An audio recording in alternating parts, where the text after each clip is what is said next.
All right. So the rebuild update, there's already been some issues, mainly with like delaying stuff. Yeah, they've delayed it like maybe not five, like at least 3 times within the past like 10 days. They actually didn't even announce that the update went live, so I wasn't really. I was just gonna keep delaying this stream itself actually, but I saw I saw a patch did happen, so I was like, okay, maybe I should see what it is before I just end up delaying by an entire day. So then I opened the game and it said, oh, yeah, by the way, the rebuild is here. And it's like, oh, well, is it actually here? Because they didn't announce it. And then if I press load save, it says old save data detected due to a major version update. So that kind of makes me think, okay, I guess it did update then. Yeah, so I guess it did update. I don't know if there's issues with it right now or not. I mean, I guess we'll see though. Also, really quickly, spoilers. I have played the previous game and a little bit of this one during the early access initial launch. I didn't get like all the way through, but I played like a little bit of it. And the first game, The Non-Existence of You and Me, I probably will end up talking about at some point. But yeah, so just spoilers. Yeah. And my playthroughs for those are in the description, or you can just play the game yourself. Because I think it's a really cool game, and I recommend people to check it out. But now that all of those things are said, I think it's finally time to try the game and to see if it's actually, updated and to see what's new.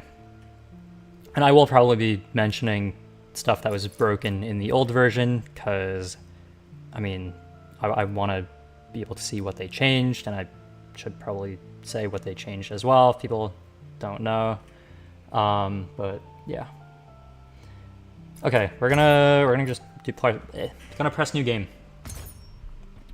Okay.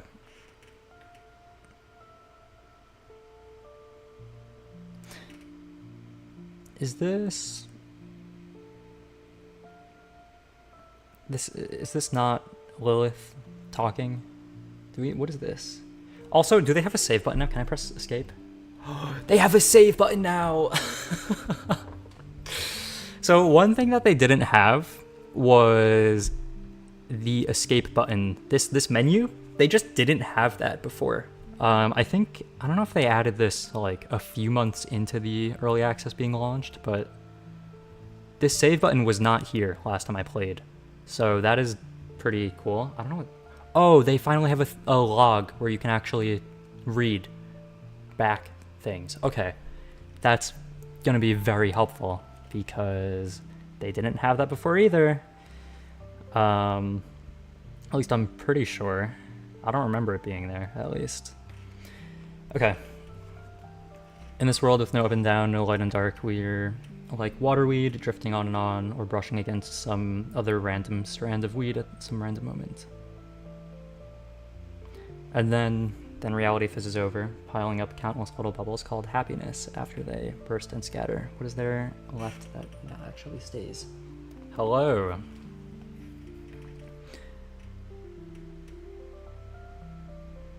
But if it's you, if it's us, okay, so it is Lilith. So I guess they don't have voice acting for this part. I mean, I know they said they would have it in the full version, so I guess they didn't really add it to everything yet.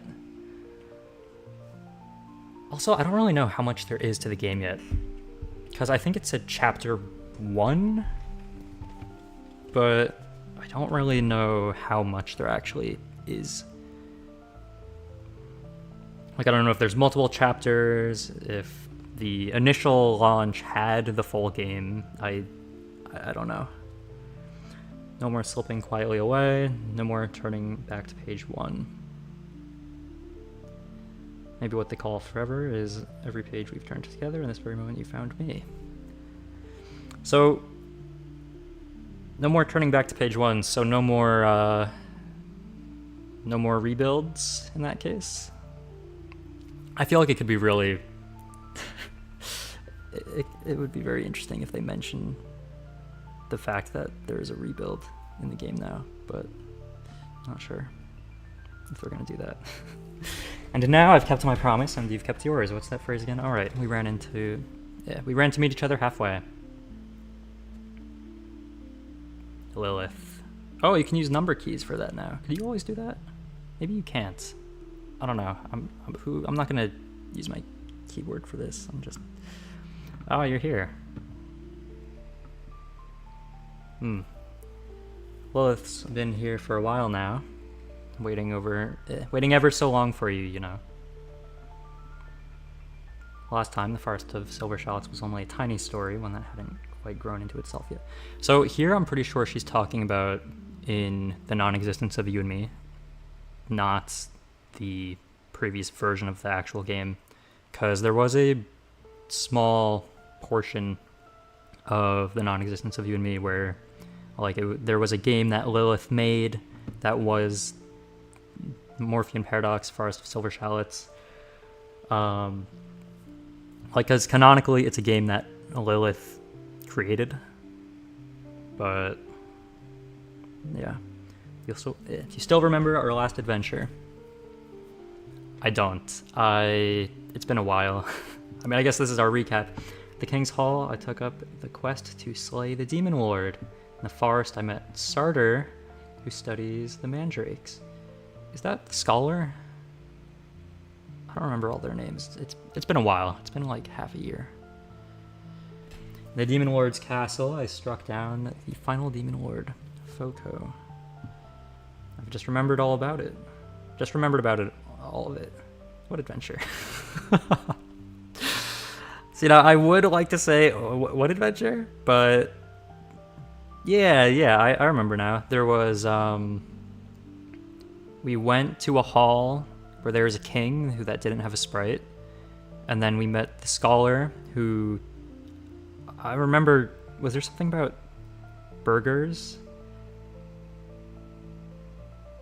I don't know. And then Foco, I don't know. I don't really remember much about her. She was just kind of there. Yeah. Just about remembered all of it. Thank you for the reminder. Last time you walked that whole journey from beginning to end, not a single step missed. Only at the very end was the vision that faded, where the Forest of Silver Shallots that came apart. They're the same thing, really. Just like you and me meeting again. Everything you told me, I kept it close, every word. Also, another thing about the non-existence of you and me, and once again, spoiler warning, and I already kind of mentioned that at the start, but this is the room where you get at the end of is it the true ending? Where you're nice to Lilith, and then she's chill, and then you end up waiting there for 20 minutes while she's sitting here, and then she closes the game for you. I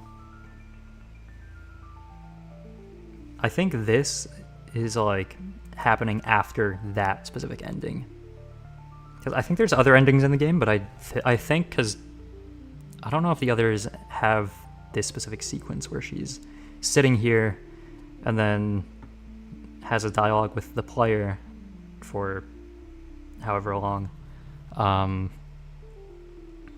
Yeah. So I think it's continuing off of that. Okay. Everything you told me, I kept it close, every word. So this time Lilith has mended this world back together little by little, and then you appeared. If you'd like to, come and keep Lilith company, and let's walk this whole forest through once more, okay? Yeah. I'll take it all in properly. We'll try our best to experience the game in full. I know there's been a lot of issues with it, both in bugs, in terms of gameplay, in terms of story issues, and in terms of delays, but I still have high hopes for this game because I find the concept of this series to be very interesting, and I mean, I just like playing games that are interesting to me. That's just what I do. Okay. Haha, then do brace yourself. Lilith has sketched out ever such a vast world, all for you. Well then, come, Lord Morphean Paradox. Together with Lilith, step once more into this Forest of Silver Shallots. At least in Lilith's heart, this forest has never once grown old. Whoa, that's a lot of, a lot of dialogue options. I don't know if we'll be able to... Can we do all of them? Okay, let's just start. Okay, yeah, I'm starting to think there's not a number key option. You know, let's try pressing 1. That did nothing. Okay, good to know. So you can't use number keys for that. It just says what they are. Okay, changed a little from how it used to be. Maybe so. After all this time, we've both. After all this time, we've both changed a little, haven't we?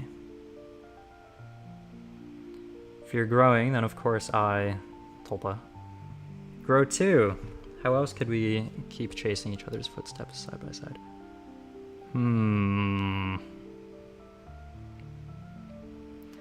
The way I interpreted the non-existence of you and me was... The way I viewed the story was Lilith and the player both kind of working as separate entities to help the main character grow as a person. But Lilith knows the difference between main character and the player. But I don't know why it feels like she's talking to main character right now instead of the player. I don't know. Okay. Because in like this area, this is like kind of where she acknowledged the player existing as a separate entity. Didn't I say that? Yeah, they did have a lot of things that they said about the game that they had in here. So hopefully it goes well. Don't tell me you think I'm not cute enough anymore. I don't think we have that kind of relationship. Did I do something that made me seem less cute to you? I don't know what you're talking about. Maybe I could try being a bit more adorable then. Okay. She rose to her feet, turned one utterly adorable circle, then settled gently back down. She's now more adorable than before. Okay. Alright. There are only the two of you here, so if you find her adorable, then adorable she must be. And so you watch her rise, turn one perfectly adorable circle, and settle gently back down. She's now even... That said that twice. Did she do 2 spins, or... Now that all the furniture's gone... Furniture? It's right there, though. Right? What? We needn't try to convince anyone ever again. Hee. Anyway, now we're officially adorable. Okay, well, anyways, I guess we can do as many options as we feel like. And I want to see as much dialogue as I can, because this is a game where dialogue is very important. At least to me. Because if the concept is relating to like philosophy and morality, then like I feel like dialogue is probably takes a bit of higher priority than a game where it's mainly just combat focused. How big's the world this time? Much bigger than last time. Marigold Town, the City of Truth, the Demon Lord's Castle, all of it. Lilith sketched out by hand, bit by bit. So vast that even Lilith herself hasn't walked at all. The core promise hasn't changed, to be the Demon Lord when we go home. Where's your starting point? Let's ask. Marigold Town. Starting point we agreed on. A little town where adventurers gather. Once we're there, we'll set up a guild first, then push on towards the Demon Lord's castle step by step. Press a hand to my forehead. Are you alright?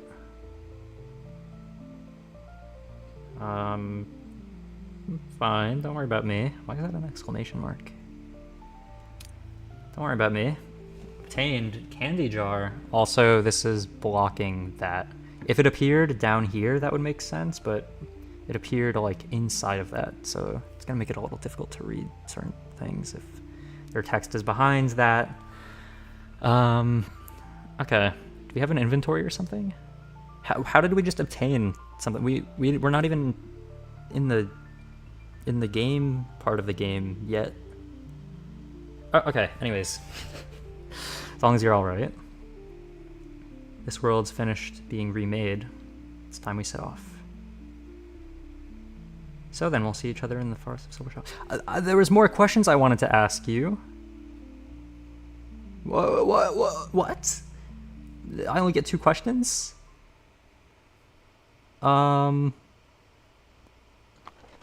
Excuse you? What? Huh? What happened to my other questions? I much would have rather asked a different question than that. Okay. Well,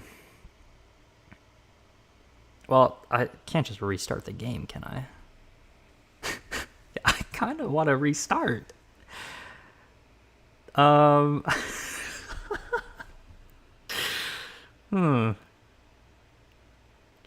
I just restart? If I didn't know those were gonna be so important.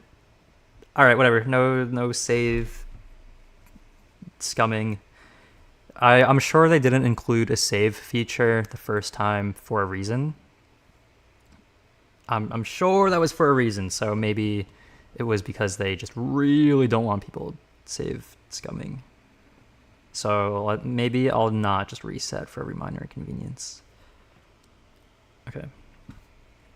In the strip of sky framed by the coarse cloth's edge, wisps of cloud drifted on with a strangely heavy slowness. The wheels ground over the gravel, one stone, then another, then another. My fingers bruised, unbidden, against some coarse fabric beneath me, texture, real texture. From far off came a low, resonant hum, insect song woven through the wind. Four different dialogue options. And then in the future, there's also going to be, well, if it's similar to the early access initial release, then there's probably going to be things where it's like, oh yeah, you have a % chance of, like there's a % chance that you win this check for like kind of like I guess a D&D kind of style roll to check if you throw the ball into the basket properly, or oh, someone dropped their bread. Roll to see if you catch it or not, and then you can fail those checks. So maybe they don't want people saving right before them, and then just re-rolling over and over until they make every single check that they want. But it's like D&D. Maybe something like that. Okay. A game world this lifelike? Game world. What texture, sound, what level of immersion even is this? Where am I? The Forest of Silver Shallots? Lilith? Yeah, where's the Lilith? Feeling at my fingertips was too vivid by far. Too vivid for any game. I drew in a breath before I could stop myself. The reek of rot seeped up through the gaps in the planks, so thick it seemed near solid. The droning of flies filled every last crevice, swelling and fading, like a tide that would never break. Like Olympus checks? Yeah, something like that. No, Lilith never said it would be like this. The smell. Rot? In the world she made just for me? Is this the new story Lilith wrote for me? Oh, that ominous air. It looks like this time's adventure is finally getting somewhere interesting. Whatever ending this leads to, I'll stay by her side to see it through. How nostalgic. It's the feeling of being hemmed in on all sides by a world's ill will. Is this the new story Lilith wrote for me? Or is there anything more to it? A weight pressed in from either side, something soft with long, slender limbs. The curve of those bent joints is still clung to some last posture. What is that? What is it? Lilith? What is this? That's that's Lilith. The boards creaked beneath me. They were used to this weight by now, most likely. 3 bodies to the left, 2 to the right, and 1 of me inconveniently awake beneath me to either side in every last gap, stacked all about like corpses, each of a different shape. So something that I'm noticing really quick is the whole starting sequence is just gone. Like the entire starting sequence of them being in the castle and fighting the what were they fighting, the demon lord or something? That whole like section, it's just not here anymore. Because at first it was like at first you talked to Lilith and then she puts you in the game, but then you start as if you're like fighting the demon lord with like your full party and everyone is there, and then they lose and then you get amnesia and then get sent back to here, and then you don't know if it's like you're back in time or if it's like not back in time. I didn't really know what was going on, but I guess now I never will, because now that whole sequence is just kind of gone. Okay. The boards creaked beneath me. They were used to this way by now. I just read that. The wagon jolted onward, and I was wedged at the very bottom. Where is the background music? Hold on, Lilith, this is the grand entrance you designed? Corpses?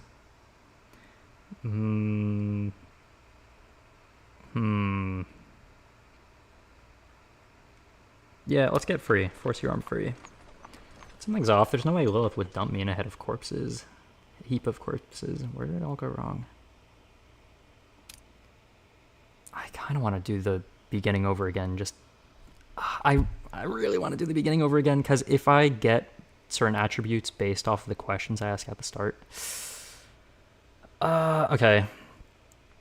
I think I want to.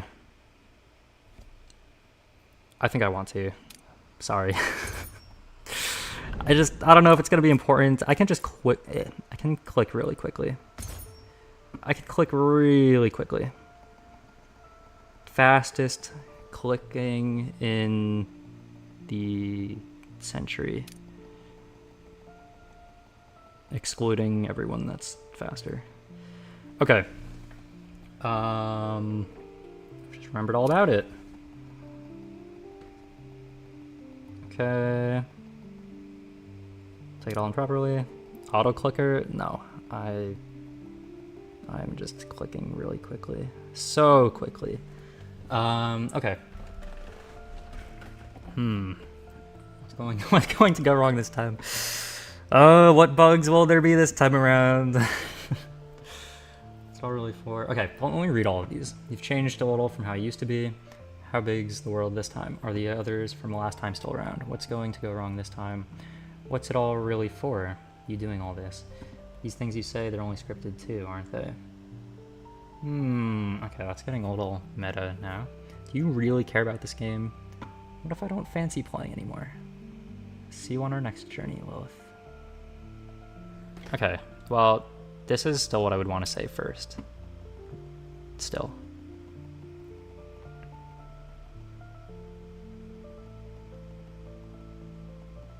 You've changed a little bit.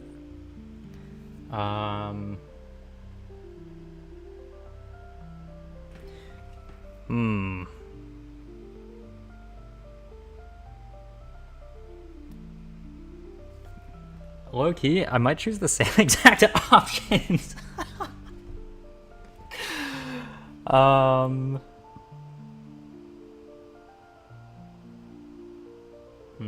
Let's ask about the others. Actually,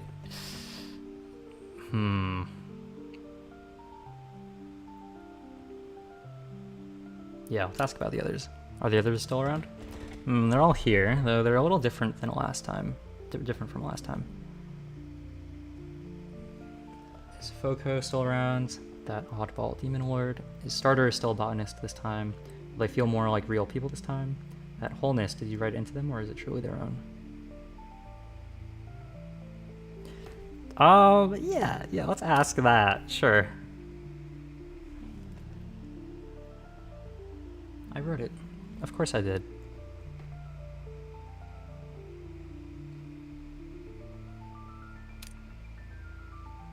You alright? I'm fine, don't worry about me. There's our candy jar again. So I guess she just gives that to you if it looks like you're having a headache. As long as you're alright. This world's finished being remade. It's time we set off. So then... I feel bad asking if they're real. I'm gonna restart. Sorry. I just feel... Okay, from now on, no more save scumming. I feel bad. I just felt so bad asking that. So much time lost. I mean, not that much, because it only takes like 30 seconds of clicking to get back.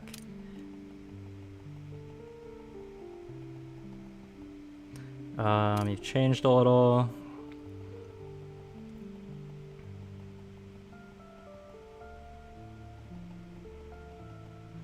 Okay. How big's the world this time? Where's our starting point? Okay, alright. Here we go. There's the candy jar, which we don't have an inventory yet, so not sure how that works. Okay.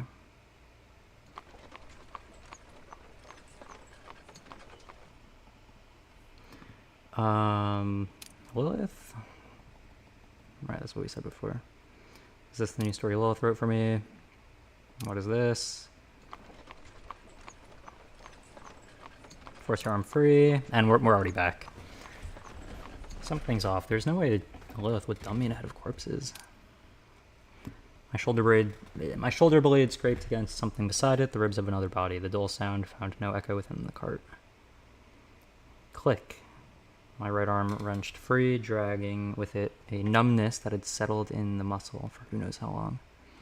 The balance of weight in the cart shifted just slightly. Something cold and slack was dragged loose. 5 fingers faintly curled as though they had tried in the last moment to grasp at something. It was a hand long since stiffened, a human hand, not mine. The wheels changed their note, the road had changed.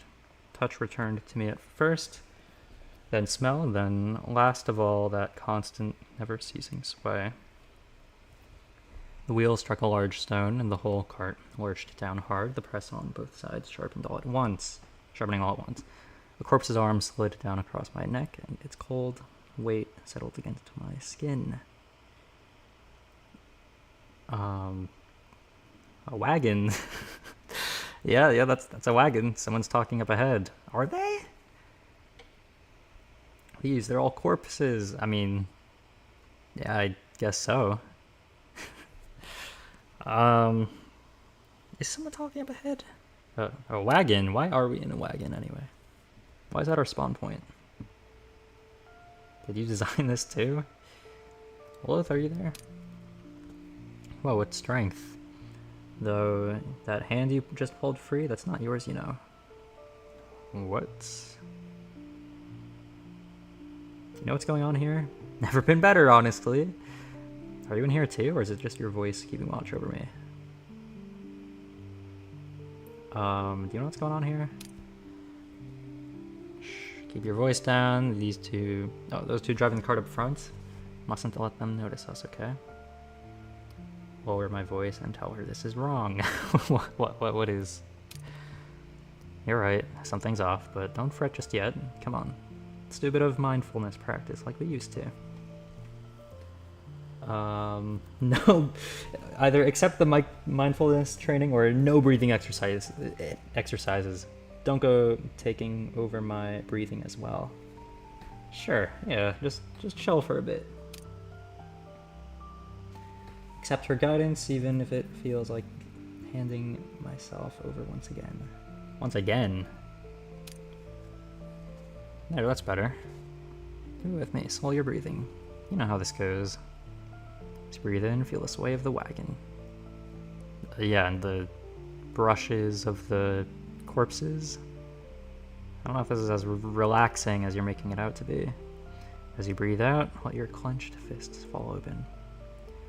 Her voice was as steady as ever, like the line that had pulled me back countless times when I was anxious. The stale stench crept up through the gaps in the planks with each slowed breath, but I did as she said all the same. It was an old habit between us. I don't remember this. See, isn't the sky a touch bluer now than it was a moment ago? Once you stop fighting the press of the corpses, they turn into a cushion holding you up.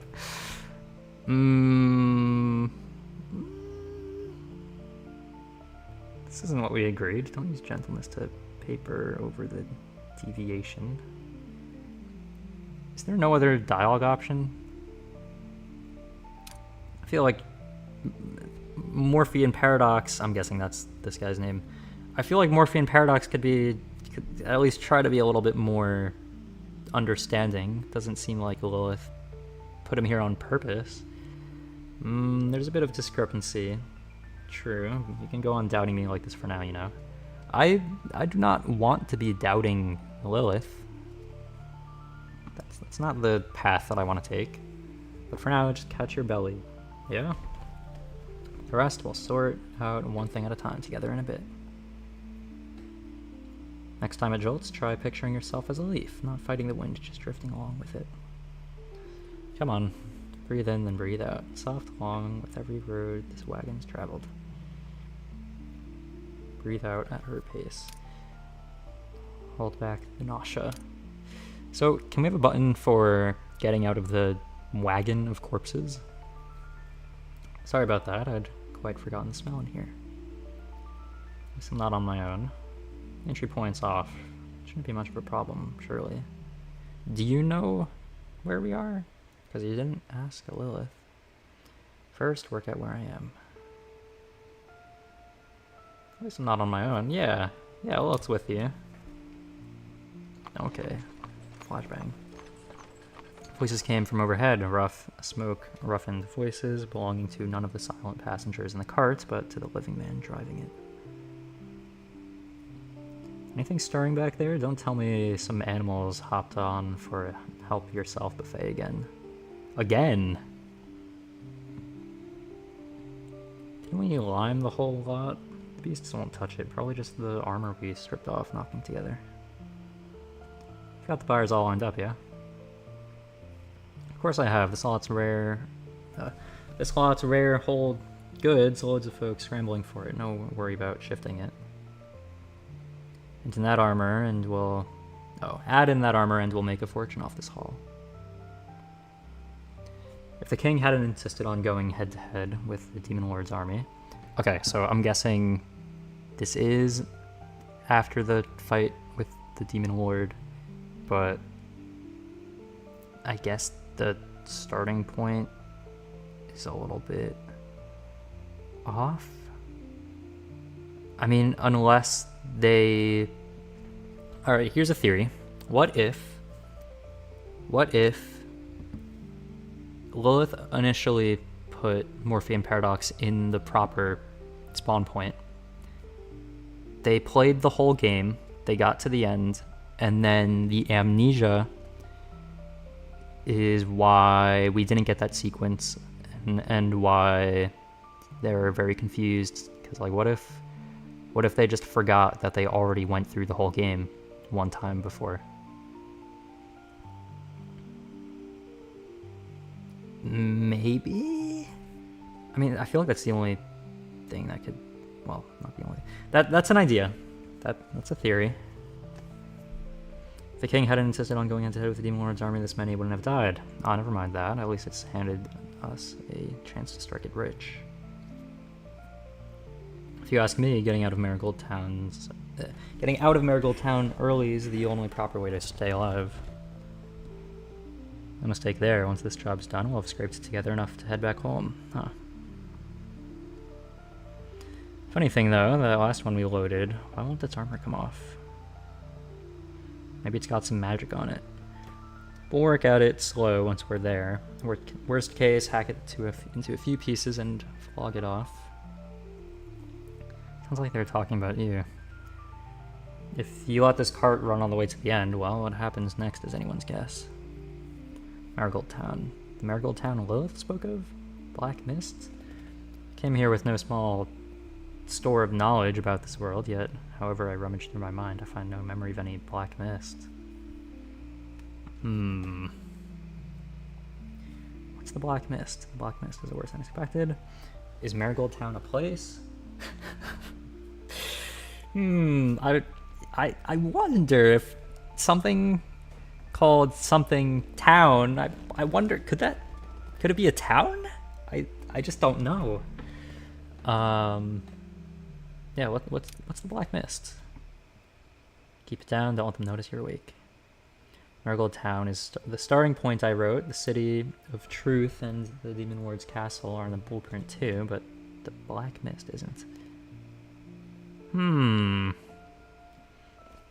Black Mist, I'm not too sure about it myself, you know. It wasn't part of what I expected.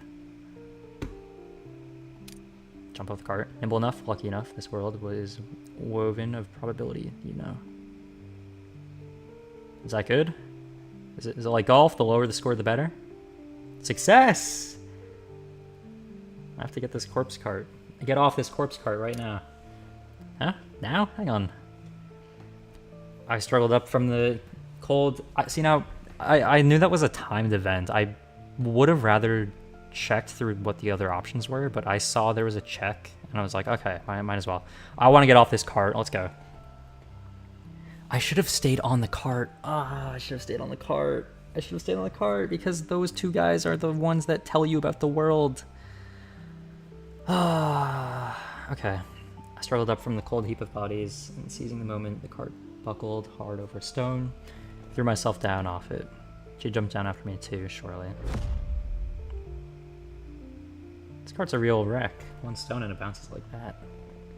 As long as it works, why fuss over whether it's old? We're nearly home anyway. The bushes rustled as I crashed into them, a few leaves plastering themselves to my visor. They offered no opinion on the matter, only hid the armor, spatters of mud, and one Morphean who'd left the corpse cart rather early altogether. That was a really short time for a quick time event. A tree root lay across my back like an ill-fitting piece of furniture, reminding me that this was no bed, nor the entrance Lilith had promised. Once the pain had eased, I got to my feet and started off. Swaying as I walked, the fallen leaves crackled softly underfoot as if the forest were bowing its head to register a rather disreputable visitor. As if the forest were bowing its head to register a rather disreputable visitor. Is the forest alive? No, why would it be? No time to call Lilith along, but with her skill, she should be fine. Why would you... You left Lilith behind?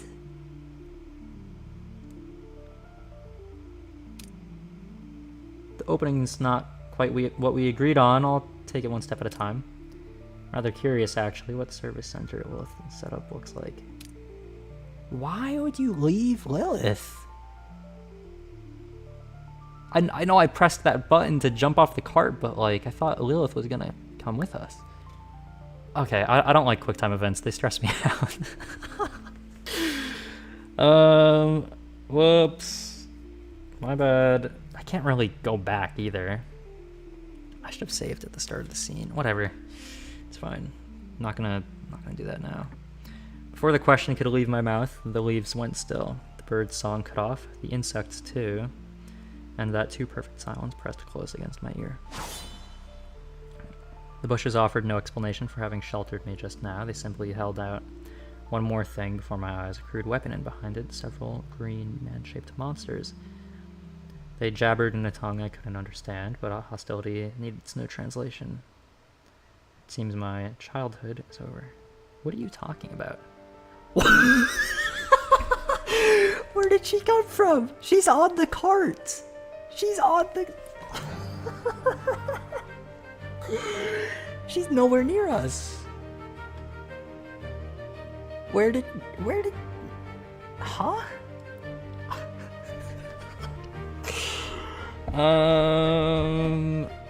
Okay. Yeah. Okay, alright. Look, looks like a fight's coming. Don't fret, I'll show you the ropes.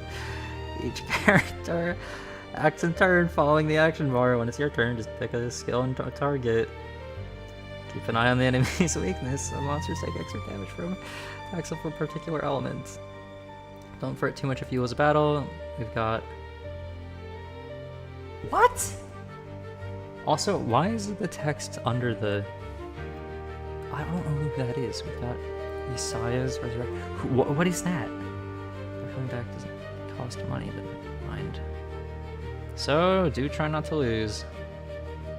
Sorry, so many things just happened. Lilith appeared out of nowhere. Like, that's already kind of like what is going on.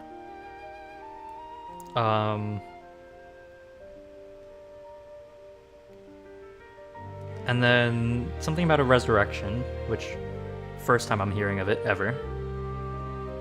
There's like no introduction of that. Okay, alright. So what are all these things? How do I... Is there like an inspect button? I guess I should probably go with this. So I'll just target... Magic... So it's a magic-based attack. Shadow Pierce, launch attack, invisible damage, ally, HP, okay. And then what is this? A passive or something? After his unit finishes action, 15 chance to grant a power. Okay. What is this thing? Select an ally, recover sanity. Okay. So we're going with this one. Oh, it costs mana. Does all the attacks cost mana? I don't know. Alright, anyways. Let's just start blasting. Alright, what do you got for me? Parry, when attacked, 40% chance to counterattack, dealing physical damage. 20% of attack when parry triggers, allows recover HP equal to 50% of counterattack damage. Okay. Blade Dance. Attack target twice. First does 60% physical, second does 60% magical. Or magic damage equal to 60% attack power. Select an ally, they're protected, and applying Purify. Both gain attack bonus equal to 20% of each other's base attack for 3 turns. Okay. Physical damage, 50%. All targets within range, applies bleed 2 turns. Range 2, 3, 4. And then, okay, let's do... Well, I don't think we really need an attack bonus of 20%. If they do about 60 damage per hit, then... I don't know about that. Alright, let's kill this one. Did you not kill it? Is it? It has 2 health? Okay. Alright. I don't remember getting combat this early in the other playthrough. Deal physical damage equal to 240 to all targets within range 1 and 2. Yeah, I'll just pop ults. No attacks within range. Huh? Range 1 and 2.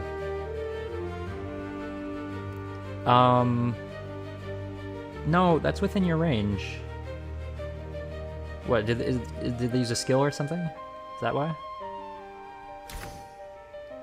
What? Okay, alright, just do that then. I don't know what you want me to do. Okay, what can you do? Okay, alright, I guess I can just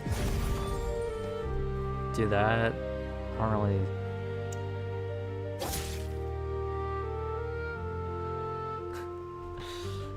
So... There's still...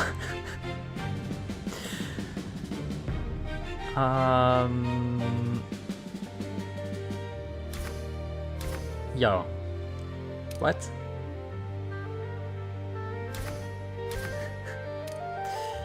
Alright, I guess we can just not do anything. That's fine. Okay, here we go. Now we can attack him, I guess. Alright, you can... Why... Intimidated state cannot use the skill. Oh, okay. Alright. Can we... This is range 1 and 2. Why can I not hit the one on the second thing? Alright, fine. Just attack that one then. Yeah, we just ulted on a thing with 2 HP. Okay.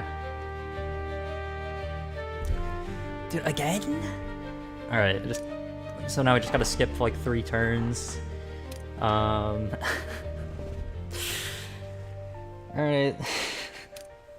Okay, yeah, that's fine.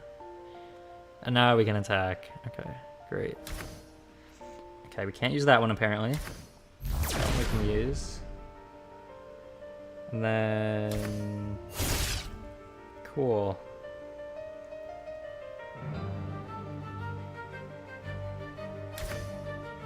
Insufficient sanity. Alright, just ults. You can't even ult? Okay, just do nothing then, I guess.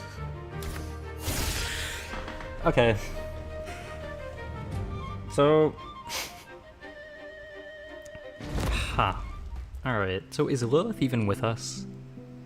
The last goblin toppled into the rotting leaves. The insects of the wood hesitated a moment, then took up their song again. I dug a few gold coins out of the goblin's odds and ends, but not much, but better than nothing. Noticed a worn leather pouch hanging at a goblin's waist, and out slid a folded sheet of parchment. I picked it up and unfolded it a map, the nearby terrain marked out in rough lines. Where did you come from? You did not jump off with us. Where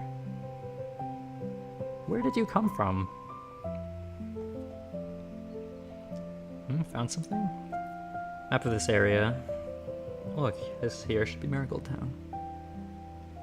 Not telling which poor traveler it was taken from, but it's ours now, at least. We won't be going around in circles in the woods.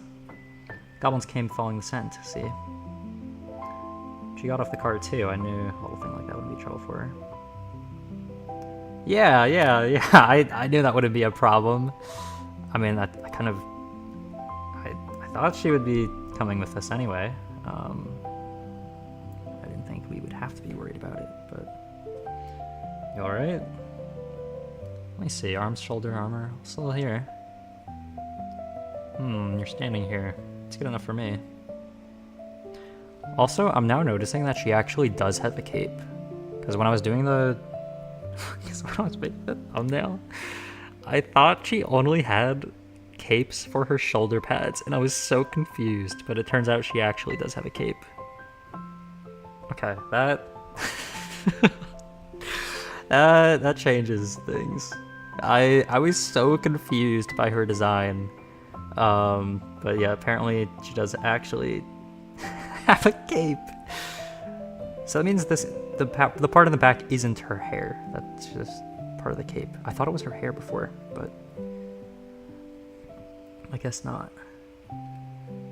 And the sword, I wasn't able to see the full thing in the reference image that I used. But also, like, this one strand of hair, it goes so far away from her for, like, no reason.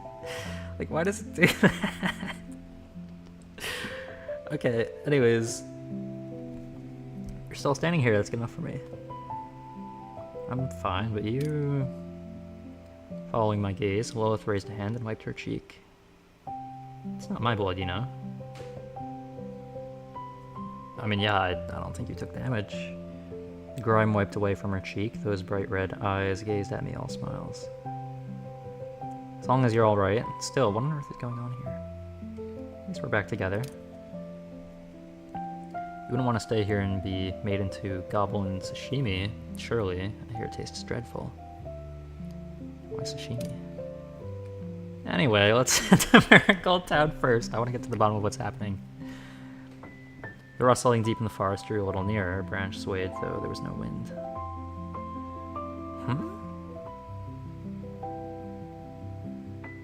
Why would I say I want to be on my own? Yeah, let's go together.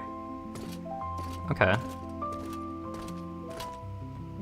Behind me, the fallen leaves drew the encounter to a close, pressing the smell of blood and my footprints back down into the wood. Ahead, the canopy sank lower and lower, chimneys and rooftops surfaced in the distance, like a calling card, and cobbled road had sent on ahead. Like a calling card, the cobbled road at the head. Okay. Marigold Town. Oh, I forgot about this town's background music. I remember it now. It's so chill. Marigold Town crammed its voices into the narrow street. Horse dung, baking bread, cured leather, and cheap spices all mingled together like a coat the town hadn't changed in years. Ah, the BGM! Ah, it's so great. The bakery on the corner pushed out a fresh batch of barley cakes. Also, maybe we save really quick. Just auto. Okay. Alright. I'm so glad there's a save button now. You have no idea. Like, without that feature added, it genuinely could have taken 6 hours before the first save point. Like, it was, like, a little bit absurd. But, yeah. Okay. The bakery on the corner pushed out a fresh batch of... I just read that. Okay.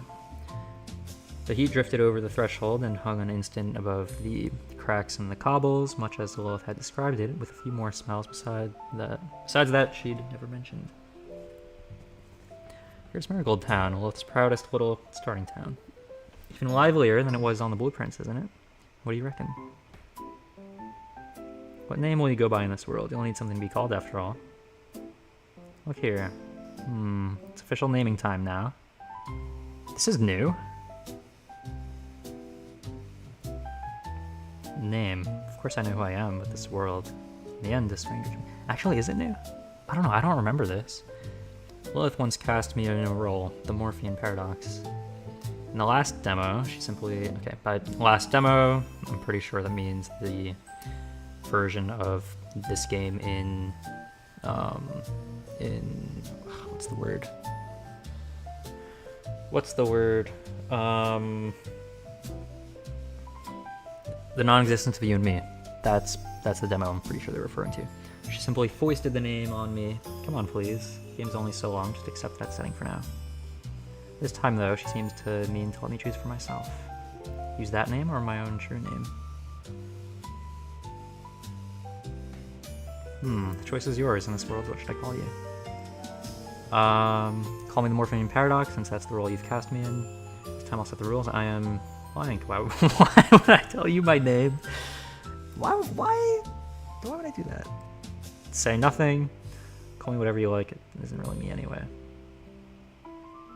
Yeah, call me the Morphean Paradox, since that's the role you've cast me in.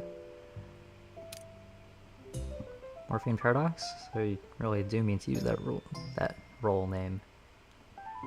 No matter if you're not decided yet, I'll leave a blank space for now. I thought I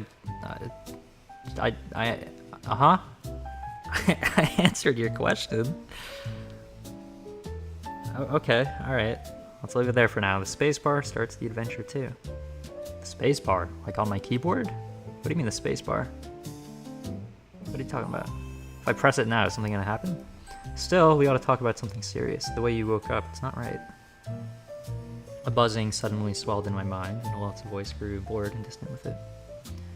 Are you really Lilith, or has this world leaned to deceive me with her voice? Okay, why? We're not gonna start doubting her 2 seconds into the gameplay. Keep listening to her. Why? Think it over carefully. Just what is it that feels wrong here? I'll think no more of it. To press on would only turn up something. Easy.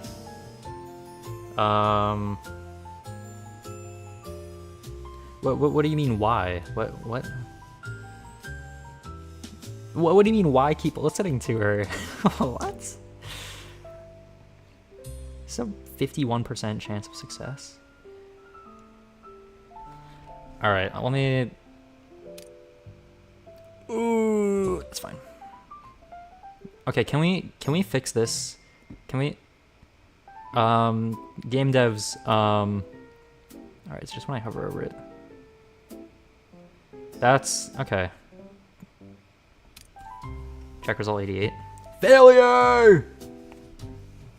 Head's a mess, I can't get a hold of anything. Anything wrong with your body? No need to push through it. Hey, don't go rushing to those frightening thoughts just yet. Finish the checkup first, then it's then it's time to worry about other things. The opening you designed, surely it wasn't a corpse cart. Set that aside for now and have a look around first. Was it 88 a fail? Yeah, I don't really know. I think I remember in the initial launch, it was like the lower it is, the better. So maybe it's like that. I don't know. Yeah, let's have a look around first.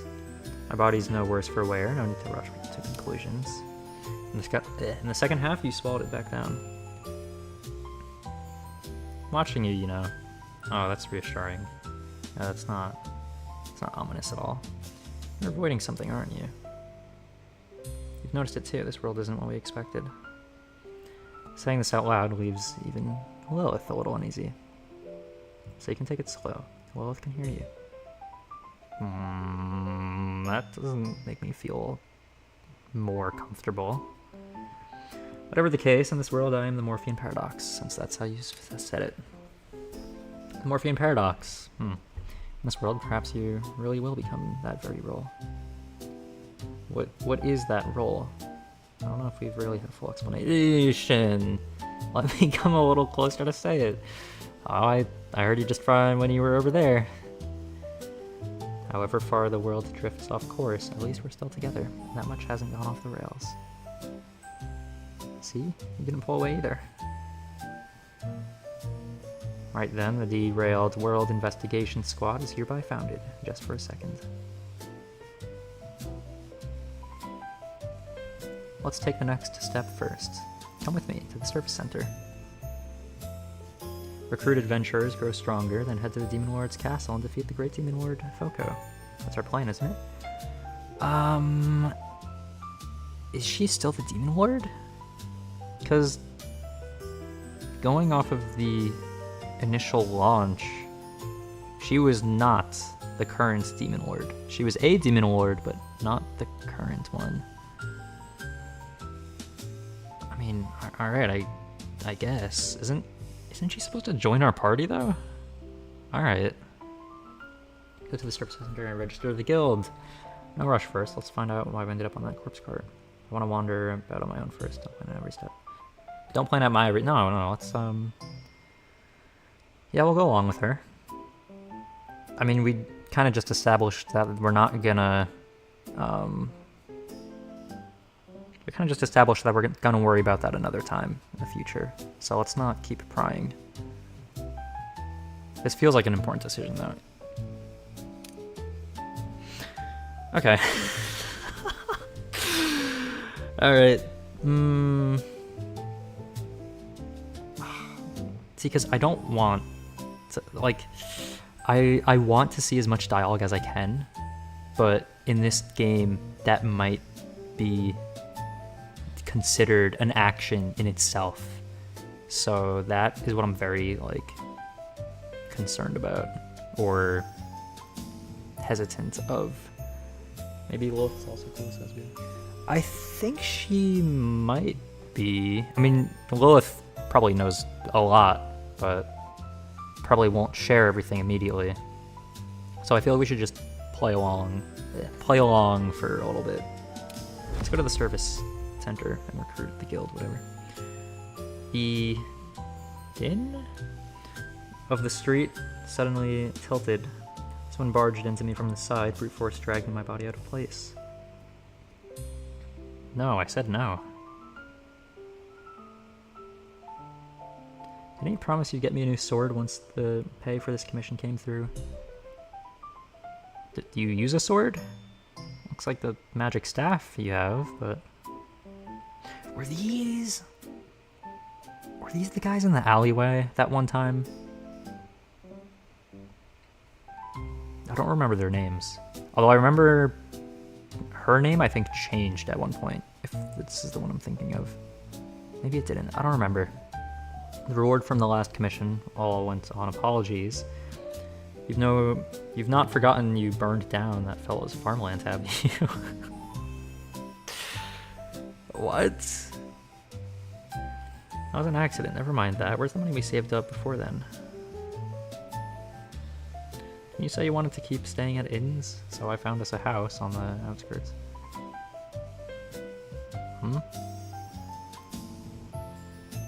A man and a woman walked past me, the huge backpack on the man's back still swaying. The street pushed his footsteps, and their quarrel along together. A tiny voice squeezed out the gap the backpack had left behind. What? Oh, I thought she was in the backpack. Tiny voice squeezed out of the gap. Sorry, what? Okay. Sorry. I'm sorry. They're my friends rushing off to a commission. They didn't notice you. I apologize on their behalf.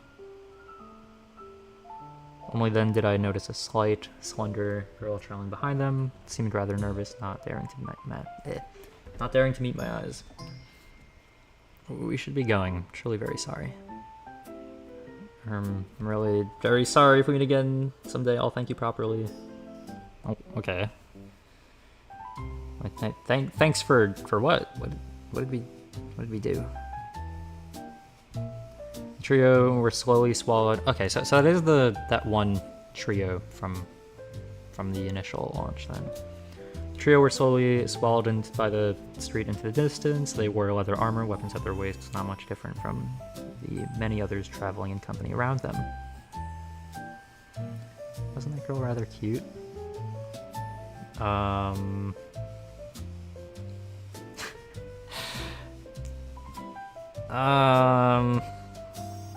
Only studying what they're wearing. Nah, you're still cute. She really was cute.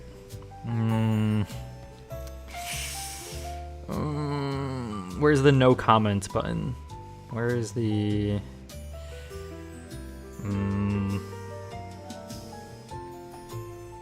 Yeah, the backpack. The backpack. It's observing their attire. Carrying weapons. Are they adventures? The adventures you mentioned? That's right. There are more and more adventures these days. By the way, they're probably off to the service center. Service center, just as you designed it. Right? This is the part Lilith put the most care into when she designed it, where guilds are run and commissions posted, a place for adventurers to set down their feet. You designed even a system like this? So perfect a recreation, don't you find? Recreation of what?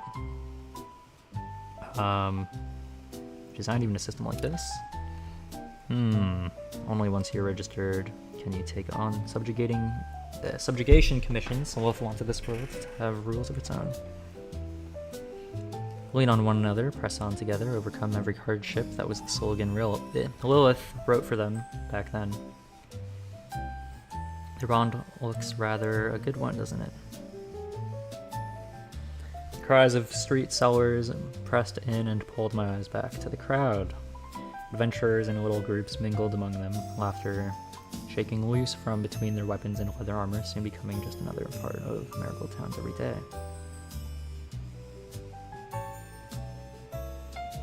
It's nothing to do with me. Companions, is that it? Laughter, quarrels, and an unspoken understanding. These people were meant to be no more than characters from Lilith's pen, yet they were far too alive.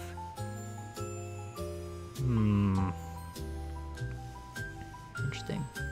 Just how much of Lilith's design had this world reproduced? How much more was there that she hadn't told me, and how much had already slipped beyond her control? I'd like to have a look around nearby. Have a look around nearby? Of course, what do you plan to do? Whoa, that's a lot. Alright, well, I know we're gonna have limited actions, because... Why? Okay. Strike up a chat with the owner. What owner? The owner of the street? The town? What? Speak to the soldiers. Look over the flyers on the wall. There must be something over in that alley. Go find Shrew. The guild was only ever a private joke to us. What? Go register the guild alone. Having someone to wait on me is far too much bother. Head to the service center. Let's look at the flyers on the wall. Many old tattered newspapers were pasted to that wall. The rain had washed the old world into gray threads, their corners clinging to the plaster like a layer of old skin that would peel clean away. Up close, the only one still legible was the most recently posted wanted notice. The wanted notice bore a blurred photograph, long white hair and pale violet eyes, marred and distorted by blots of ink. Right, I remember she was on a wanted poster, and I also remember that... So, there was a certain event that happened when we first got to the town last time, or during the initial launch. There were these two guys that seemed very suspicious, and they were like, oh yeah, give me your sword, because of something. And I chose no, because I had a feeling that the starting sword would be important. And a little bit later, there was a quest, and the quest was, get back your sword that you gave away. But I specifically chose to not give away the sword. So they were kind of like, oh yeah, here's a quest to go retrieve that sword that you gave away at the start of the game. But I didn't do that. Oh yeah, by the way, we're gonna add like Karen, Scarlet, I don't know if that's how her name's pronounced. We're gonna add this person to your party now as well. She's gonna be in your guild hall, and you're gonna discuss retrieving the sword with her, even though you actually have never talked to her before once, and I've never seen her in the game before, aside from on that one wanted poster. So she kind of just joined my party out of nowhere. So I don't know where I'm supposed to meet her. I don't know where she is. I don't think she even joined my party. She was just there for that one guild meeting for some reason when she wasn't introduced yet. So it was a little bit odd. But yeah, I think that was the point where I'm like, all right, I'm gonna try to not touch this game until they fix some things, because I don't want to play the game out of order. So That was kind of like one of the last experiences I've had with this game. So, not really sure how early she is in the game, but I do know that I did not meet her properly when I played last. Below in small print it read, Karen Scarlet. Highly dangerous. With any lead, please contact the nearest Griffin soldier. The sheet beside it had been updated more often. Its exaggerated flourished script pushing the words, the Church of Isaiah, to the most conspicuous spot. Lower on the page ran lines urging people to follow in the goddess's footsteps. The last reading, the goddess's radiance shall guide humankind forever. Isaiah's notices are pasted up just about everywhere, aren't they?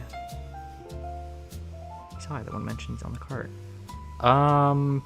No, I don't think there was a Isaiah mentioned on the cart.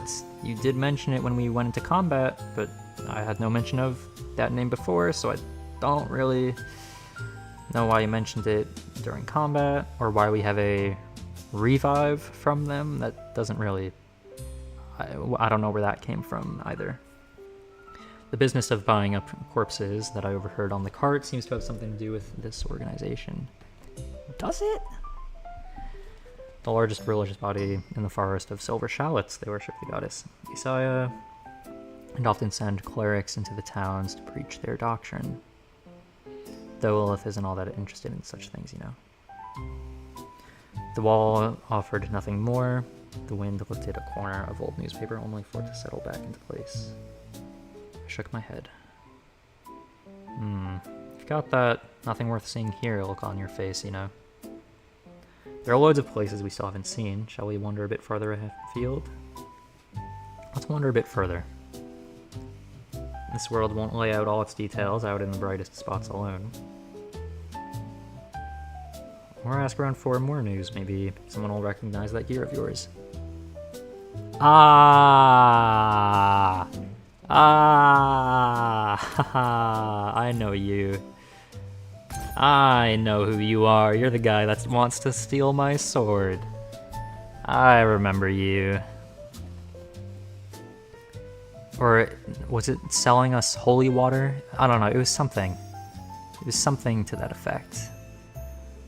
It was either, oh, your sword is evil, either you can buy holy water for it, or we can take your sword. I don't know, it was something like that. I don't remember. Gentleman here, want to look from afar, I could tell you're a man of a rare skill. The man pressed his way through the crowd to stand before me. That sword especially. What about it? Don't mind the bit of rust on it now. A truly fine sword has always known how to keep a low profile. Of course, if you care to ask, it's not as though I couldn't take a look for you. Nothing to do with Marigold Town gear, or the word on the street among adventurers. I know a little something about it all. Have you seen me before? The frail man gave a start. Seen it? Of course I've seen it. It's precisely thanks to outstanding adventurers like you that Marigold Town stays safe and sound beneath the iron heel of the Demon Lord's army. But the sword of yours, it's steeped in... But look here, it's awfully restless just now. Even a worldly fellow like me can feel it sounding you a warning. An ill-omened aura, but not to worry. We happen to have holy water that can purify anything. Yep. Okay. Okay. You only need to hand the sword to me and I'll have cleansed it in no time. Beneath the armor, my stomach gave a none too dignified growl. His eyes darted about, and he quickly drew a piece of bread from the bundle he carried. Fresh out of the bakery's oven, you must be famished. Quick, have a bite to eat. You can smell it, can't you? Fresh from the oven, you surely haven't had a proper bite this whole way. Go on, take a bite first. Swords, purifying, all that. I can wait until after you've got your strength back. I do not want to take the bread. No, don't do that. Take the bread, stay alive first, settle accounts later. I don't want to take his bread. Right, take it for now while you're starving. There's a lot you can't think straight about. The moment my hand touched the bread, Lilith seized my arm. Something's not right about this. Would a stranger on the road really hand you a fresh-baked loaf? Your hunger came on far too suddenly. That's all the more reason to stop a moment. Are you really going to eat this bread? No. Do not eat it. Yes, look at me. I'll just go riding that wave of hunger. I threw the bread on the ground. You could just hand it back to the guy, too. You don't have to spike the bread into the floor if you're not going to eat it.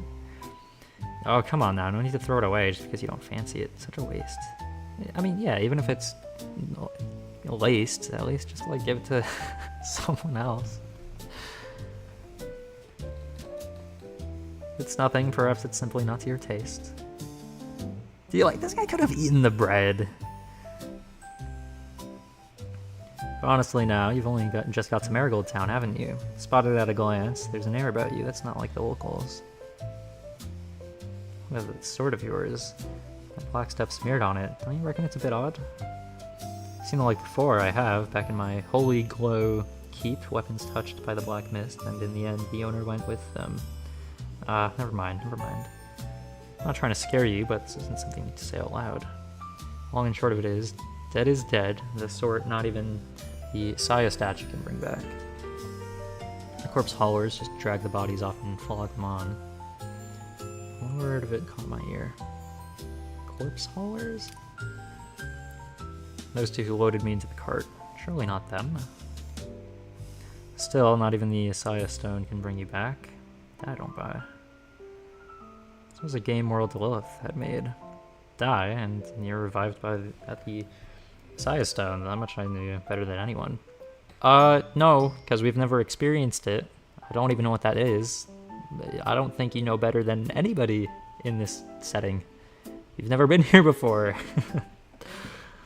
Swindler's scaremongering was clumsy in the extreme. The wind dropped for an instant, then it rose again as though nothing at all had passed. You don't believe me? No matter, I can put up something as surety. I pledge here this crystal, the mark of my clerical office, as surety for my noble character besides. The man held the crystal up before me. I don't want the crystal. I did not reach out. Well, sir, how about that restless sword over? How about handing that restless sword over to me? I reached for the sword at my waist, and Lilith gave my cloak a tug from the side. Don't be in such a hurry to hand it over. Hear me out first. There's still time to decide. Why does he talks about not believing this guy in the slightest and how suspicious he is, and then his actions are like, oh yeah, let's actually forget how suspicious he is. Let's just give him whatever he asks for. Like, what? It's a little bit contradictory. Of course, caution is a virtue and a fine adventurer too. Hear what Lilith has to say. I mean, I don't even need to listen to her to know that I'm not giving the guy the sword. Lilith pulled me around to face her. I feel some sort of magic on this crystal, though in all likelihood, it's no precious treasure. The sword doesn't seem like anything good either. No, it's your starter weapon! Everyone knows you take your starter to the end game with you. Doesn't seem like anything good. Alright, it doesn't look terribly impressive, I'll grant you that. But it's still your sword. Don't go giving it to someone you've only just met just because it's old. I'm not deciding for you. It's only that this man isn't right. We're saying that right in front of him. Finish talking it over? Sir, the holy water won't wait about for you forever, you know. This gentleman, have you really not made up your mind? Oh, I've made it up quite a while ago. About 6 months ago. This holy water from around Holy Glow Mountain, let it do the cleansing and your sword will be as good as new. Were it not for seeing so mighty an adventurer as you about to walk into danger, I'd never waste holy water on such a thing. You see, the very thought of saving that adventurer's life nearly brings me to tears. I can't hand you the sword. What? You do not need to be saying that. I'm not giving him the sword. Why do I have to check for that? Success? What do you mean success? Why was there a check to be ran? Thanks for the kind thought, but there's no need. Oh. Why are you looking at the corner? There's nothing there. What, was there another person there? But why, sir, I'm only thinking of you. Oh yeah, was there a fight? What are you blathering on for, you idiot? We've been rumbled. The man who'd been peering from the corner stepped out and took his place behind his companion. What are you staring at? Is the fist enough to make you remember? At the same moment, I heard the rasp of metal being drawn. Don't forget Lilith's a swordsman too, you know. So you've finally shown your hand. After all the patience you put into spinning me that yarn, you finally shown your hand. Big fellow, show these two adventurers who don't know their place what you're made of. Ha! Seems we've really been underestimated. And they look the same. Okay, that's fine. Shadow Pierce? No. Let's do... Let's boost Lilith's attack. Because why not? And then... we'll boost Morphean Paradox's attack.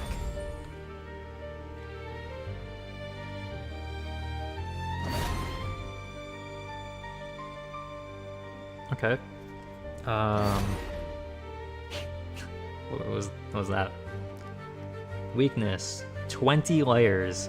20 layers. That's a lot of layers. Okay. 60% attack, 60% attack.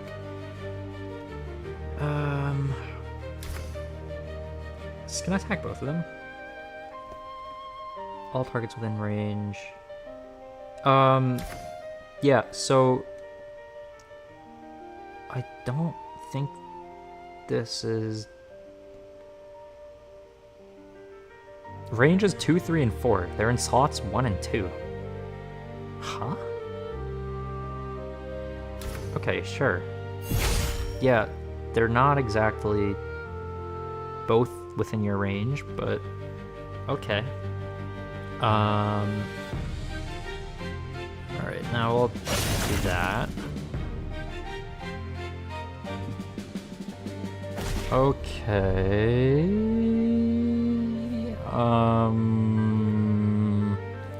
I don't...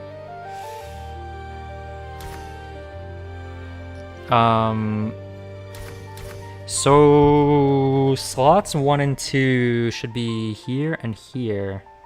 Unless it's not slot 2, which means I don't really know what's going on.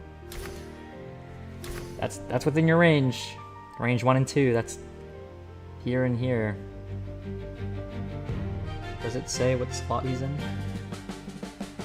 Why?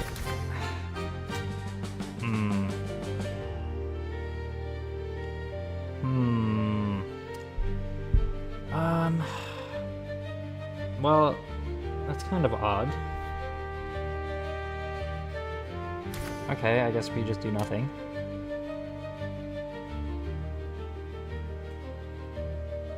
Is the game still buggy? Yeah. Yeah, I think it might be. Just a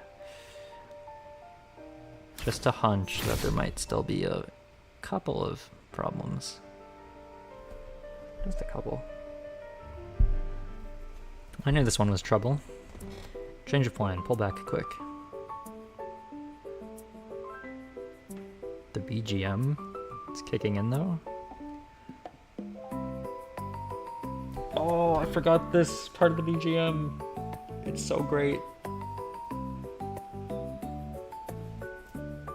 The men posing as Isaiah devotees let out a couple of pathetic yelps and bolted off into a nearby alley in a flash.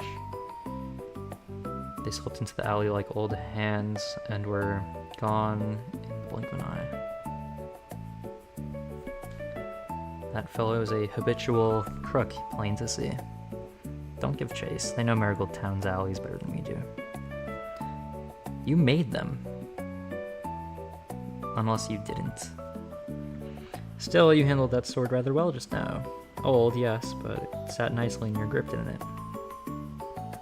I leaned against the faintly cold wall.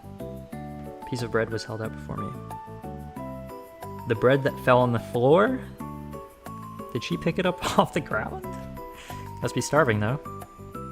While you were tangled up with that swindler, Wolf nipped over to the bakery and bought it. Oh, okay, so it's not the one that was thrown on the floor. Meant to give it to you a bit sooner, but you were rather busy, weren't you? I took the bread.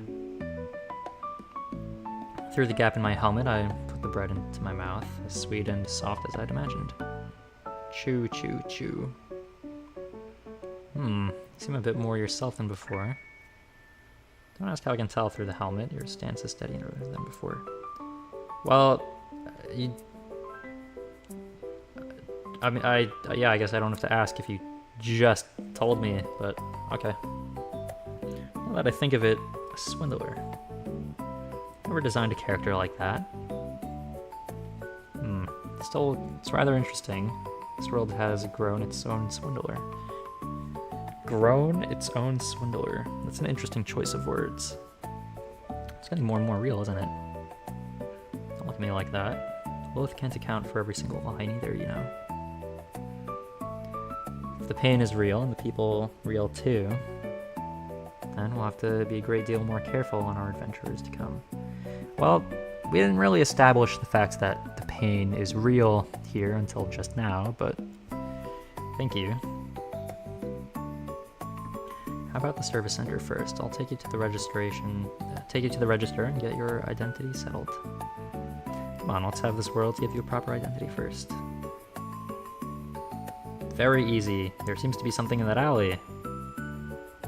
I mean, it says very easy. Failure! What do you mean failure? It said very easy. Walked towards that rather dark alley. The din was half swallowed by the wall at its mouth. Damp moss crept up through the cracks in the brick. The cardboard boxes were heaped in the corners as though no one had cared to remember them in an age. Why do you need to pass a check to be able to look at an alley? The alley gave up nothing more, only the damp clinging to the walls, trickling slowly down. Wolf and I returned to the street once more. The clamor of the flagstones came rushing back. Okay, so I guess you failed to investigate an alley properly. Alright. And the matter of the alley was left behind us for now.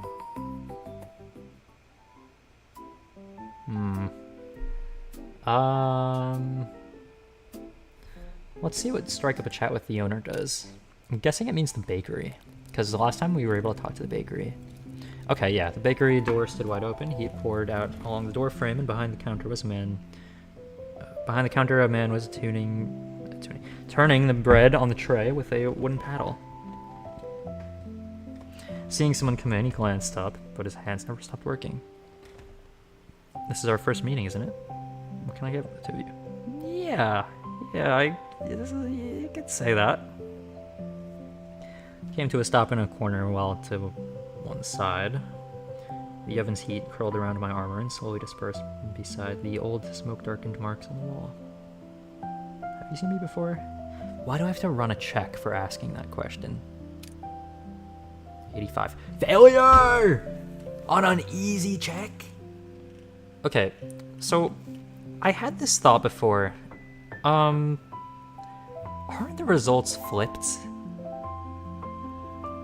If I see the number 50-something and I get an 80-something, does that not mean I get above the check, which means I should have a success? Why do I keep failing easy checks? Like, there's no way that my luck is just that bad that I'm failing them back to back to back to back to back. Like, because the one check that I've passed was the lowest success rate. Or it was just the one at the start. That was it. That's the only check that I actually passed. Every other check, not a 45 SP. I don't know. It just feels a little awkward that I keep failing what should be easy checks. Failure. Words were scarcely out when my armor clipped a rack standing nearby in the bakery, and the barley cakes freshly laid upon it teetered on the very brink of scattering across the floor. Catch them. Catch them. Come on. 57. Failure! Oh my god, bro. Why? Couldn't catch the upturned tray and the still steaming bakery. Barley cakes spilled out across the street. Damn you food wasting tin can. The owner flung down the tool in his hand and came rushing up to me. A lot of adventurers charging about town all day long without a care in the world. Oh, never mind. For the sake of all the monsters you've slain, off you go. Stop getting in my way of trade. No, I don't want to have pissed off the bakery guy.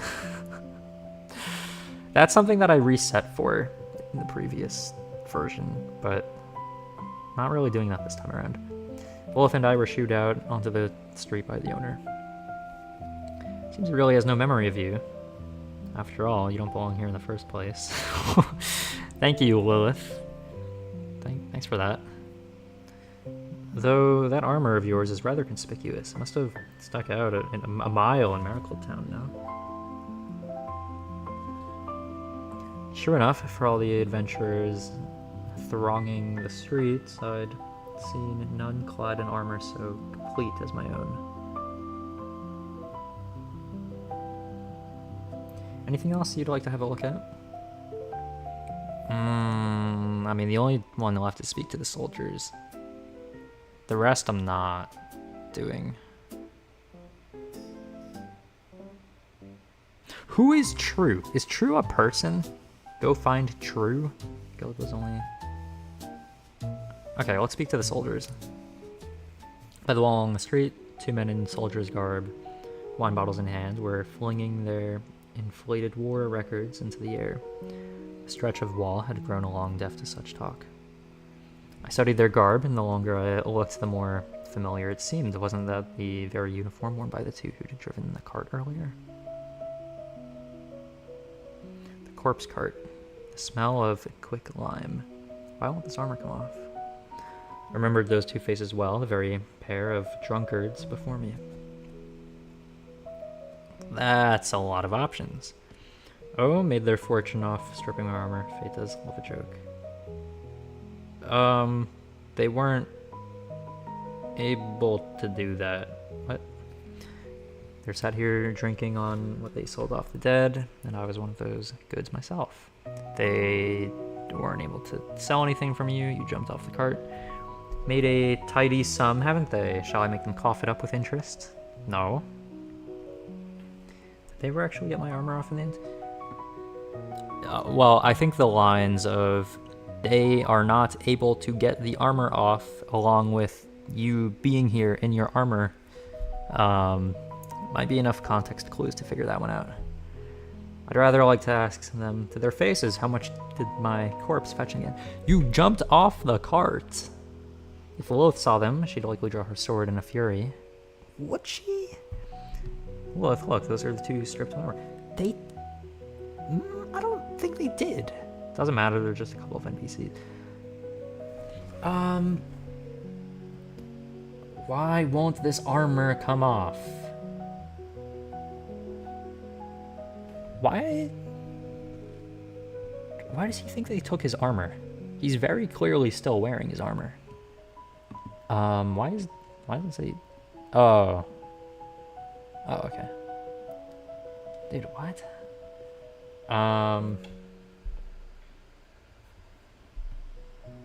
Did they get my armor? I don't know, are there missing pieces? I don't think there are. Wait, those two, I recognize them too. Someone's from the cart. What do you mean to do? That armor of yours is far too conspicuous. Go near them and they're bound to recognize you.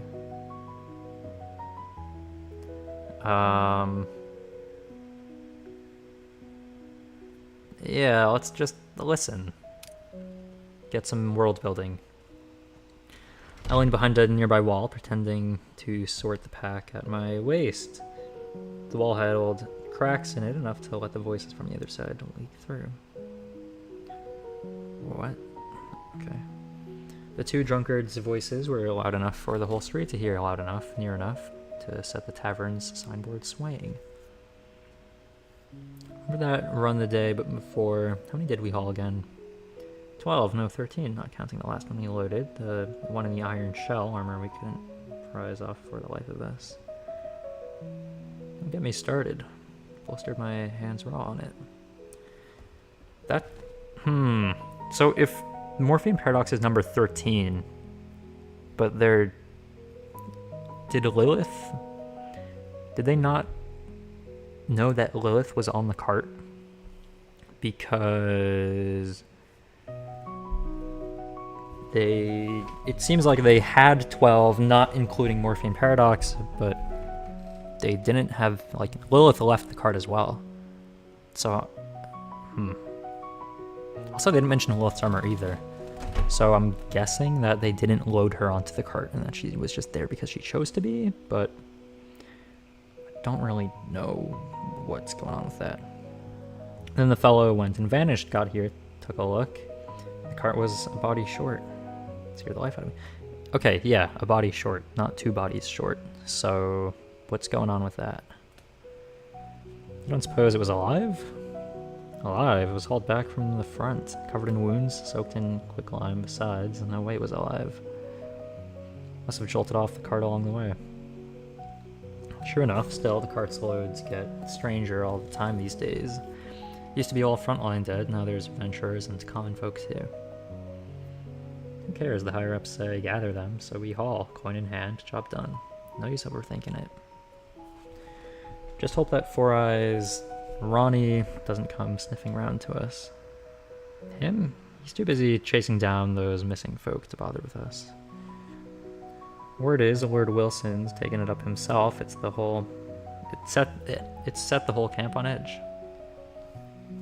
If you ask me, cutting and running while we can is the only sensible thing. This cursed place is bound for some great calamity sooner or later.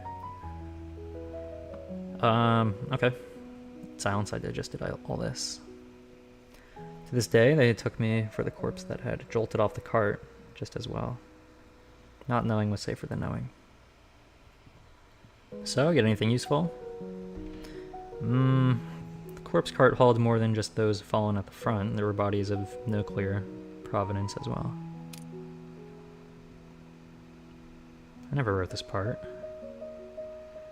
Her voice was very soft, as if confirming something she was none too willing to admit.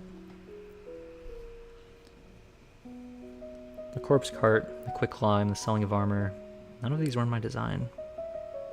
Still, it's only natural, making a world big enough, and it's bound to grow things of its own. No? I guess it depends on the way it's made. Don't overthink it. Fancy a look somewhere else. Go take a look at the barracks. Oh, now that option's unlocked. Okay, yeah, we can do that. We're not going to do the others because we're not leaving Lilith, and we're not... I don't know what this means. I don't know who True is, but we're not doing that. Go take a look at the barracks. The Griffin Army Camp was pitched on the outskirts of Miracle Town, tents of every height, pressed down upon the grass, and from far off looked like a sprawl of pale gray roofs sprung up overnight. By the low outer wall, a squad of soldiers was marching off in step into the distance. The grass lay flattened under their boots, and only slowly, after they had passed, did half of it rise again. The place is a fair bit larger than what Lilith designed. Numbers of tents, the frequency of patrols, it all looks like they're preparing for something. Halt. This is a restricted military zone. No idlers permitted within. The gate guard came striding over. The dust before the camp gate rose at the toe of his boots, then settled back into the shadow of the fence. Who are you lot? Got a pass? Or adventurers we'd like to ask about? Without a pass, you cannot enter the camp. His tone wasn't rough, more like a rule the gate repeated many times a day. Something been going on outside town lately? Situation. His gaze lingered on me a moment, the wind before the camp gate slipped through the gaps in the tents, setting the pass token swaying gently. Things have indeed been restless of late. Monsters out by the uncanny wilds grow more numerous, and patrols outside town have been stepped up a good deal. Lord Wilson oversees it in person, and even brought an adjutant down from the capital to tighten the running of things. What is that? One called Ronnie wears spectacles, speaks very plainly. At any rate, if you're adventurers, I'd advise registering a guild at the service center first. There are channels for commission work between the Griffin and Guild adventurers, but that's all official business and must go through proper procedures. Can't get in just as I thought, but at least we've learned a thing or two. Wilson stationed here, and there's that thing from the capital too. None of that was in my design. Never mind, let's head back for now. We'll come again when we can get in. Go check out the Guild Service Center. Can we... Okay. What about now? There we go. There we go. The street lamps flickered on one by one. The service center's signboard had withdrawn into the shadow, leaving only a thin sliver of cold light through the crack on the front door. Huh. Doors are shut. Hang on, I should be closing this early, should it? Hey, don't go looking at Lilith like you were enjoying the show. Sorry, you dawdled too long on the way. I didn't time it right. Plan to register as an adventurer is, for today, declared a failure. What do we do tonight? Lodging, registration fees, starting funds. Right, this is a blind spot on Lilith's design. After this many times, why do I still keep making mistakes like this? After this many times? That kind of contributes to my theory of this not being the first time they're playing this game.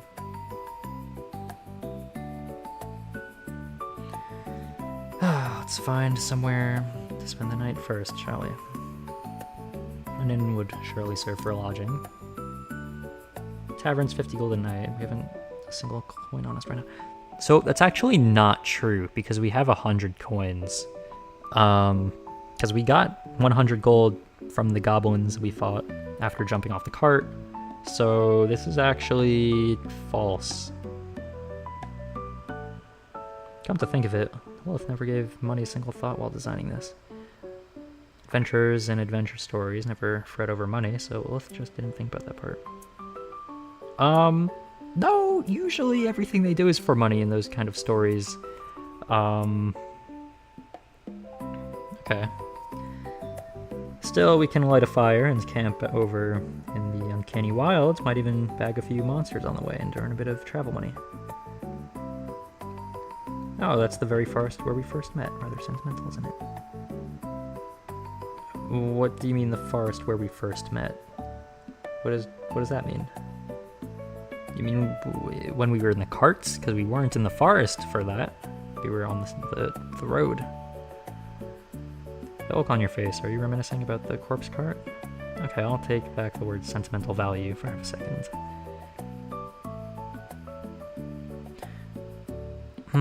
Okay, so it looks like maybe we can go to the tavern with our money.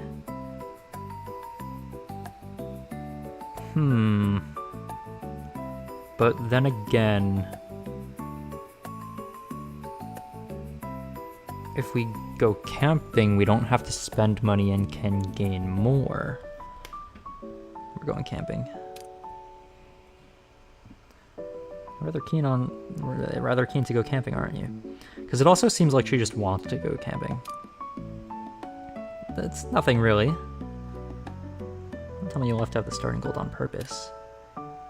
That one, well, it's going to skip if you don't mind. Okay. So she just wants to go camping. Are we going or not?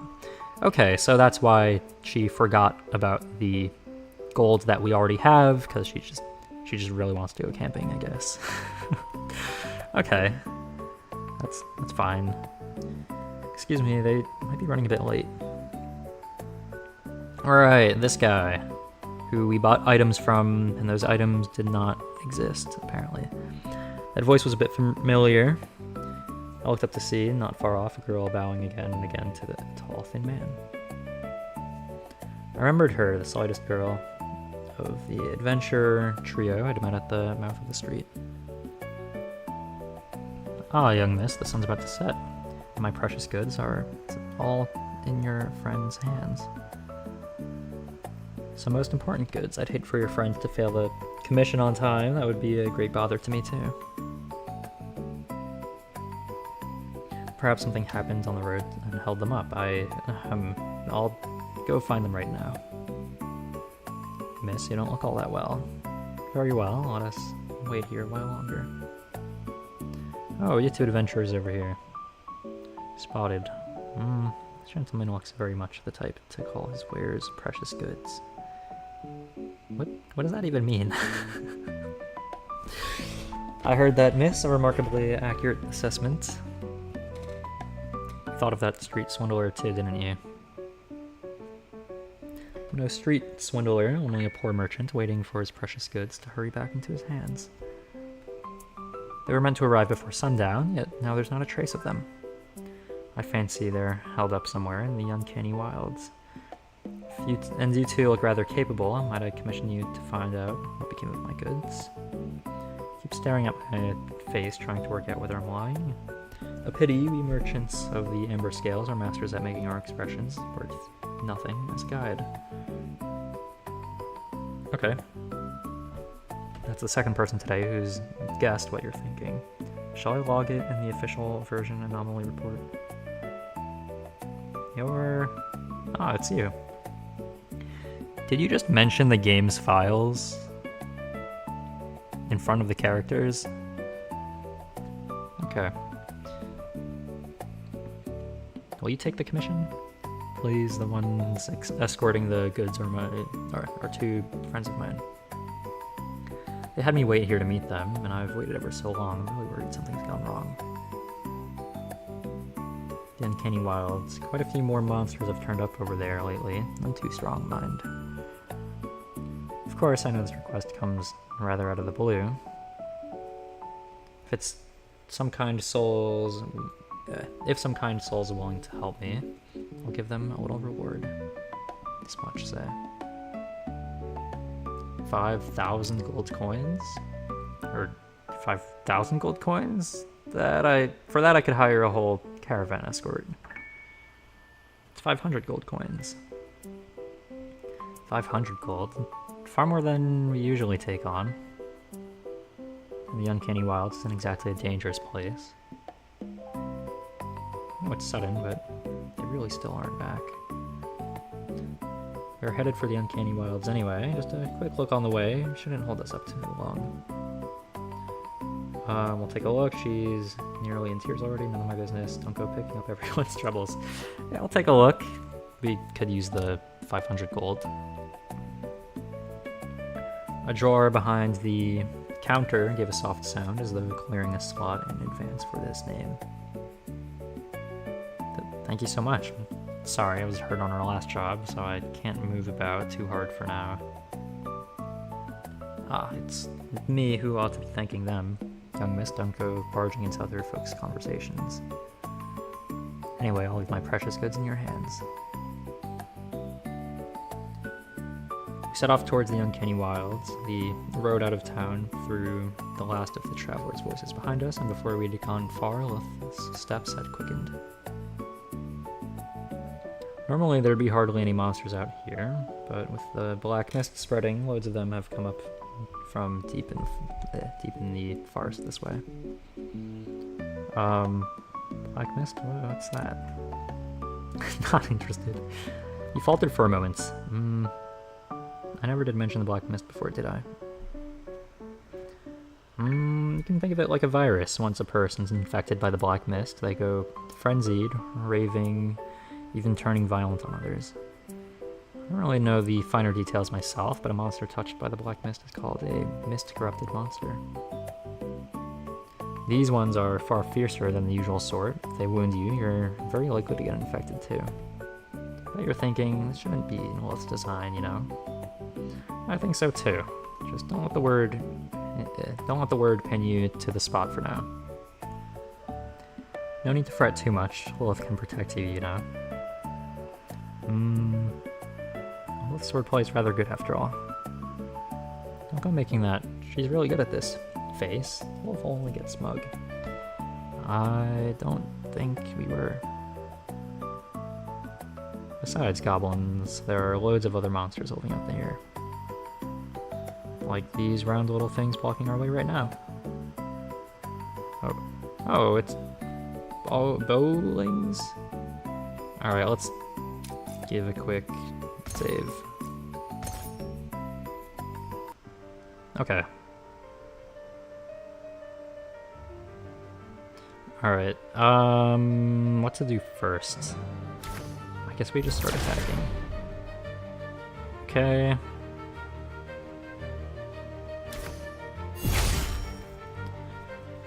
Alright, that one's dead. What was that? Oh, 5 damage, and it took 4. Okay. Yeah, I guess we can just start spamming attacks. I don't think we're really at a point where we need to... Are we doing 2 turns in a row? 3 turns in a row? Why?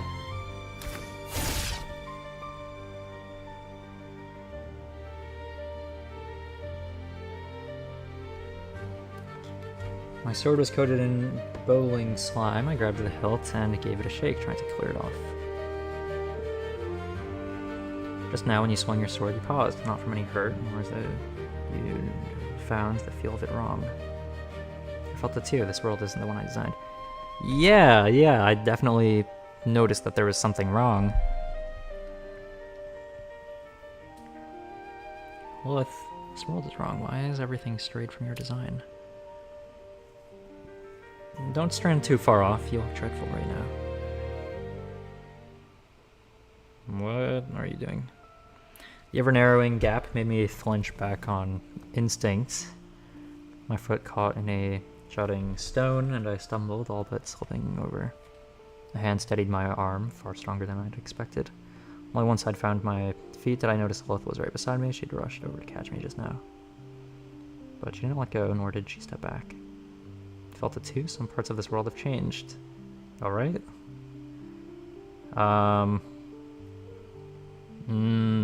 Standing a bit too close to me. Why are we? I don't know. I mean, I don't know. I'll let Morphean Paradox do his thing. I won't interrupt. I just stepped back and drew closer. I only stood there, feeling the warmth of her palm against my skin. You nodded, so it wasn't just me imagining it. I felt it too. Something's not quite right. It's all right. I promised you, didn't I? We'll get to the bottom of all this and put this world right again. Only then did Lilith let go and step back. Oh, don't go getting all tense. Whatever the world does, you've still got a real knack for fighting monsters, you know. A shrill woman's voice faintly familiar cut across our talk. So why on earth did we travel through the night in the first place? Damned bowlings. Get off our goods. The adventure is escorting the goods,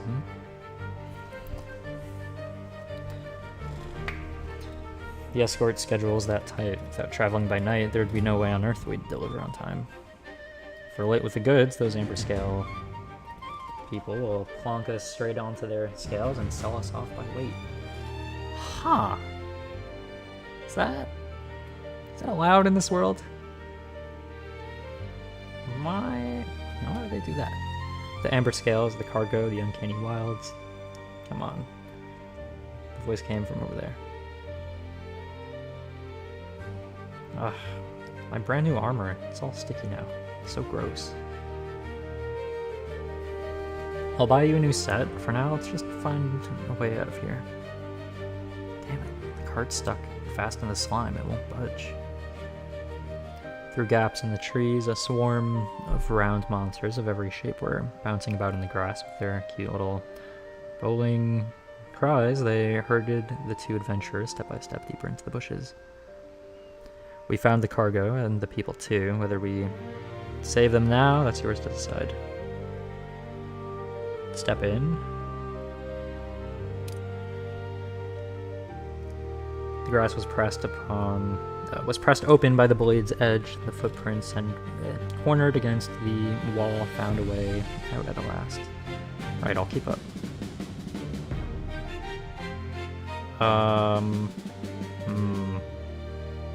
Let go of that adventurer.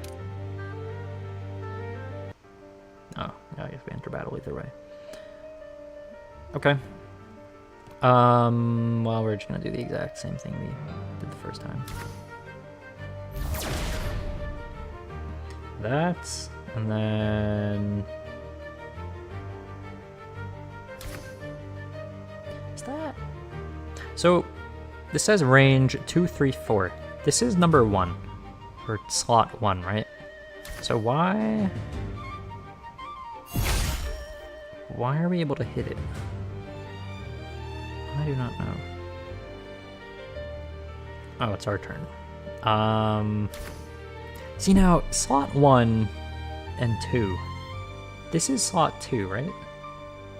So now why can't we use that? Alright, let's just give him an attack bonus, because that's all we can do. Yeah, let's just pop ult at that point. Might as well. I don't know why his cloak comes off for the ultimate, but okay. Thank you, only... Have we met before? I'm Lomake. I do not remember that being your name. This fool here is... Andy, and thank you so much for saving us. Thank you both so much. Only forgive me, I don't really recall ever meeting you. If I may, who are you two? I explained to them what happened outside the guild service center. I told you were too slow. Now Helen's nearly come looking for us. I've got your boundless energy, and I've worked a whole week straight. 4, the newest household magitech device. Fighting for the quality of our life, you know. I get it all. Work hard too. Come on. Let's get the goods let's get the goods back quick, or it'll be dark before we deliver, and they're bound to dock the fee. The Amber Scale merchants must be getting anxious. We'll be off ahead of you. Is there something else you wanted to say to? Just remembered that parcel at the street corner, haven't you? What? What parcel at the street corner? Huh? This is your bundle, isn't it? I don't know what we're talking about. This is your bundle, isn't it? I found it in the alley by the street corner. No, I didn't. You mean the alley check that I failed?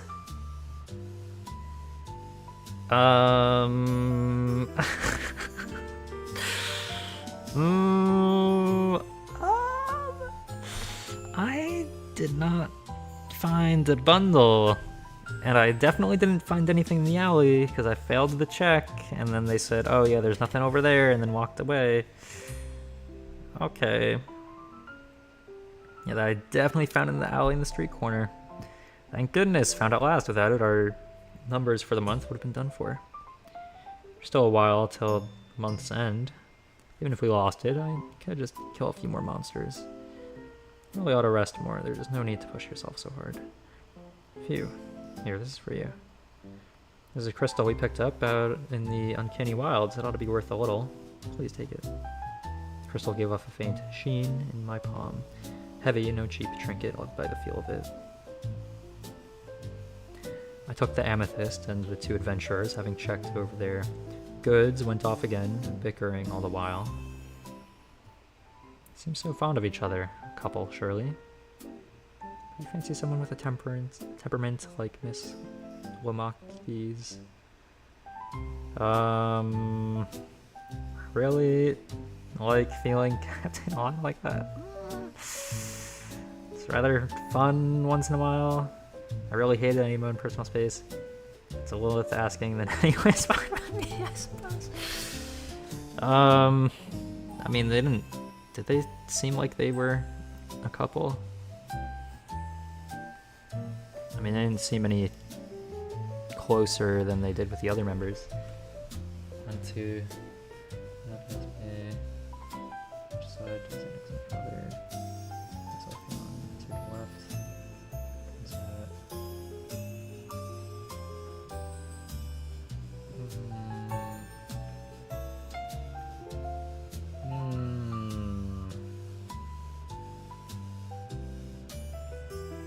Interesting. Okay, what am I supposed to say here?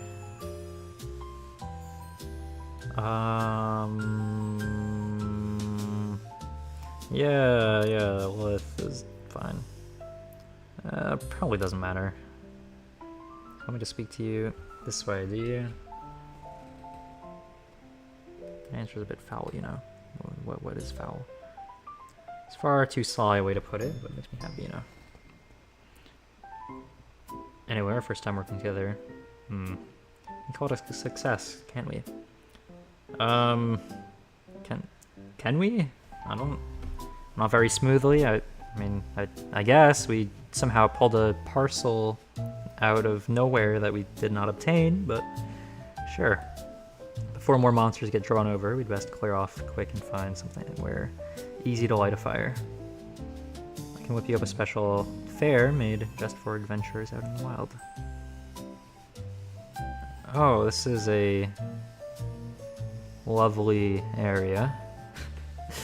The road out of town slowly let the clamor fall away behind us. We'd not gone far before the tree shadow and a wind-sheltered rock fenced in a small clearing fit to pass the night.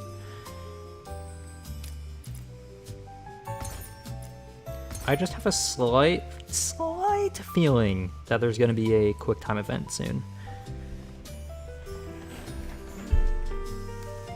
The road out of town... Did I just read this?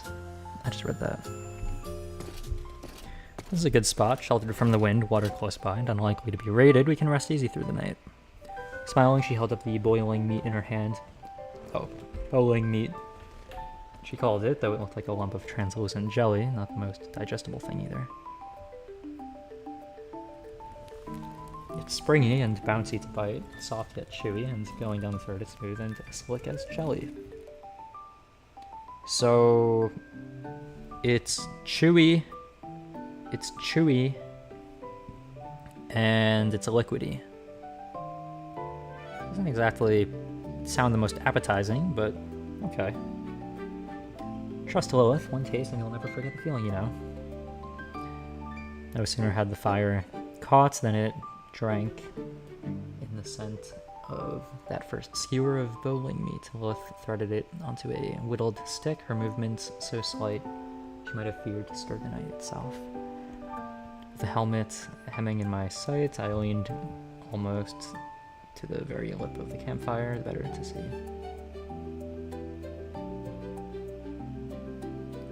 Don't lean in so close, you'll get smoke in your eyes. Vehicle...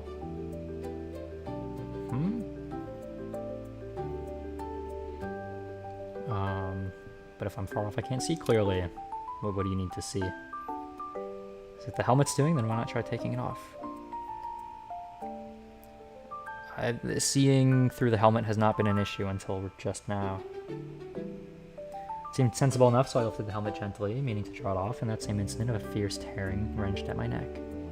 Savage pain broke me out in a cold sweat. I gripped the helmet's rim, yet even the slightest tug sent that fierce wrenching coursing through my neck until I had no choice but to abandon the thought of removing it.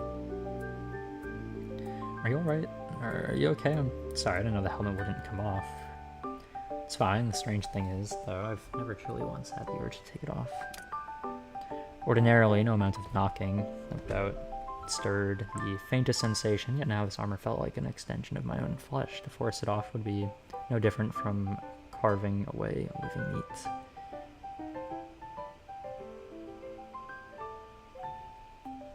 I think that is answered, counted it. You had to answer a question just to eat there? Is that real? Wearing it like that's not so bad either. Oh, wearing it like that's not bad either. Rather fun, actually. You're a strange one, you are. Why is she talking as if she doesn't know Morphean Paradox? You've already seen the world's gone wrong, and you keep charging ahead. Aren't you afraid the direction's wrong too? Still though, you know something's wrong with this world. Going it alone would be rather a bother, wouldn't it? Answer 3. Get to Interesting. Rather than take on commissions on her own, Lilith would much sooner come along with you, if you don't mind, that is. Maybe we could travel together for a while. Once we've worked out what's going on, there's time enough to decide.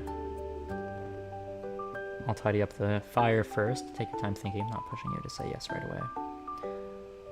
The world's already off the rails. Traveling together for now means at least fewer misjudgments. I can manage on my own, at least then I owe you nothing. Okay, for now, don't go vanishing on me. The campfire drew a little nearer between us, the sparks no longer scattered outward.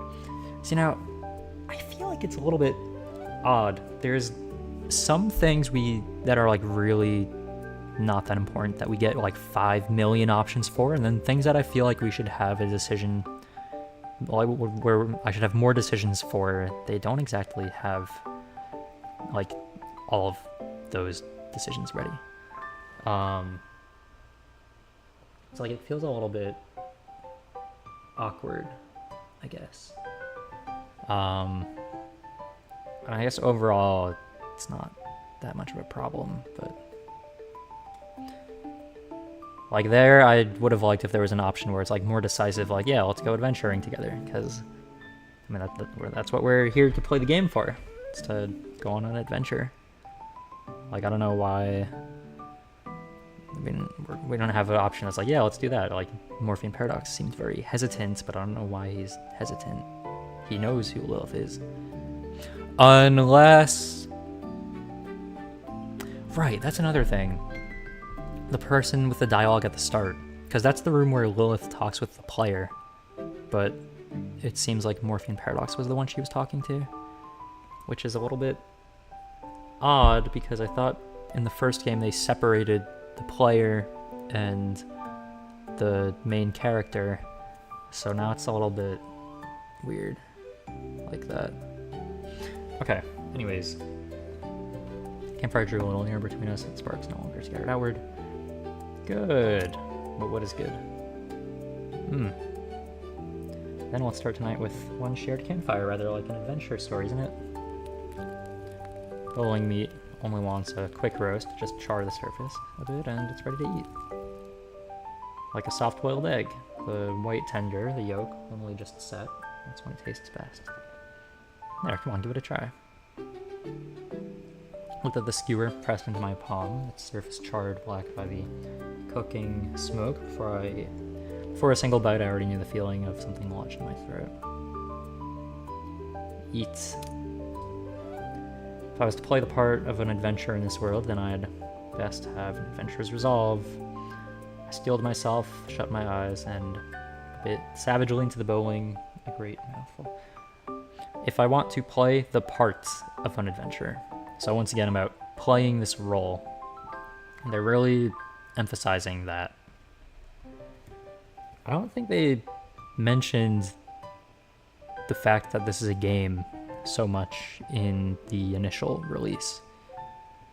Like, it felt much more like they were just accepting their roles immediately. Like, there was a lot more questions of like, oh, who am I? And stuff like that. But now it's like, okay, let me play the role of this character and then figure out things about the world. But there hasn't really been much questions of like, who am I? Like, because that was kind of one of the main plot points in the initial release. Like, every single character Morphean Paradox would meet, he would say, oh, do you know who I am? Oh, do you know me? Do you know me? He would ask that to like everyone. But so far, he asked like, what, one person? That was kind of it.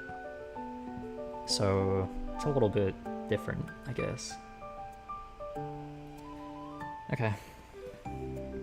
I Teeth meta, slight resistance at first, then broke through it by sheer brute force, cutting across the half-set flesh and closing, coming together.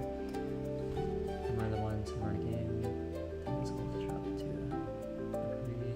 I mean, Lilith has also been saying, like, oh yeah, we're in a game now. Like, wait, and she keeps saying, like, oh, this isn't how I designed this part, and stuff like that. So it's like... But then there's also parts where there's like characters with personalities that she hadn't made, and then she's talking about how it might be the game growing characters. Not really sure how that's working, but the thing is, I think initially, like in the initial launch, the main character had amnesia, but he doesn't really... I don't think they're really going with that plot point anymore. Thumbnail. Thank you. I spent like 10 hours on it. Yeah, spent a little time going on. Started. Yeah, a little bit. Yeah.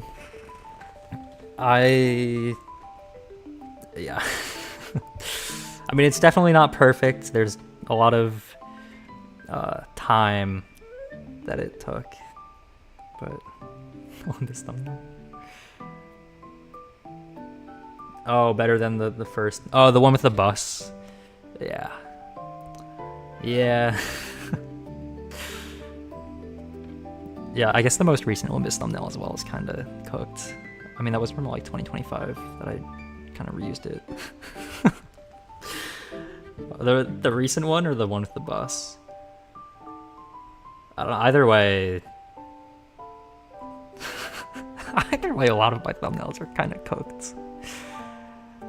Bus? Oh, yeah, that one. Yeah. It's been almost a year since then. Because that was like one of my first thumbnails. And that was around like August 2025. And I started in August. So it'll be like...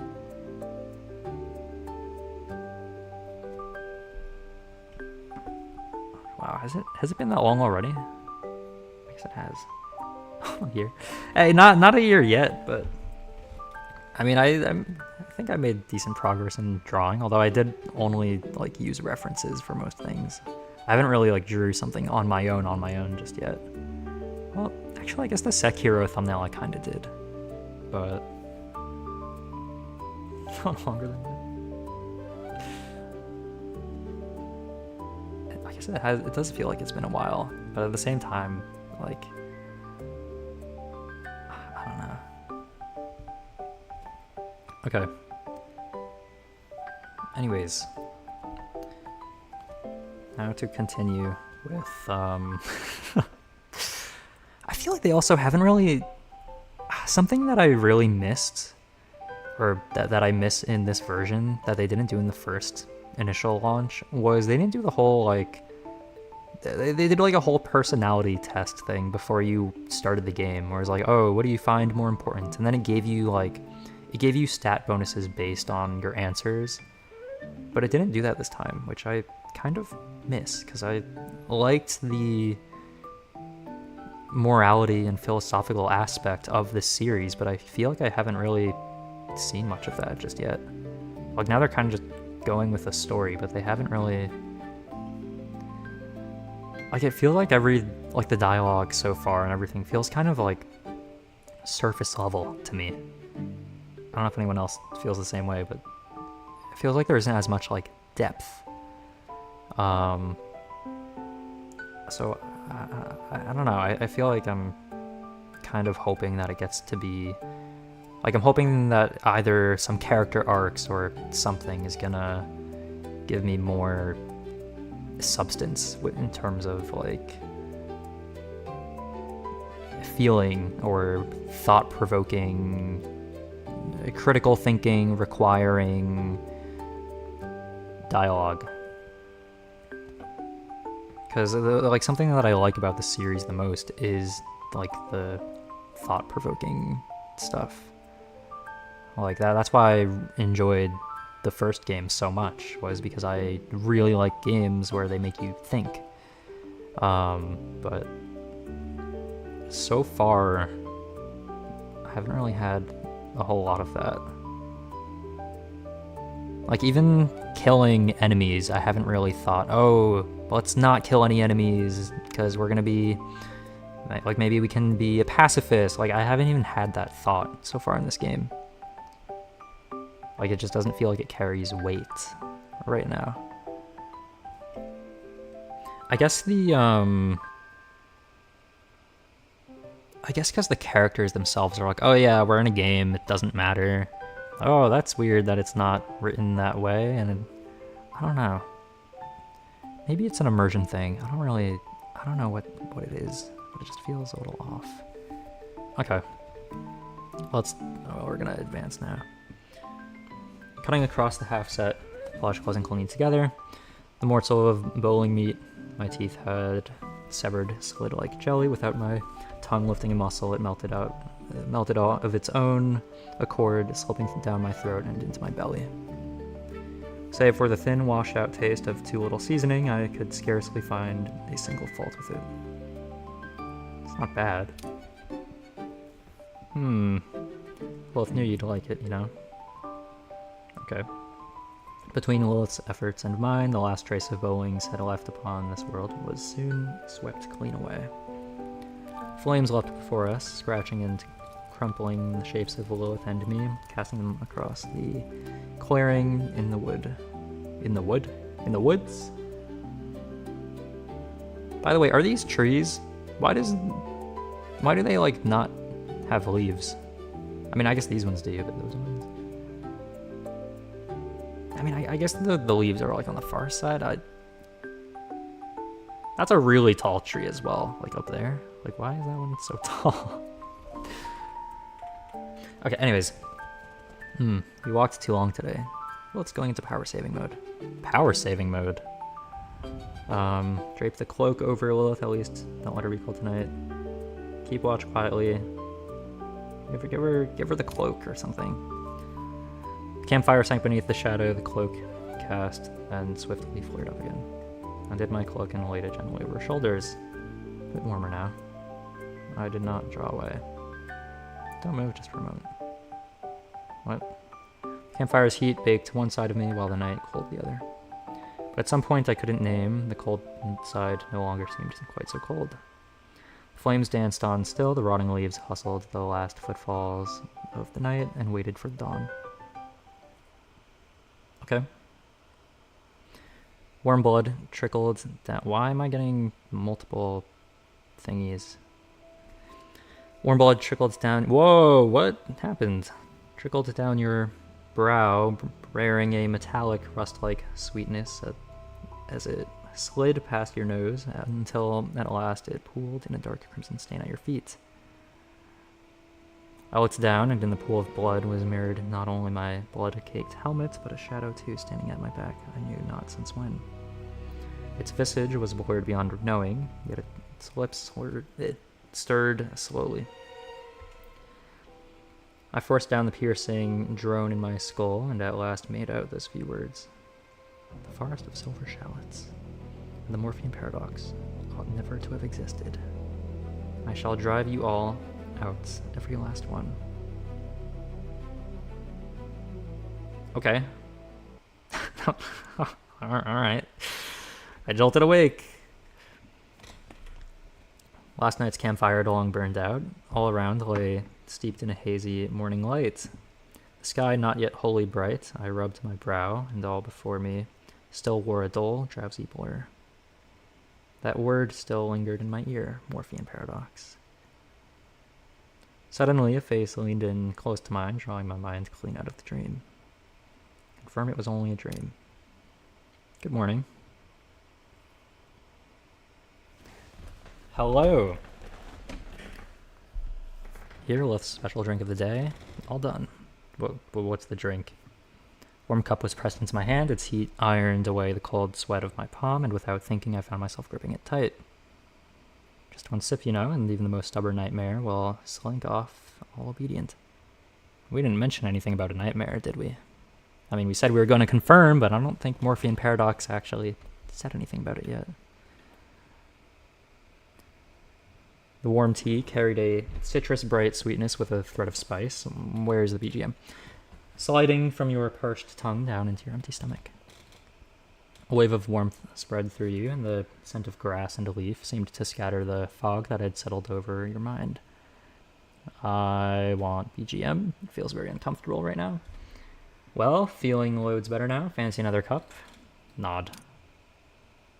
I handed the cup back and watched Lilith drop in fresh lemongrass leaves. I'm so unsettled by there being a lack of BGM. I need there to be audio other than me talking. This is... I'll just keep reading. The leaves turned slowly in the brew, bleeding out a thread of pale green. What? The color was as vivid as the tender shoots of early spring, breathing a fresh, living fragrance, nothing at all like the blood-red field of my dream. I say the dream felt off. In the dream, someone knew I was the Morphean Paradox. I reckon something doesn't want the two of you to clear the game. The two of you? What do you mean the two of you? As in Morphean Paradox and Lilith? Not including the player? Lilith gave a soft clap. Are the dialogue options the player speaking and not the main character? That would be interesting, but I don't know if they're actually going to go as in-depth as that.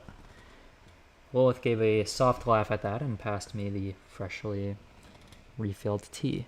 Because here it says me, but I don't know if me is me.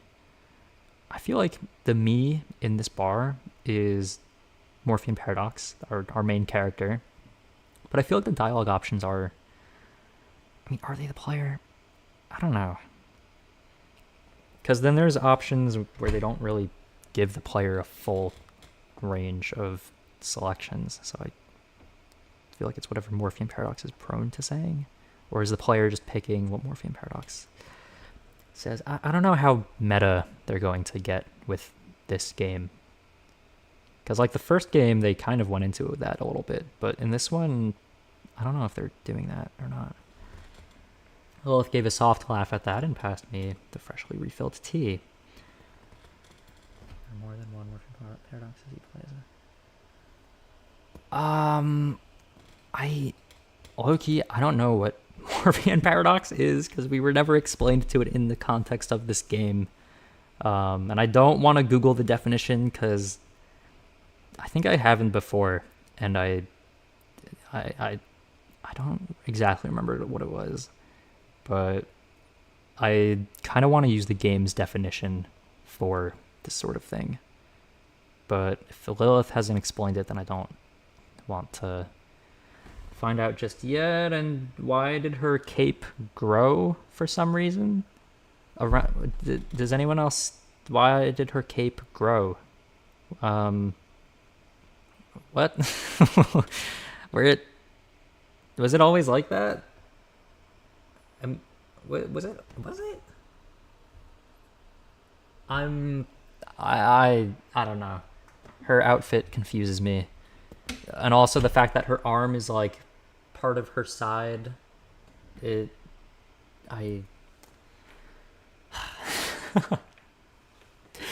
Anyways. She looked down. Did that make her cape get taller? I don't know. Anyways, also another thing I noticed is that the sword I drew very incorrectly, because I didn't draw, like I drew like the pointy part here, but I didn't draw like the pointy part here, and I didn't realize there was a handle here because in the image I used it was like covered. But anyways, this world's only just taken shape. The edges of the dream might not have quite set, you know. Lilith never drew in a character. BGM! I was missing background music. I'm so glad it's back. Lilith never drew in a character like that. Probably just a stray shadow the world grew on its own. One Lilith never sketched. I feel like it's gotta be the one in the preview images where it looks like Lilith, but she has black hair instead of white hair. I don't really know who that is, but I feel like that's gotta be whoever was appearing in the so-called dream. Probably just a stray shadow that the worlds grew on its own, one Lilith never sketched. That voice didn't sound like idle chatter. The world's so vast, there will always be a corner or two Lilith never got around to finishing. Also, why does she keep referring to herself in the third person? I've noticed this like a while ago, but has she done that in the past game? Or in the initial release? I didn't think she referred to herself in the third person that often. Or ever. I don't know, maybe I just forgot that. Yes, she did do that? Okay, I guess I just didn't remember that then. Okay. We'll go around to finishing. Dreams are where stray old shadows are most apt to slip in. Don't take it too much to heart. Just don't let it lead you about, that's all. Besides, you're perfectly fine right now, aren't you? Eat well, drink well. That matters more than anything else, you know. She said it lightly enough, yet I marked how her fingertips faltered for an instant as she poured the tea. Thanks for the comfort. Gave Lilith my thanks, and she nodded at me with a smile. A wild rabbit poked its head from the grass, ears pricked, watched us a while, then shrank away again. Oh, okay, alright, I don't... Where did that come from? That has no significance to the story. They just threw that in there just cuz. What was the point of that? By the way, have you made up your mind about what I asked before? Lilith leaned in a little closer, the ends of her hair brushing my cheek. Won't you come along with me? After a night of turning it over, I had reached on this question and answer all on my own. Wow, that's a lot of options. I'll agree to it, just don't make me regret trusting you. I won't form a guild with you. Don't make a companion sound like some kind of contract. Okay, let's go together. Don't go vanishing on me now. That was a dialogue option that I saw before. I don't know why it's back with the same wording. Maybe it's not, I don't know. No need, I'm fine on my own. Being needed is too much bother. How do adventures work in this world? Can't you just go off and fight the demon lord on your own, or do you really need me as your key character? What backstory did you write for yourself? Alright, let's... Okay, let's go together. But don't go vanishing on me. The empty slot grew no colder than before. What does that mean?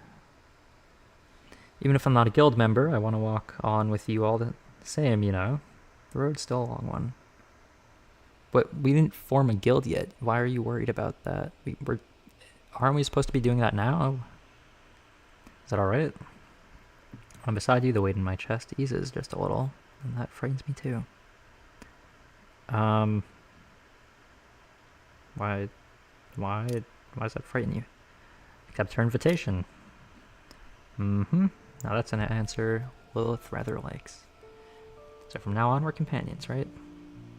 Confirm your companions, even if the word sounds like it could be taken back at any moment. Does it? Why is Morphean Paradox so distrusting of Lilith? Companions, as the word slipped past my lips, the tip of my tongue went faintly numb. Lilith gently drew my head into her embrace. Her white hair spilled softly across my cold silver breastplate, and that little patch of the world seemed to shut out all of the clamor. Only her heartbeat under warmth, seeping soundlessly through the armor. What did that say? What did we say to her? Is this something companions do as well, or is it only you who treats me this way? My breastplate kept her heartbeat for me, beat upon beat, nearer than all the clamor of the guild. No. Her voice was soft yet clear. I don't know what we're talking about. There's something between Lilith and you. Morphean Paradox. I've never been with Lilith. In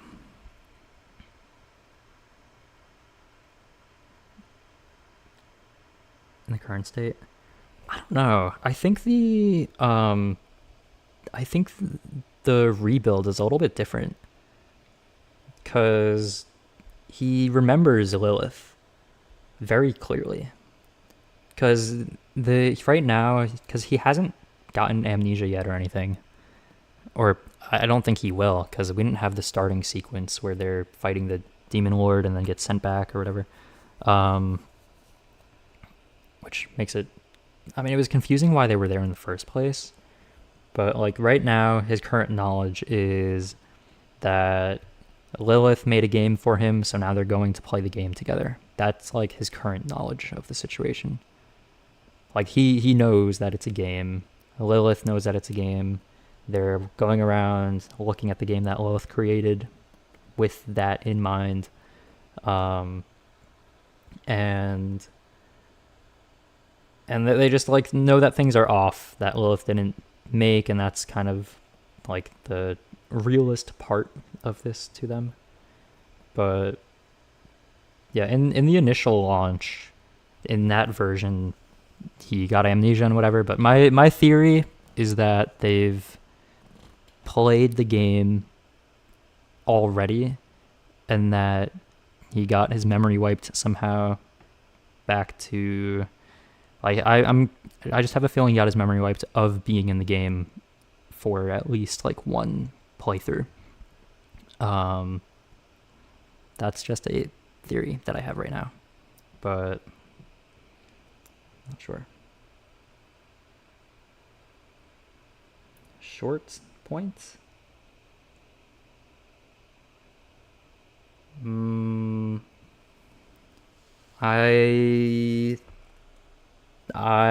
did not. I don't know if I don't really know too much about that. I didn't get like super far in the initial launch as well. I kind of only got up to the guild system, but I didn't get much farther than that. So I don't know like too much about story-wise what's going on. Right, business first. Come on, follow me.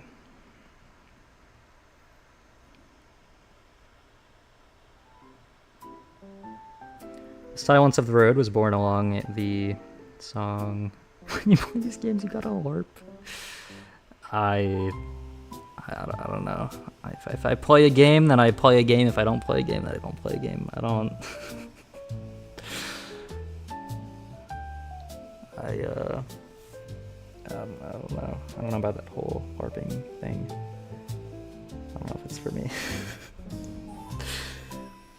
This is probably one of my favorite BGMs in this game. Well, here's the guild. I remember this scene. Or the service hall, or whatever.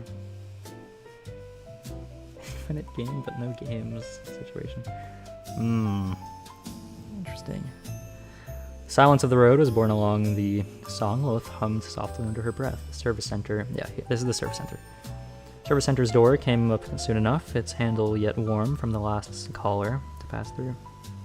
So far, the most broken thing that we've had so far is the fact that we did not pass the alley check, and then they somehow got the item from the alley check that they did not get. That's kind of the most broken thing that's happened so far. But yeah. I mean, because I'm just trying to think, like, I don't really, like, I guess the story seems a little bit out of place sometimes. I don't know how to put it.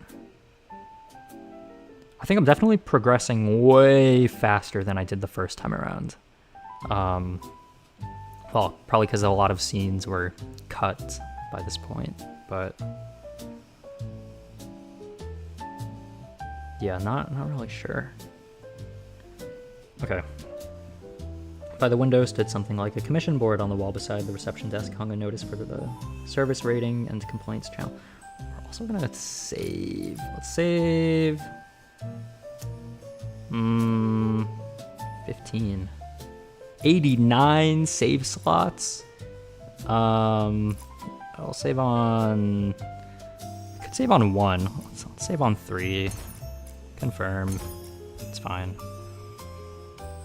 By the window stood something like a commission board. On the wall beside the reception desk hung a notice for the service rating and complaints channel. It was busier here than I'd imagined, the voices before the counter stacking one on top of another. When Lilith first designed this place, I wanted it to be more than just somewhere for adventurers the residents could come to. So, yeah, once again, mentioning how she designed the place. They've kind of been doing this with every single place and person that they've met. They've been either saying, oh yeah, that's how I designed it, or, oh, I didn't design it like that. Like, they've kind of been doing that with, like, every single interaction. Like, very, very frequently, it feels like. I don't really know how I feel about that.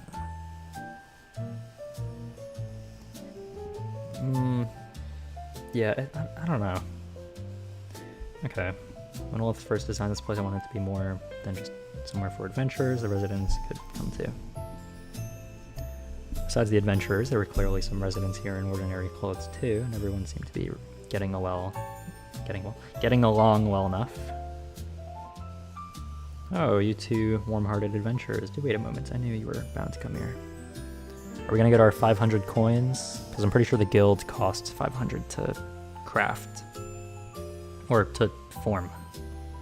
The Amber Scales merchant who had commissioned us before came through the crowd, drawing up before us, his leisure, a smile on his face, greeting us in a gentle tone. Thanks to you two, my goods came to hand right on schedule. Let this letter of introduction stand as my token of thanks. I think you'll find it of some use. With a recommendation from us at the Amber Scales, the guild will grant you at least some discount on the registration fee. Right, it was 1,500 and then with the discount it goes to 500. Right. I held out both hands and took this letter of introduction to the merchant offered. Confirm this is exactly what you need. I raised my head, my gaze traveling over the crisp, costly suit the merchant wore, the cloth so smooth it bore not a single crease.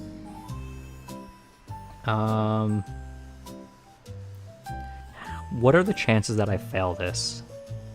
Ask the merchant to invest in you. That's a failure, isn't it?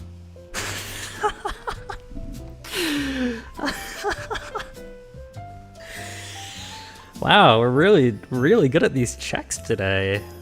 Wow, we're just so good at them. We're so good at failing every single check that says easy on it. Wow, we're just so talented. I can't believe it. This is crazy. Tried to set myself in order to make myself look every bit as respectable as this gleaming, well-turned-out merchant. Pity that after a whole night, the slime the bowlings had left on my armor had hardened into stubborn stains that simply would not come off. And run. Yeah. And so this finely dressed Amber Scales merchant merely exchanged a few mild pleasantries with me, then politely turned to his parting words. Hope there will be a chance to work with you two in the future. I'll take my leave. You didn't give us the 500 coins? Do I do it? Oh, I could do it. I could. Is that... See, now, it would be cheating. It would be save scumming, which I don't want to do, and which the devs also don't want people to do either. But, like, I should not be failing the majority of checks that say easy. So I think something might be a little bit off with that. So like I'm suspecting there's an issue with that. So is it really like I don't want to reload it, but just join. The thing is, I don't think you can join Lilith's guild. I think the options it gave you was to either absorb her guild or to make your own. And either way, it still costs the same amount, I'm pretty sure. So it's like, I kind of need money, but if I don't get the 500 from that guy, I don't know where I'm gonna get the money from. So like, am I gonna get locked out at the start?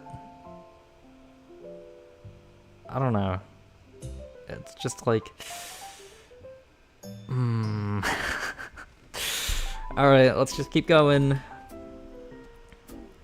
Amber Scales Merchant gave me a courteous nod and took his leave.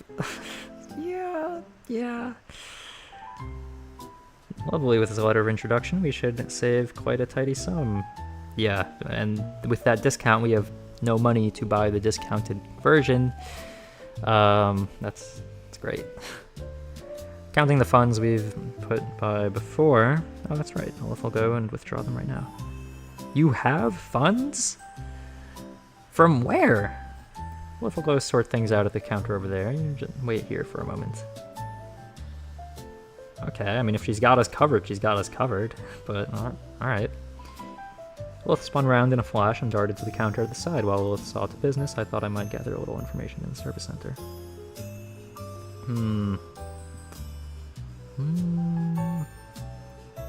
So what's on the notice board? Past the adventurers gathered here, and they're in 2s and 3s walk to the notice board by the wall. Unlike the boards out by the street, what was posted here was all formal notices meant for adventurers.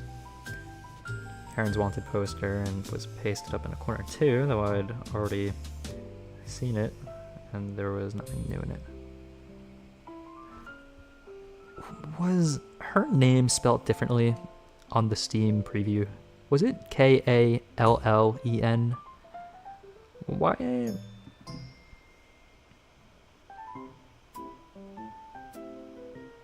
Okay. My gaze passed over the wanted poster and came to rest out a few more conspicuous notices.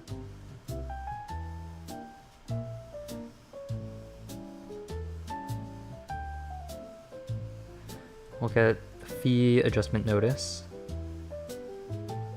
This is intentional.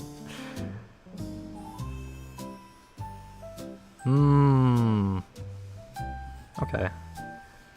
Look at the fee adjustment notice. Look at the recent commissions briefing. Someone had scrawled something at the edge of the notice board. Let's look at that first. A few crooked lines had been scrawled in charcoal along the frame on the notice board. Lord Wilson protects Marigold Town, and who protects the adventurers dying outside the walls? The folk at the front are dying. The folk in the rear are raising prices. Fine, Griffin, this. I'm getting so distracted by the BGM, it's like... It's just so great.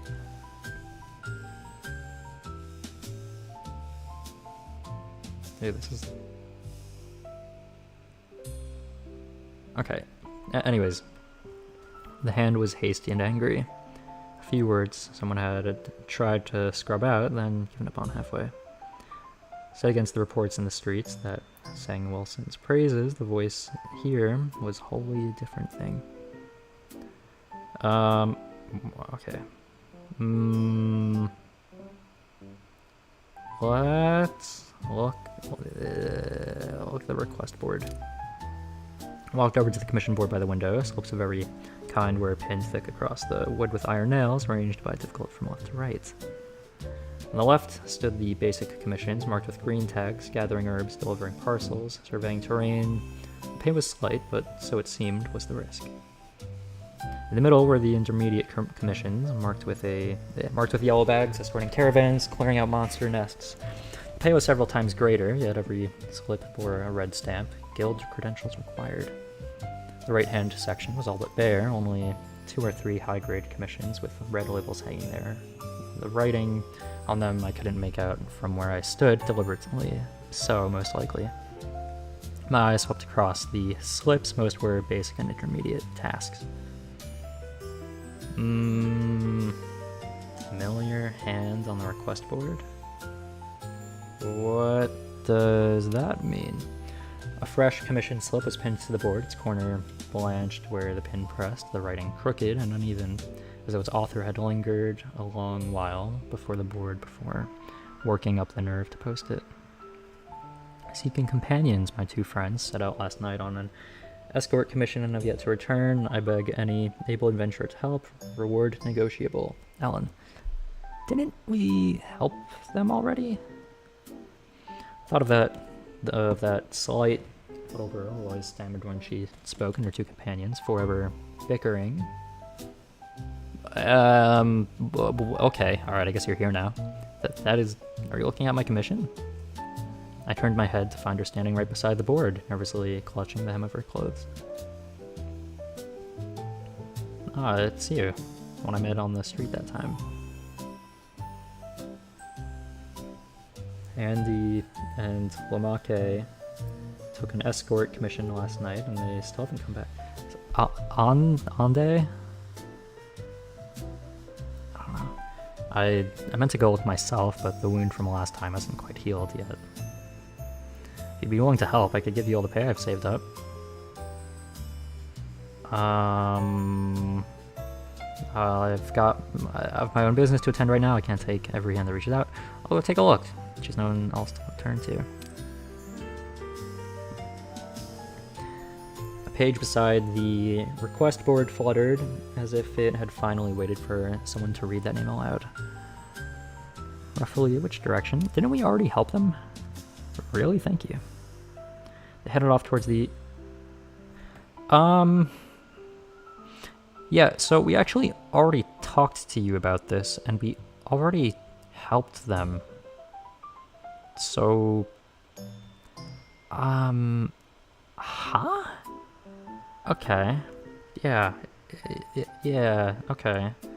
Forest to the southeast of town. Unless they're missing again.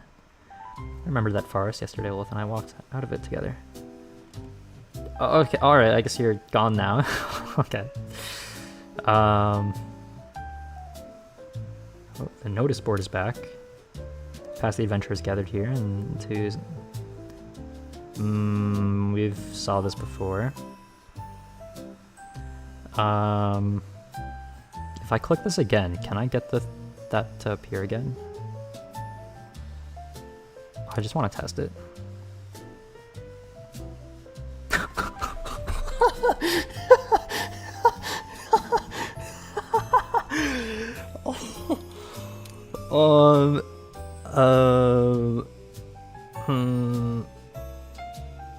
Okay. Look through the gathering commissions. Oh, look through the delivery commissions. Turn to the delivery commissions. Delivery commission convey a medicine sample. The eastern outpost of Udonlite Plains, reward 300 gold. Note, wild monsters may be met en route. Traveling in companies advised. Delivery commission, transport a consignment of goods to the neighboring town for the Amber Scales Trading Company, reward 500 gold. Note, a deposit of 100 gold is required. Could do that. Compare the pay and cost of delivery things. I noticed that most of the delivery commission carried the note traveling in company advised. Taking such work alone was plainly not well on. Is there... Oh. Middle... Load cringe today. Required. Okay, let's check this one. Took a few green tagged slips from the board and looked them over. Gathering commission. Silverleaf grass times 10. Delivery point. Marigold Town Apothecary. Reward 200 gold. Gathering commission. Morning dew times 5 files. To be back gathered within 2 hours of sunrise. Reward 150 gold.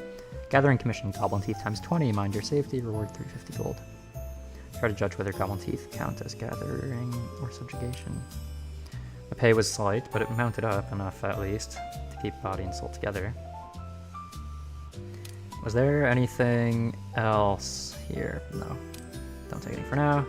Listen to people's conversations.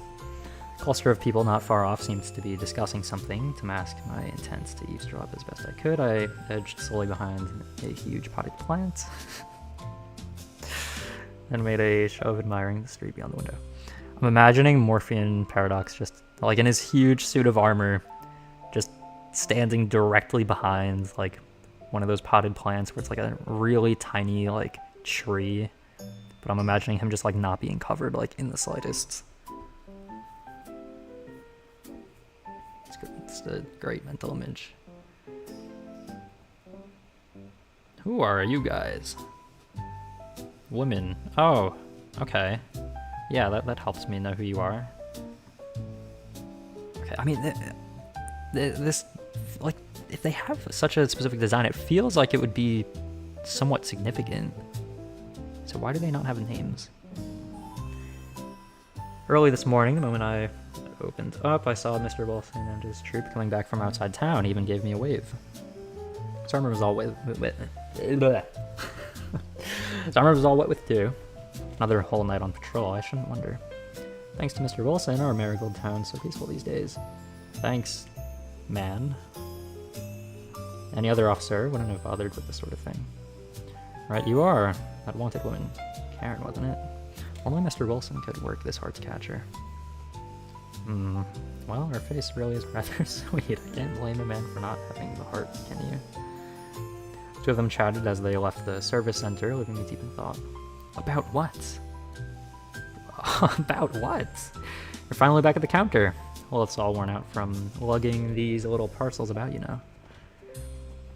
Where do you run off to? Wolf very nearly went and borrowed the reception desk's voice, carrying magic to track you down. Next time, at least leave your duty. At least leave your deputy a word. I'm off to look at the commission board. I tried to gather some information. Go explore. No, Lilith just got back. Tried to gather some information. Mentioned that everyone here likes Wilson a great deal. Looks like you picked up on some useful news. Go on explaining that Wilson is very popular with ordinary folk. That's right. War between humans and demon lords' army never seemed to end ever since Wilson withdrew. From the front to Marigold Town, people here have seen something in this great hero. Marigold Town isn't a big place after all. I shared a few other things I'd seen and heard with Lilith, and she seems quite taken with them. I see. Wilson's name carries a lot of weight in Marigold Town, you know. Lilith gave her money pouch and her hand a shake, the metal within chiming pleasantly. Okay, the funds are all in place. Let's go. See the receptionist about our business. Save. 4.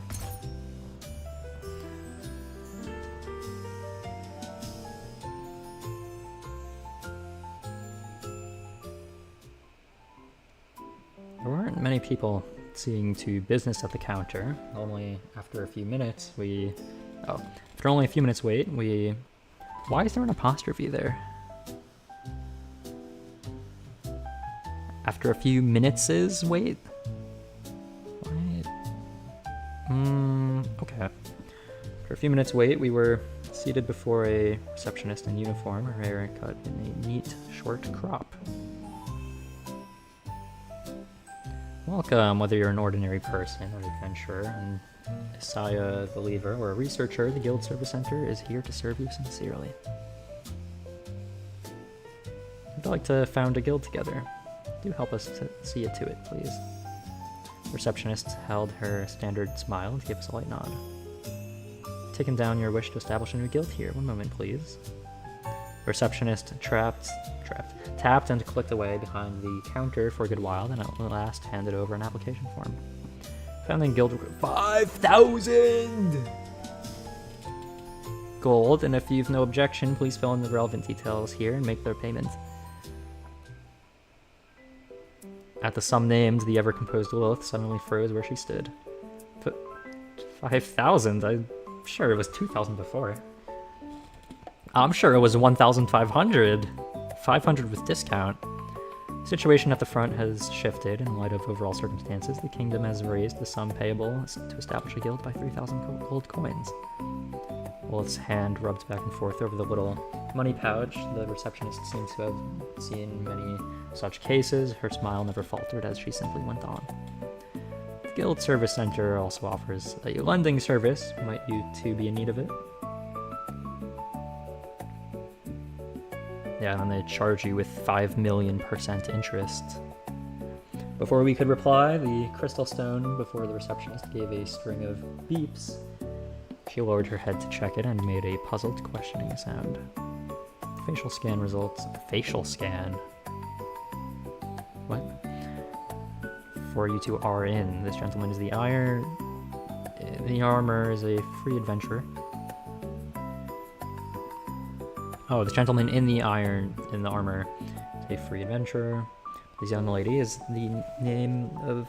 Oh, but this young lady by the name of Lilith seems to have a frozen guild. Frozen guild, what's that about? The guild name is Weeklo. That's what it's called, right? Weeklo? I can't turn up any information. The people and the related assets involved are all frozen. Locked out of use. So Lilith, it seems you cannot, at present, serve as the head of a new guild. It's alright. The one to be head is this one here. Confirm that I'll be the guild head. Didn't I say so? You and Lilith together. You in front, and me just behind. Lilith put you right at the front of the subject on purpose, and you went along with it without a word, didn't you?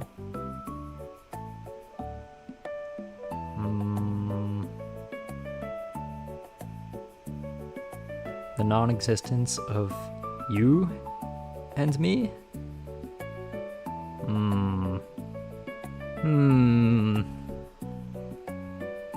So why is she saying this in front of the receptionist? The receptionist is probably like, what? What are they talking about? That absurd little word game. If you inherit the Frozen Guild, there's no need to pay the establishment sum. So, will this Morphean Paradox take out a loan to found a new guild, or simply inherit Lilith's existing guild?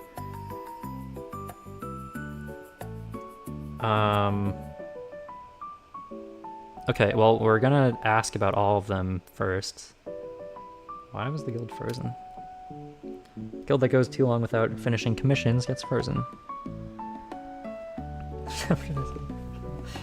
Yeah, I mean, she also didn't really have much of a reaction to Lilith being broke either. But I don't know, that's like a normal thing to see as a receptionist for the guild hall, but I don't know. Lilith's lines just seemed a little awkward to say in front of her. A guild that goes too long without... I just read that. The system doesn't show when the free started. The records were probably a bit patchy back then. The Weeklo Guild's been frozen for a good long while, it seems. Confirm that Lilith was once an adventurer for a long while. An adventurer, yes. I was one for a good long while, you know. Okay, so she kind of gave us no information to go off of that. Weeklo. It's a name Lilith used long ago. Oh, used a long time ago. Is Lilith really so bad at coming up with names? That Lilith from before, was she the one in charge? What do you mean, that Lilith from before? Was she the one in charge? What are you talking about? In charge? The captain? I'd say so, more or less. Well, you mean the past Lilith? That's a really odd way of saying, were you in charge? That, okay, alright, that's interesting. In charge, the captain? You could say so, more or less. I've got a letter of introduction from the Amber Scales. I drew out the token of thanks the merchant had given me. And once the receptionist had made out the seal upon the letter of introduction, her smile bloomed brighter still. Ah, so it's a guild recommended by the Amber Scales. On the fee for founding a guild, we can offer you a bit of a discount. So the Amber Scales name carries this much weight at the guild service center. Couldn't help but grow suspicious of where the slot had sprung from. So, you're not going to tell me how much the discount is? Well, I don't want to get rid of Lilith's pre-existing guild, but we don't really have 5,000 coins either.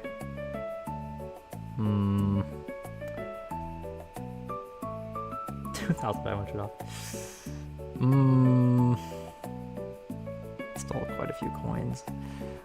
But I remember in the initial launch that Lilith was like sad at the thought of her guild disappearing, I think. Like, didn't it like hold sentimental value? They didn't really talk about that right now. Let's establish a new guild. Oh, and since you're carrying a letter of recommendation from the Amber Scales, we can have this loan for you. If I am to walk a new road, then there ought to be a wholly fresh beginning. With the letter of introduction, it's halved, just a 1,500 gold loan, that's all. What? Huh? Lovely, we've set up a 1,500 gold loan for you. Do bear in mind, if it isn't repaid in time, your guild will be dissolved.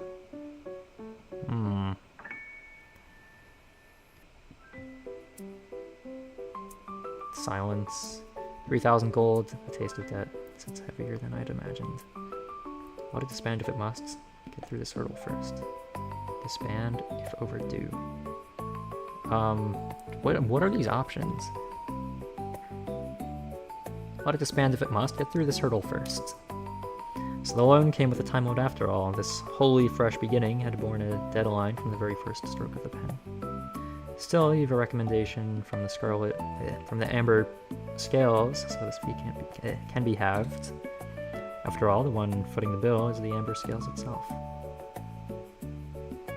We just lost a bunch of money. Does your guild have any other members? None for the moment. Then allow me to remind you both. Hold on, was that 1,600? Did you take all my money, including my 100 gold coins that I got from the goblins at the start of the game? Did you take my 100 coins extra? Did I just lose 100 coins because of you? Like 100 that I should not have... Okay. Alright. That's a little odd, but okay. Then allow me to remind you both, be sure to find at least 2 more guild members within the month, so the guild's total stays no fewer than 4. Huh? When did this new rule turn up? It's brought in at the same time as the fee increase. The aim is to stamp out idlers who hide behind a guild's name to dodge taxes and the like. So, you too, if you can't recruit enough members within a month, the guild will be forcibly dissolved. The rules drew tighter one after another, like knots being pulled, and might throw and try along with them. She rolled an act 20 on the stealing check. Yeah, she really did. Confirm there's no turning back now. Alright, understood. Now then, you two, go on and give the new guild a name. Weeklo. The Forest of Silver Shallots. Next chapter. The one true supreme guild. Pacific Rim? Why? Where did that come from? Like the movie? Name it yourself. I don't want to name it myself. I don't want to pick a name. I'll just do Weeklo. No problem. I'll see to it for you right away. Using the old name. Is that alright? You can pick one you fancy too, you know. I think the old name's rather charming. Unless she doesn't like it. Then we'll do as you say. Does she not like the old name? There was a touch of delight in Lutz's voice that I rarely heard. Oh, okay, so she does like that we went with the old name. Okay. Oh, one more thing. A duly registered guild may apply to the service center for a base property for day-to-day business and members' lodging. The cost is deducted monthly from the guild's operating account, but it's far better value than renting on your own or putting up at an inn. Our records show Miss Loth seems to hold the guild property idle ever since the guild was frozen, though the title is still hers. Shall have it transferred over to your guild as well? And of course, transferred as well? But we didn't inherit her guild, right? So why did we just pay you a bunch of money if the game thinks we inherited the guild? Okay. It's just that thawing the property takes 1 working day, but you'll be able to move in by tonight, more or less. If there's nothing else, here's the guidebook. How to found a good guild to keep it safe. The receptionist placed a thick stack of papers and a manual into our hands. Okay. It's done, we're a guild now. Come, let's have a look through this manual together. I love manuals. I love reading through tutorials and the like. took the handsomely bound booklet. Within dozens of pages were filled with flourishing script, setting out in full the duties and obligations a guild must bear.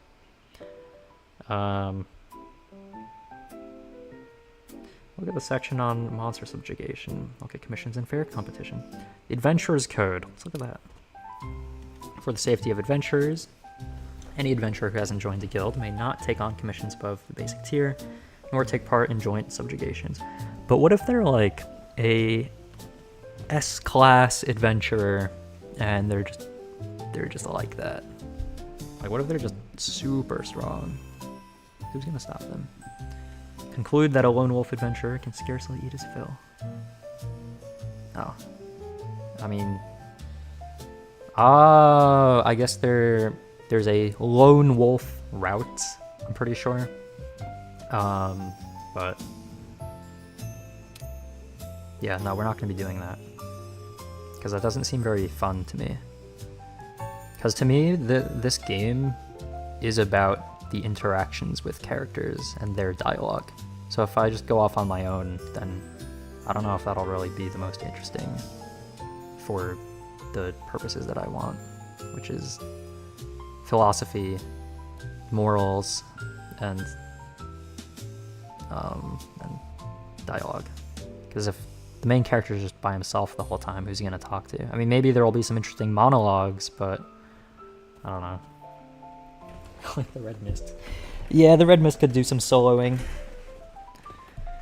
Of course, and being on your own with no companions is a very dangerous thing too. Though, there are still plenty who choose to wander the gray areas, you know. You remember the very first commission we took? I don't.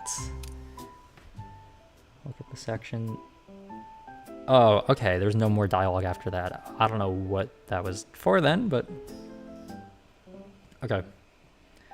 Look at the commissions and fair competition. You may also take on third-party commissions from those with proper license to post them. Guilds compete fairly among themselves, stamping out bad practice. Okay, look at the section on monster subjugation. Take part in monster subjugation regularly. Guilds are rated periodically by the number and danger level of the monsters slain. The higher the rank, the greater the bonus you may earn. The manual's been read through near enough. Thinking back on what the receptionist mentioned about sorting out the property, confirm that following the property... a lot of dialogue options say, oh, confirm this. Confirm that this thing is true. Confirm that this... I don't know why it keeps doing that. It feels a little awkward to phrase it that way. Confirm that following the property takes 1 working day. I turned over in my mind how best to spend this 1 day. We'll have to wait a bit. The property is being processed. We should be able to move in tonight. There's still some time. Why not take a stroll around the town? After all, this will be our home base from now on. We'd best get properly acquainted with it. After all that bustle, I finally had this brief moment to myself. I could scarcely wait to set forth and explore this unfamiliar world. Oh, before you set off, was there anything else you'd like to know? A newly founded guild's always full of questions. There's something I'd like to ask. What would I like to ask? What should I do now? Any tips? I'd like to know about guilds and commissions. I'd like to know about this world. I'd like to know how to get stronger. And why do you work here? What if one day you didn't want to be an adventurer anymore? How many questions do I get to ask? Well, let's ask this one first, because this one is probably really important. I do want to know the rest, but... let me think. Your guild's only just been founded. The first order of business is to get to know Marigold Town a little. The town's not large, but it's all the amenities you'd want. Shops, an apothecary, the commission board. A good look around never hurts. If you want to get the hang of it quickly, start by picking a few simple basic commissions off the board. Gathering commissions carry the least risk, while suited to newcomers just starting out. Besides, you'll never come across interesting folk and goings on in the street now and then. Wait, oh, you'll come across them. Okay. You might just stumble on an unexpected reward. In short, go out and have a wander first. You'll never make an adventurer sitting about in the service center. Okay, so I do get to ask other things. I'd like to know about this world. Why is the background music off now? This is very unsettling. Want to know about the surroundings? Now, those I know rather well. Is this town safe? What is the uncanny wilds? What happens if an adventurer gets hurt? Where do adventurers usually live? Is this town safe? Marigold Town is, as the Dawnlight Plains go, a rather safe place. What is the Dawnlight Plains? We've Knight Commander Wilson stationed here, and his troops patrol around the town every day. Though monsters do appear on the town's outskirts now and then of late, especially towards the uncanny wilds, which is why we're ever so in need of adventurers' help. Want to know something about the surroundings? Now those I know rather well. Okay, alright. What is the uncanny wilds? The uncanny wilds, that's the stretch of country southeast of town. The terrain's tricky there, and monsters turn up all the time. There have been reports lately of black mist in parts of it, so there might be mist-corrupted monsters about.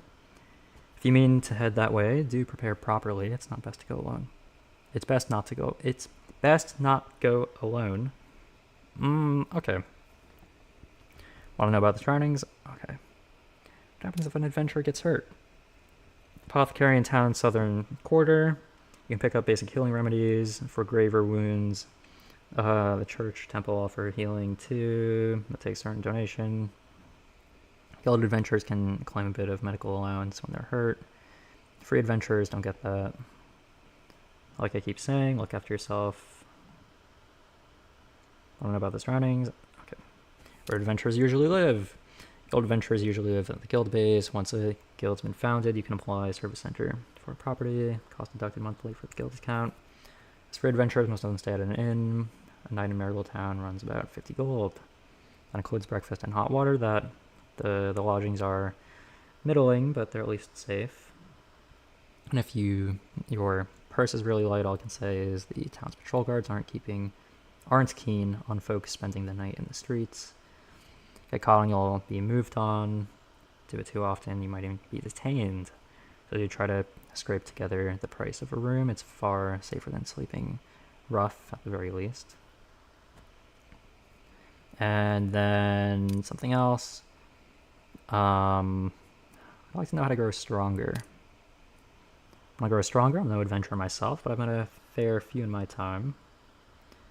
How does an adventurer grow stronger?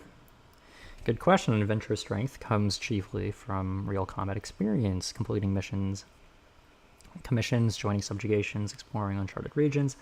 All that builds up precious experience. What's more, there are even some veteran adventurers in Marigold Town happy to guide newcomers. If you meet one, it's worth asking nicely for advice. Of course, the most important thing of all, come back alive. Want to grow stronger? I'm no adventurer myself, but that's good. Earn more money. What was that? The pay is not high, but it's steady enough to cover your day-to-day expenses. If you want commissions with richer rewards, you'll need to join a found guild. Guild adventurers can take high-difficulty subjugation missions. I'm really unsettled with the lack of background music. It feels very awkward with just me talking. The rewards are usually several times those of the basic ones. Okay, something else. Why do you work here? That one. So rare anyone asks it, really. How do I put it? I have no talent for adventuring, but I did want to do something that helps people. Working at this service center, I got to see all kinds of adventures every day, hear them tell of their travels. I can't go adventuring myself, but when I see everyone come back safe, it feels like work really means something. Only now and then I worry about the ones who go out and never come back. If you're so worried, why not give me a charm? Why would I do that? I'm gonna fail the check. Then I'll be sure to come back. Thank you. Hearing you say that sets my mind at much more ease. Why would I ask for a charm? And it's gonna fail as well. I'd like to know about guilds and commissions. Questions about guilds and commissions? Ask away. Wow, that's a lot. I mean, I think we know enough. That's all. Thank you. I really just want to get back to a place with BGM. Right then, if any questions come up later, just come in and find me. I wish you all the best. Do take care. Music? Music? Music? Explore the dark alley. What's the crowd up ahead looking at? There we go. There's our ambiance. Wolf and I made our way towards the bustling crowd. Only on drawing near did I see that these folk were milling before a notice board, adventurers and common folk townsfolk alike, all in disheveled dress. Listen in. Noisy voices drifted out from the crowd. These two again.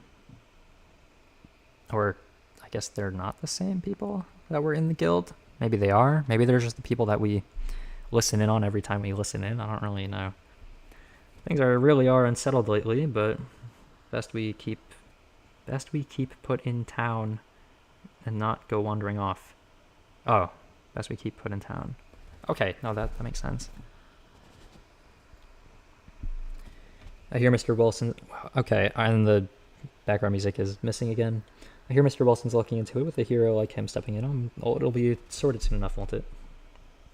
Oh, that reminds me. Why do you reckon these people went missing? I hear there are metamorphs. Here there are metamorphs outside of town. They lure folk to their lairs and digest the bodies clean away, and then drape the leftover skin over themselves to carry on deceiving people out there. Eee, how horrid. Oh, okay. How many versions of the metamorph can there be? The way you lot tell it. Oh wait, don't tell me you've actually seen a metamorph. Or, well, no, but rest easy. Metamorph wouldn't fancy the likes of you at the very best.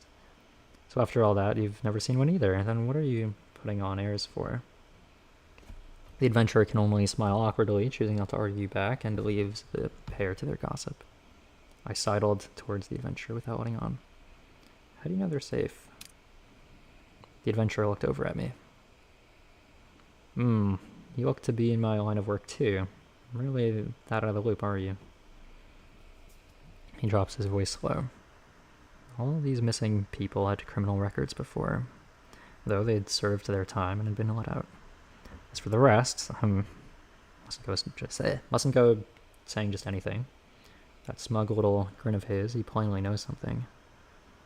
As if idly, I fished out a few gold coins and turned them over in my hand, then flicked them to the adventurer. Quick of eye and hand, he caught them, and his smile spread wider. We're all friends out here. I'll surely hold nothing back. Tell me more about these missing people. These missing folk were men and women alike, all in all manners of trades. The one thing they shared was just what I said. Every one a former criminal, and big personages with backing, a lot of them. Criminals? What sort of crimes? Robbery, murder, the whole lot. No shortage. Okay. That lot were a pack of beasts. The adventurer smacked his lips, a touch of cruel relish creeping into a smile. I did not recall myself a good man, but sat next to that pack of beasts. Call me a saint, and I'd own to it. Did Griffin ever punish them? Of course it did. Didn't I just say they'd all served their punishment? But, set against their evil deeds, that punishment was barely a scratch. As for why even a toe could guess it, what does that mean? Okay. Who do you reckon's most suspicious? Odd question. You two spies sent by Griffin, are you? The adventurer eyed me in a look with deep suspicion, then shook his head.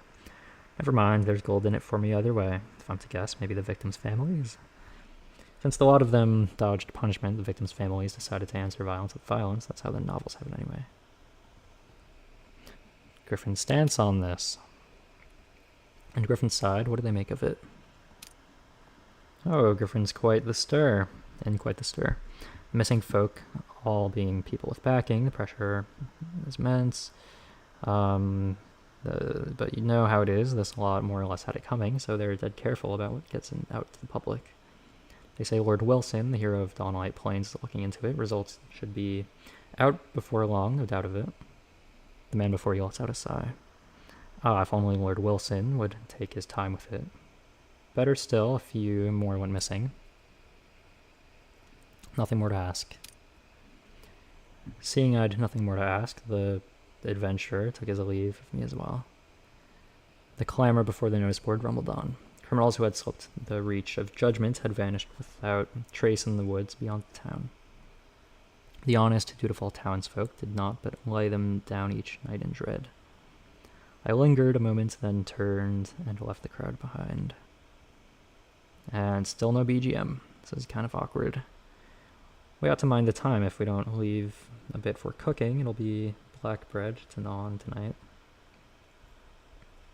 The sky was dimming. The eaves of Marigold Town sank length by length into the lamplit shadow. There was time to look on just one more place. Either wander about aimlessly or go into an alley. Let's go into the alley. Okay, we're gonna possibly save. Sunlight scarcely ever reached in here. The mortar joints had hoarded the damp for an age, and moss crept slowly out from within, helping the worn old walls remember every footstep no one had cared to linger for. What are you here for? There's nothing over this way. Lilith looked at me with an odd expression. Just having a look around. She parted her lips and my heart skipped half a beat. There's BGM. I need to drink water.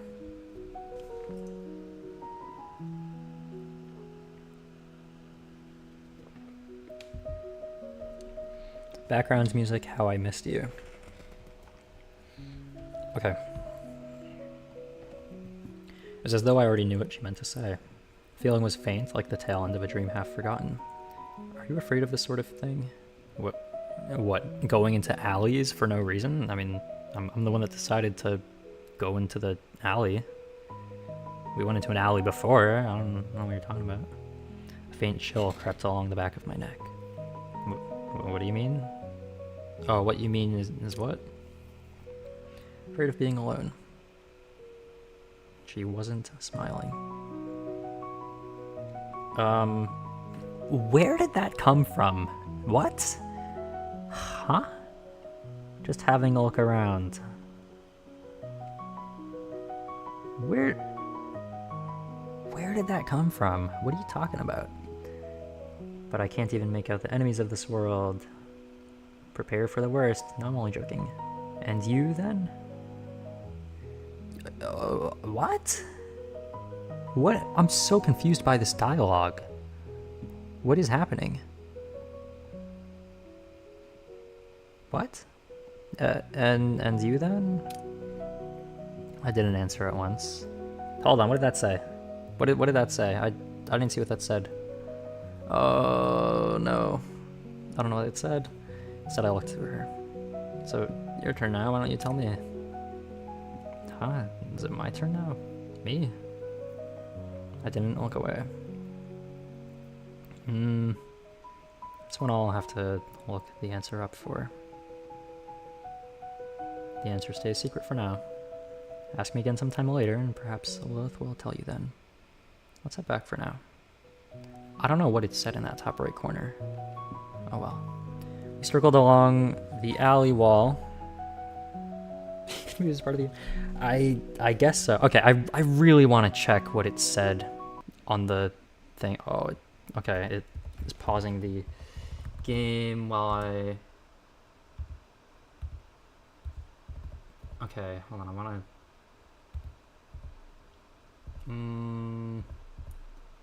trying to see if I can see what it said. What was it? Agility? Agility up?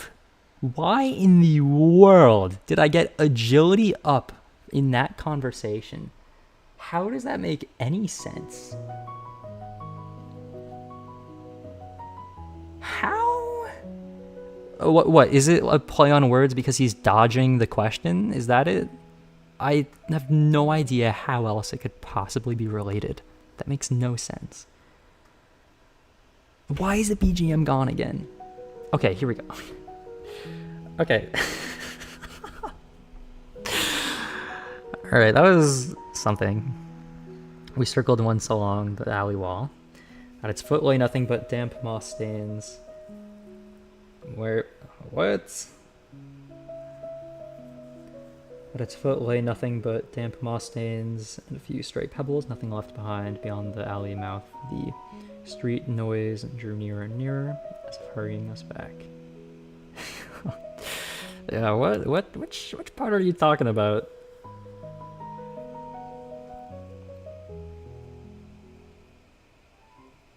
I mean, there was a part by the campfire where I think Morphean Paradox tripped and then Lilith held his hand to have him not fall or something like that. And yet something, it seemed, had shifted. Who are you? A cloaked, black-robed figure appeared abruptly in the shadow of the alley mouth. No footsteps. Oh, no footsteps, no rustle of cloth. Even the alley seemed to not know when he had come. I looked at the figure, and my first reaction was not a person, but a word you couldn't fathom in the least. Anomaly. I mean, I think we can fathom the word just fine. I don't... okay. Maybe like 90 more dialogues. What? Anomaly. I shook my head with no idea where that word has come from. That's interesting. Why did they emphasize this so much? As if Morphean Paradox is remembering something that he'd forgotten. That's interesting that they emphasized that. Ah, you two, how can a body be so wretchedly unlucky, I ask you? Careless soul that I am, I've lost all my luggage, and now I haven't even the coin for a meal. The voice that broke forth was hoarse and low, scarce to be told as man's or woman's. What do you want? Wolf stepped in front of me, one hand resting on the sword at her waist. Easy now, you two, easy. I've only an unreasonable little favor to ask. He reached towards his wallet. Towards his waist, not wallet. Waist. A line flashed through my mind. Don't let him open that. What? What is it? The gesture plainly set Lilith on edge. With a crisp ring, the black long sword was already drawn, leveled from afar at the roped figure's throat. Lilith seems terribly tense. As I puzzled over it, the black-robed figure drew a strange amulet from his waist. Easy now, no need to fret. I've come neither to rob you nor to work any other mischief. Here, you two, handmade custom amulet. Fancy one? Recognize the wrongness of how this is unfolding.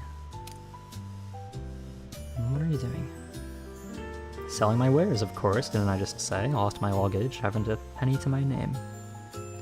Reckoned I'd sell a few trinkets for a bit of a change. I've been hungry half the day. The robed figure stood where he was, the very picture of innocence. Be careful, can't be as simple as that. For this fellow to turn up so suddenly, he must be up to something. Strike directly? Why would I attack them? No, I don't want to buy it. I turned him down flat. Waved him off and turned to go. You really don't know quality when you see it. No deal then, I'll be on my way. Before we could react, the man slipped aside and vanished around the corner. In the direction that figure had gone, not so much as a footfall remained.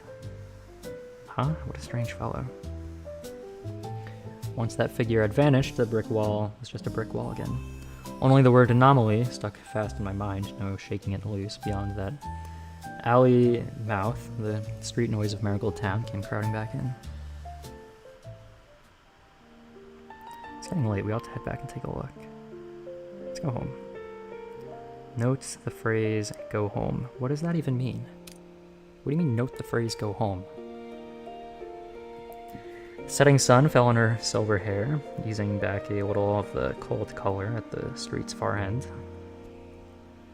Yes, it's home, you know.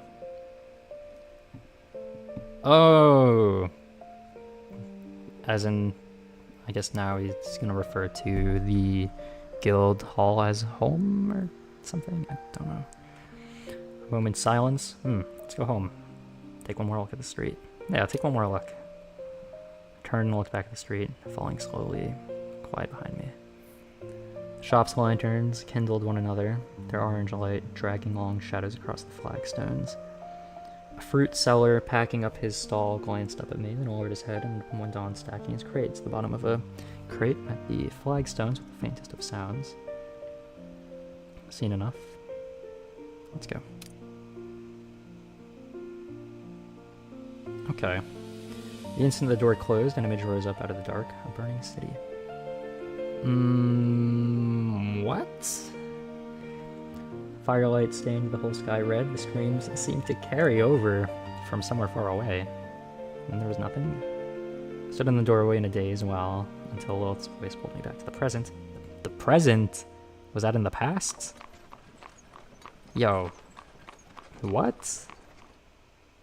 Alright, well, we might as well save. Lilith and I left Marigold Town as the cart rolled out past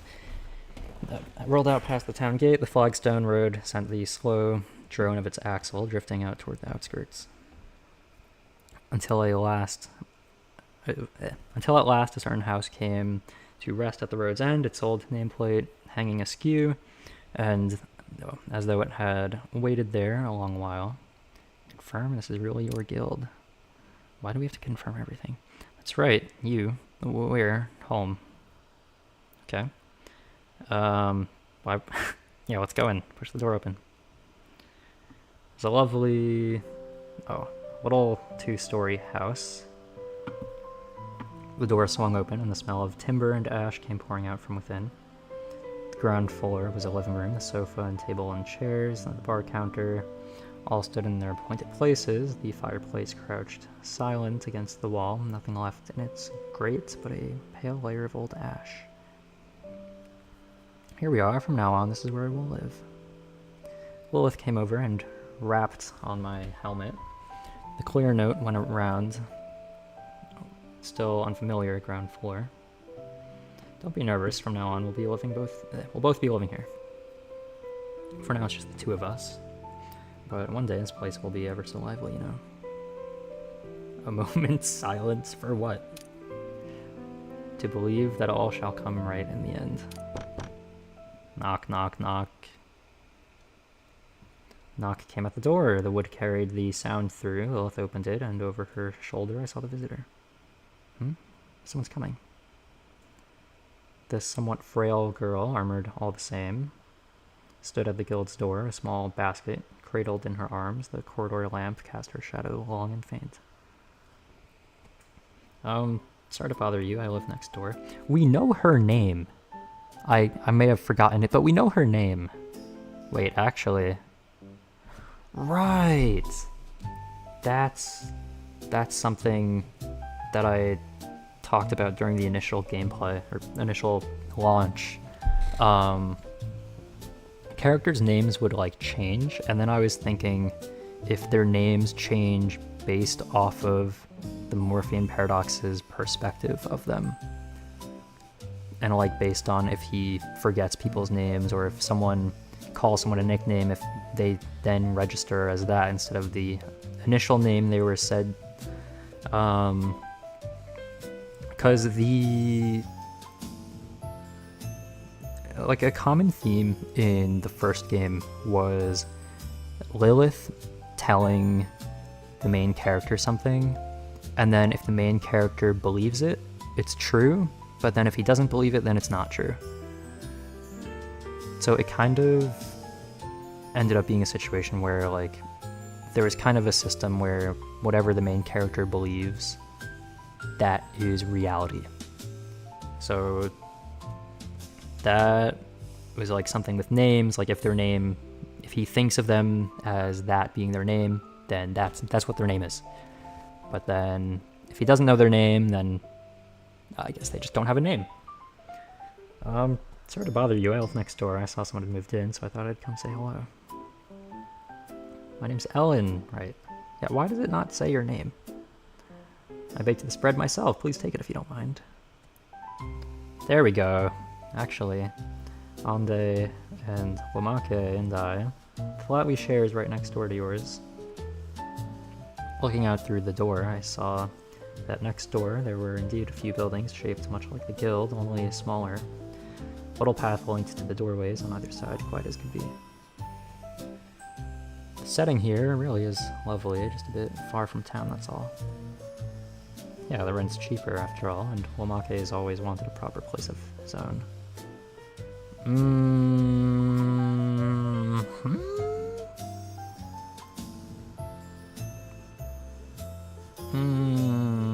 Okay. Wamake. Ande, get a move on. I want to get back and fit the smart Magitech toilet straight away. This thing's so heavy, have a bit of sympathy for me, won't you? Have any idea of how many people... Oh, have you any idea of how many people I had to beg to ship it all the way from the City of Truth? That's 3 months of my commission pay, that is. Familiar voices, a man and a woman, drifted up through the little path not far off. The night wind carried their quarrel to the door, and Alan's fingers tightened at once around the handle of the basket. Actually, I just came around to bring you some bread. I've noticed the word round is being used a lot.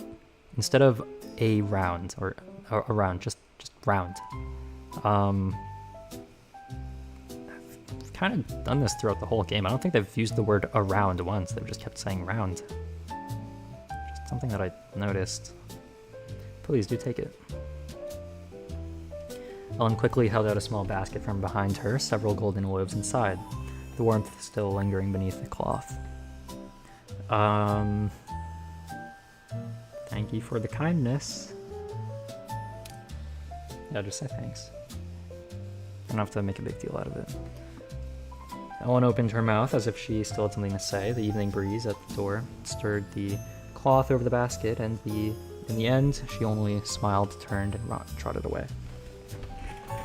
Oh. There's something else you wanted? I almost missed that. Speech impediment? What, the round thing?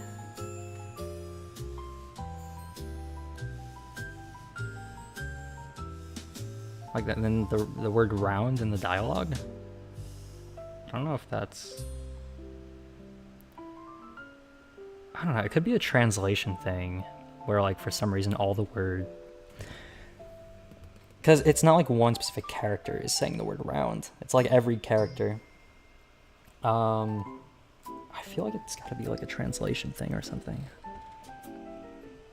Because I mean, I know that the game isn't like...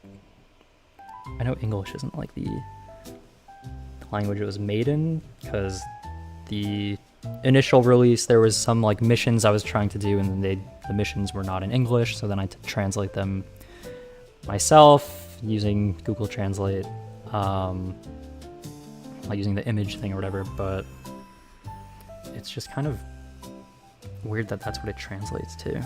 I don't know. Maybe there's like an informal thing or an informal phrase that's used or something. I don't know.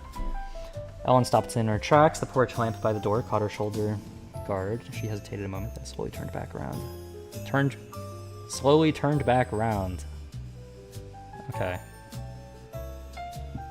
There it is again. The truth is, I've been wanting to say this. You've helped us such a lot. And not just with the commissions. Why is that thing at the top left still there? Wamake won't say it out loud, but she mentions you a lot, says you're the most dependable adventurer she's ever met. Okay. And I think so too. Her voice dropped lower the more she spoke, the tips of her ears flushing a faint red. The evening breeze carried off her last few words. Ellen, no need for your help. That Ande can manage on his own. I'm tempering his will, you understand? I understand. He's been tempering it this whole day already. The chatter of the three drifted over on the evening wind once the wooden door had closed. The guild left all that bustle outside as the thinnest of layers. Why is that still there? Freshly baked bread looks rather good, that does. As we spoke, my stomach gave a protest of its own. Come to think of it, when Lilith built this world, she never really did a proper food system, you know? Lilith ducked behind the counter and rummaged around a bit. Okay, can we... I don't really want to... Okay, we're doing this. Hold on. We're gonna... Okay. We have our save. Now can we load it?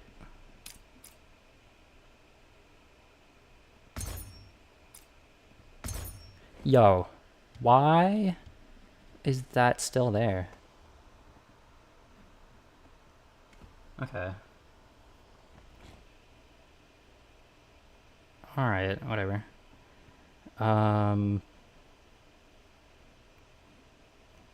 Lilith ducked behind the counter and rummaged around for a bit, then finally fished out a cloth sack and tipped it onto the table.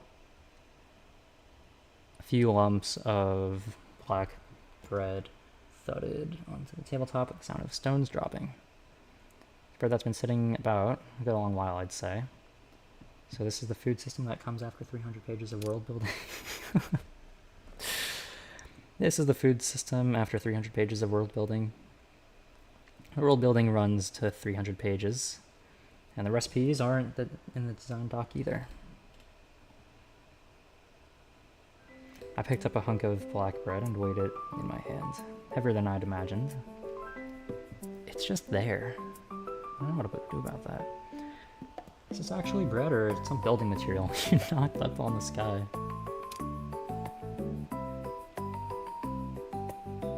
Is bread or some building material you made on the sky? On the sky, on the sly. Sky? Sly.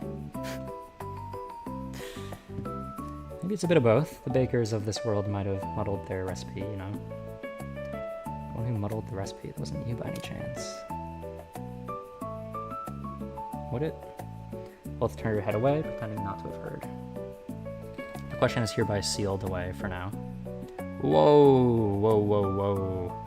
If it happens, Ellen's given us bread, why not bring out the ones over here? Oh, that ominous whiff looks like the adventurers finally getting interested. Is this the new story Lilith written for me? Even a lump of bread feels like foreshadowing. I get it, the protagonist arrives, so even dinner's gotta feel like a trial.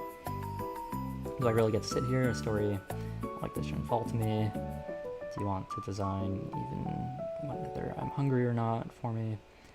The sense of being hemmed in by the world's malice. It's rather like the opening of full release ought to have. Let us set the story aside for now. Tonight, I only wish to muddle through the meal and have done with it. Let's have the new bread. As it happens, Ellen's given us bread. Why not bring out the ones over there? What? Huh? Not exactly, not exactly the priority of my gameplay, but okay. Ellen happens to give me some bread, why not get that one out instead? Fair enough, at least the basket of bread looks like food. You?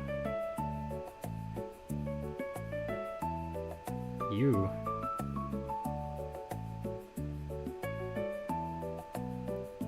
I don't know if this basket of bread looks like food. Why not eat this bread instead? Fancy a taste? Lilith's gaze lingered a moment on that basket brimming with bread. Yes, you. Where is you? Like as in from the cruel king and the great hero? You? Lilith's gaze lingered a moment on that basket brimming with bread. Then in the end, she put away the hard black loaf on the table. Fair enough, these loaves are roughly hard, plenty wrong with them. As long as you like it. I ate the bread Ellen had brought, it tasted good, and having something in my belly made me feel a good deal better. That's autocorrect. It's getting late. Whatever else there is, I'll let it wait till tomorrow. There's a guest room upstairs, a bit old, mind you. You'll just have to make do. And don't think too poorly of Lilith. Lilith pointed to the staircase in the corner, and only then did I notice there seemed to be no small amount of room upstairs. Good night then. Get some rest early. I lay upon the bed, and just before my eyes closed, it came to me. On the street today, a certain gaze had trailed me a long while. By the time I turned to look, he had already vanished into the crowd. Perhaps it was not but a trick of the mind. Okay, so we actually haven't seen Foko yet. Or Karen. Morning. What are we doing? I didn't click anything. Okay. Alright. Sure. The sound of chopping, of running water, the light clink of a spatula against an iron pan, and amid it, a line or two of humming, the tune not quite a tune.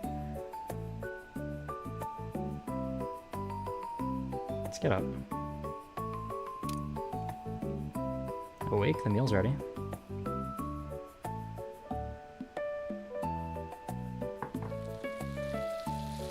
Lilith set the platter on the table, just as I'd guessed. There's 2 cut steaks drizzled with a dark sauce still sizzling away. Eating this well first thing in the morning, when did we get so flush? We're not so well off as all that. It may look like beef, and smell like beef, but Lilith promises it's absolutely not beef. The instant the words fell, a strange sense of deja vu flickered past. Deja vu? What on earth is this stuff made of? Is it the... Oh, you don't even know? Some sort of mushroom? Lilith didn't seem too sure herself. I cut a small piece from my own platter and tasted it slowly. Texture was like a shoe sole, springy and full of chew.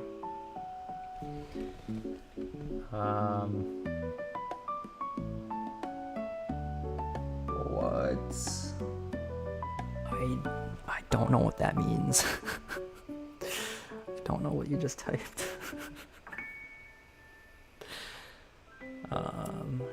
Interesting.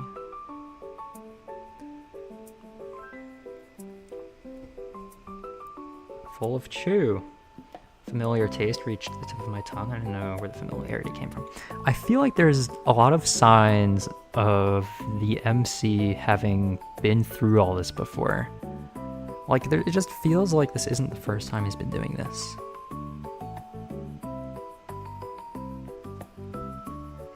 Did I read that? Yeah. Okay. Still, the sauce really was well made. I could just about get it down. Sorry, money's a bit tight. So this is all there is for now. Once we've earned some, I'll make you something proper. Hold on, Wolf just remembered something rather important. So what are you gonna do, Railway 6?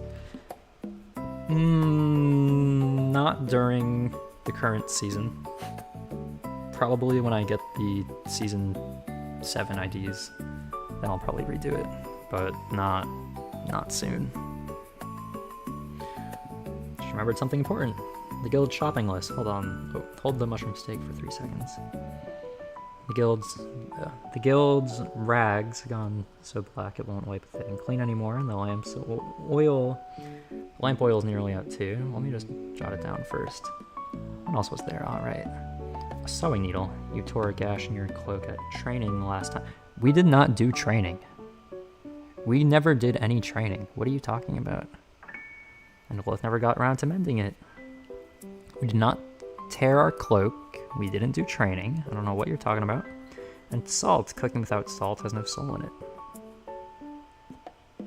Oh, and we should buy some bread too. Since the world's so real, I'll have to lay in the daily necessities. Now that I say it, it does feel a bit like making a home, you know? You're like the mistress of a tea house. Don't dress this place up like a home.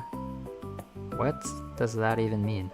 You're so kind I don't know whether I should believe it. Let's just hurry up and beat the great demon lord. Once that's done, we won't need all this bother.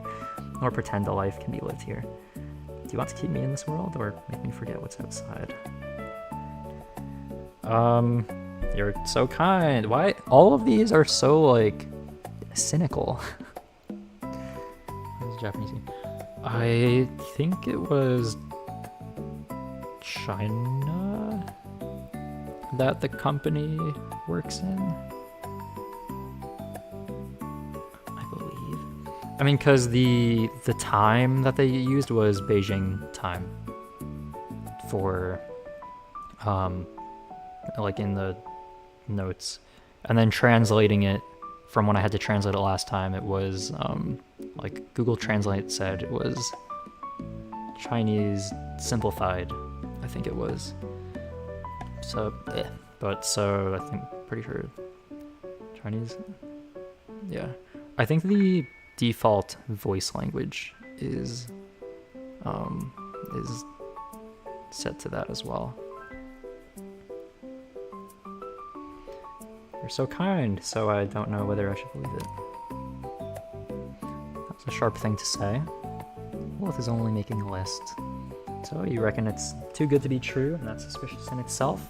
Well, it's noted it down.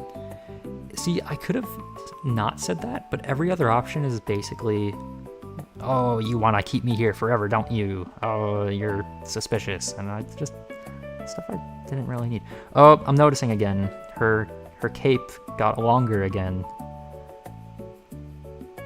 I'm gonna have to keep track of it, where it is. It keeps throwing me off. Because it's not like it's by her left shoulder, is it? I don't see it on her left side. I only see it on her right side. Well, our left, but her right. But I don't see it going to that height on her left. It also kind of blends in with her hair, because it's the same shade of white with shading. So you reckon it's too good to be true, so that's suspicious in itself. We'll note it down. Surely the world's got something to eat besides bread. Of course there's more. Once we've bought the ingredients, we can cook back at the guild. Take your time choosing. And the dishes you cook can come in handy too. Oh, it can come in handy in battle too. So that's sort of RPG, you know? The lamp overhead swayed once. See, and now her cape went back down. Like, why is it doing that? Like, now her cape is not on her face anymore. I don't get it. That wasn't all it's doing. What, the lamp swaying? Let's do the accounts first. We'll deal with the anomaly after we've eaten. And now it's back again. Is that the anomaly? Her cape? And it feels like an anomaly. The writing's a bit crooked, but it will do. Sealed away in Lilith's pocket. After we eat, let's pop down to the shopping street. Weather's lovely today, as it happens. One more thing before we go shopping. The roster of companions should have its airing in the sun too. About finding other companions. Must we really find others, or is it you reckon the two of us alone won't last sooner or later? Why so cynical? Just say, oh sure, that'll be cool. Like, why? I feel like it gives me options for the wrong things. Like, that's something that I would like to have more options for, and then other things where I don't really need as many options, it'll give me like 5,000. Okay. Just the two of us, won't that do? I know it's selfish to say. No, we're going on a adventure. We need some party members. And the guild mentioned you need 4 people or it'll be dissolved. Like, what? Why do you ask that? It sounds rather like you're settling on a world for just the two of us. Fancy little world of just the two of us with Lilith. Silence, the subject seems to push her away. What are you talking about? You won't deny it or admit it, so Lilith will take it as half an admission. Lilith would love that too, but the reality is guild rules need at least 4 people to keep running. Let's see to the task at hand first. And you've seen it for yourself. This world's far more tangled than the one I designed. Demon Lord's army, the Black Mist, Griffin's politics. Just the two of us will run out of strength sooner or later. Okay, let's find people. Just don't let me end up the spare one. I don't want to look. The more people there are, the more there are to lose. Let's find people. Morphean Paradox, I feel like he's a bit cynical, isn't he? Maybe a little bit of a pessimist. The empty places at the table caught the firelight a moment, as though confessing in advance that another would yet come to sit. Anyway, let's go and do the shopping first. Still, even if we find teammates, you're still the Morphean Paradox, and it's still your second. Second? What do you mean you're second? That much won't change. Why second? Not first party member? Second? Why second? With that, she drew parchment from her pocket and gave it a little wave at me. Knock, knock, knock. Knock at the door, Lilith got up to answer it. What are you doing in my house? Paperboy. Morning, the latest issue of Marigold Today, Adventurers featured column. This week's common price is just 2 gold. You can, like, leave the newspaper at the door or something. Or are they at the door? Maybe they're at the door. I don't know. Just 2 gold. We're broke. Although we can't really see how much money we have either, so I don't really know what to do about that. Low-key. I mean, I feel like it could be good to buy this early so that, because maybe we'll like unlock more quests with it. Let's buy it. Okay. Thank you for your custom. May your adventures fare well. May your adventures fare well. Okay, alright. Sat back down at the table, spread out the newspaper, and ran my eye over the Adventurers Select column. Read out the first name. Foucault, a mercenary adventurer of some renown, traveling far and wide, joining all manner of guilds on a freelance basis, but never staying long, last seen in the uncanny wilds. Interesting. Stopped halfway through reading this knowledge. It didn't feel like something read off the newspaper, more like something I'd known all along. Okay, so we bought it for nothing. Keep reading down. Starter, a senior researcher of the City of Truth, lingering in Marigold Town, taking commissions of late on account of a personal experiment.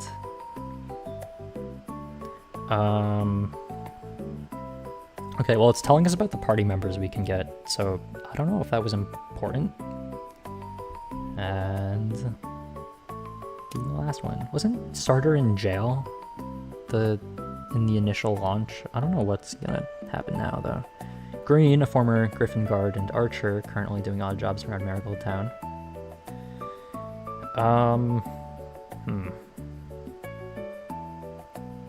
These are the only ones who'd suit. I'll jot these names down for now, might come in handy later. Man, don't I already know all this stuff somehow? Wow.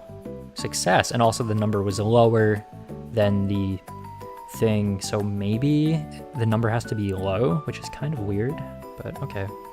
Success, information, adventures, where was it now? The newspaper, the one I bought off the paperboy this morning. Recall that these adventures, that these are adventures who've been in the paper lately. Oh, really? Oh, so you're telling me that the names that you saw in the paper were also in the paper? Whoa. Who would have guessed that the thing that the newspaper said, it said it in the newspaper? Oh my god, he's a genius, guys.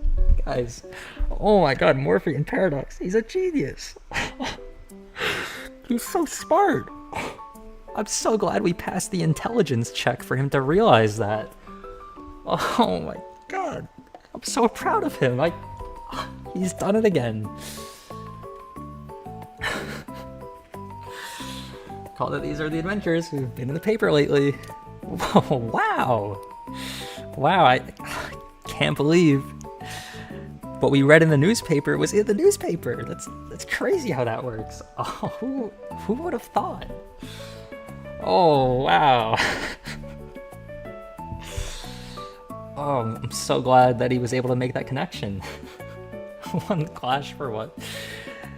Yeah, the fact that he had to pass an intelligence check for that, like, Okay. All right. Cool. Yeah, sure. A newspaper.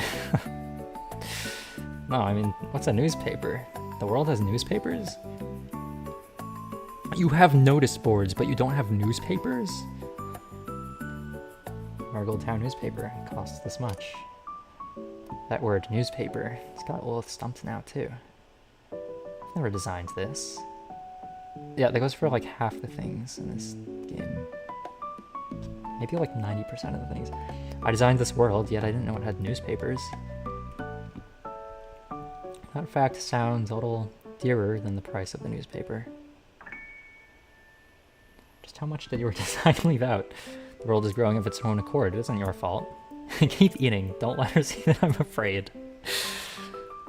What is there to be afraid of? The fact that you had to do an intelligence check to realize that the newspaper said things that the newspaper says. The world is growing of its own accord. It isn't your fault. The steam rose anew from the table, as if these words had warded off a little of the cold for her. Money can always be earned again. We got like 100 coins from the goblins, if it wasn't stolen from the guild. If it was stolen from the guild, then I have no idea how we just paid for that, because we would be in -2 coins right now. Which doesn't make sense, because you can't give someone -2 coins, or you can't give them imaginary coins. You can't really do imaginary values. And anyways, money can always be earned again. I reached my knife over to Lilith's portion of steak, cut off a small sliver, and set it on my own plate. Why would you do that? Why would you steal her food? Why would you? Why? Take eating one fewer slice of mushroom as my penalty.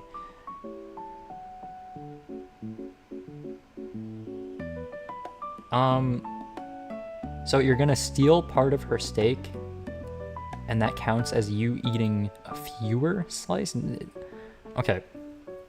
There must be a translation thing, because he's giving Lilith part of his steak, not taking her steak or mushroom. Okay. Probably taken out of Lilith's pocket. I mean, it seemed like she didn't even know that it was there. And then there was also the time when there was the guy at the notice board talking about the shapeshifters or whatever they were called. What were they called? I don't remember. But to get information, Morphean Paradox gave him a coin, but it didn't detract from our inventory, so it was a little odd. Take eating one fewer slice of mushroom as my penalty. No, it's meant to be mushroom. Not that it matters. What? I held up my fork and gave a little shake, gazing at the mushroom slice upon it, so thin as to be near transparent, and Lilith could not help laughing too. I don't know anymore. Same. Okay, Lilith accepts her penalty. Why is Lilith being penalized?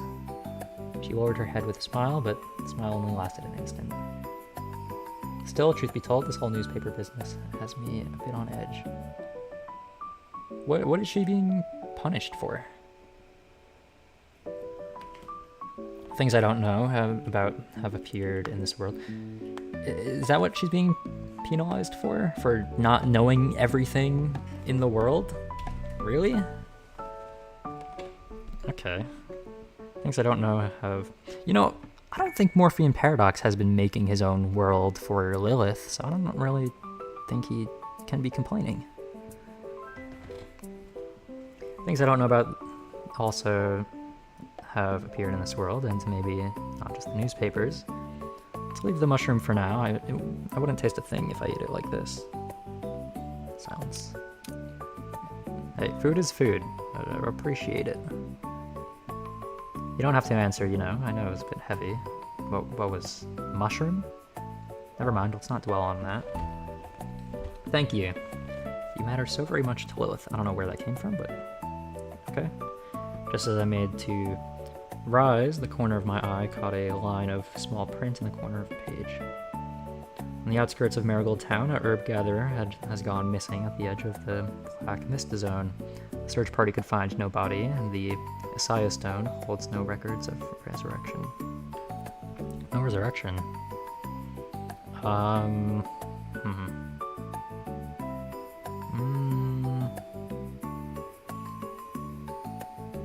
Hand the newspaper to Lilith for a look.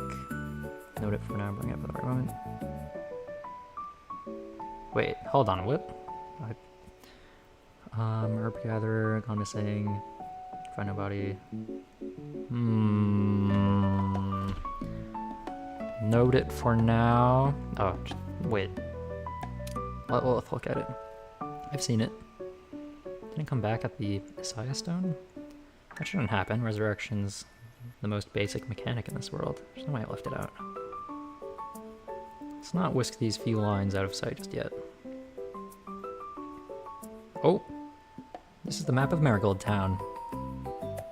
The glowing spots are areas you can visit right now. Some only open up at once a particular story event fires. Thank you for telling me that. Spots with an exclamation mark have an event underway. Someone might need our help.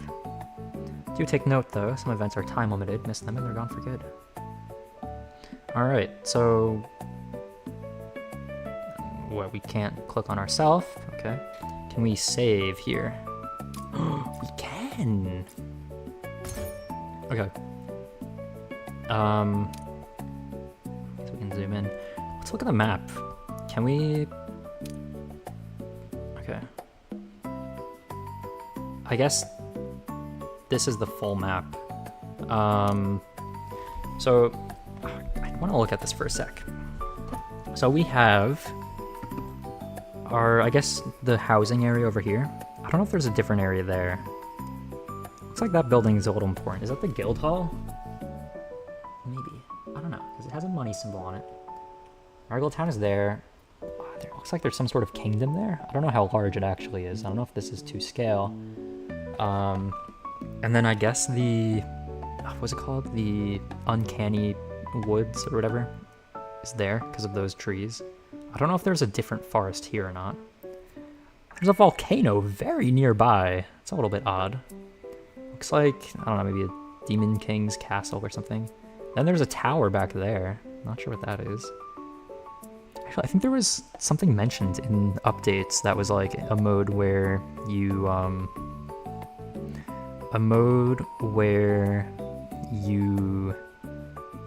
can do like infinite fights or something like that. And there's floating islands. That's interesting. Another town there. Are those ruins?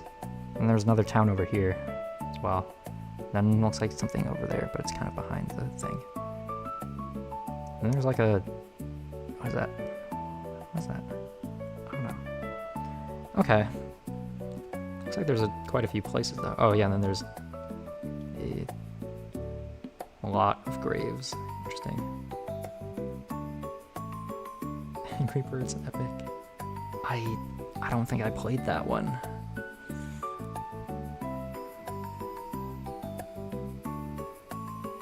I think that one's too new for me.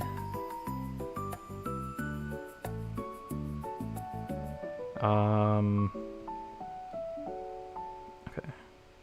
Shopping with Lilith. Here you can look over events happening in the current area. Looks design keeps changing. That's it.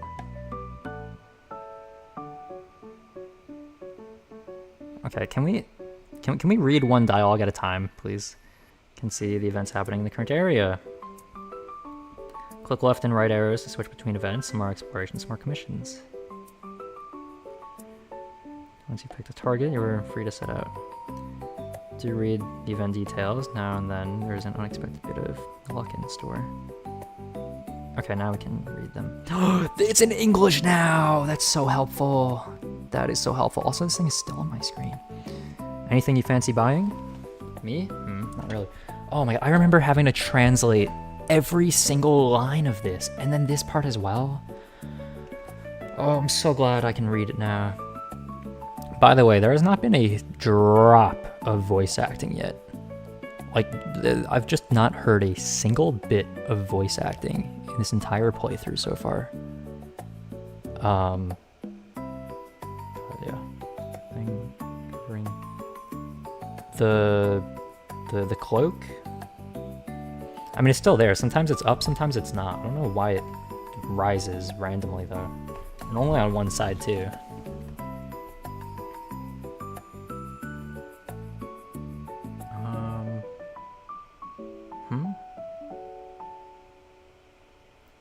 Not sure what that means. Okay, let's read the definition. The description first. Shopping with Lilith. Your guild is just established. Time to go spend some coin on supplies. Tag along with Lilith for shopping. Anything you fancy buying? Me? Not really. This is kind of hard to read. Actually, it's kind of very hard to read. Maybe they should have made like a transparent background just for this section to make it a little easier. Oh. Interesting. Huh. You fancy buying? Me? Not really, honestly. I don't even know what I'm supposed to need. No matter, come with me. Let's do a lap of the market first. Lilith. What merchants do best is making you realize it's time to spend. Emote. Huh? Then isn't our purse in danger? Why is this hard to read?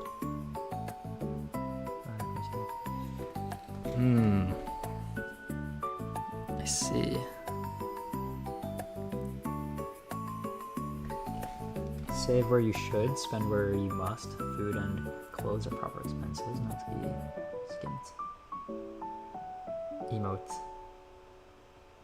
You're an adventurer after all, not a dragon. Can't exactly sleep on a pile of gold coins, can you? I could be a dragon. Nah, sure enough. Emote. Now I really want to know what sleeping on coins feels like. Then we'd best be... Oh, then we'd best adventure hard and earn it. Alright. I like this BGM. Can we get rid of this thing on the top left? Can we like... It's just been there for like so long.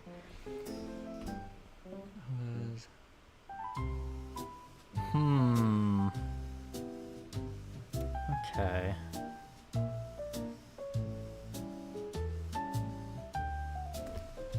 Maybe that's why there's less philosophical tones to this one. Not really sure. Alright. It had been some days now since we had come to Marigold Town. The road to the Demon Lord's castle still waited out there in the distance. It hadn't vanished just because the days had fallen into a quiet rhythm. But the toasty smell of breakfast, the bustle of the shopping street, and the lingering warmth of the guild hearth, they had a way of keeping the day here in town after all. Both held a sheet of paper, the shopping list she'd just drawn up. A few crooked lines were scrawled across it. Her handwriting wasn't pretty. Every stroke bore down too hard, as though the paper itself were being pinned in place. She looked the list over, then folded the paper and tucked it into her pocket. One corner lifted briefly beneath her fingers before she pressed it flat. This list Lilith just made. Did you take it all in? Come on, no peeking. Let's hear it then. The first thing the guild's short of is a cleaning rag. The second thing, lamp oil. The third thing, sewing needle.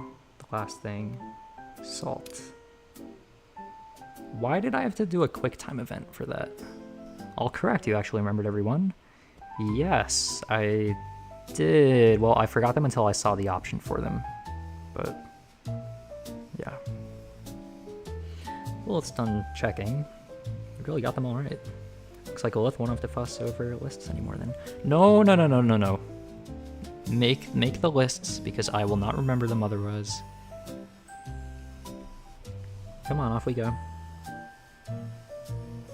Shopping street's just over there.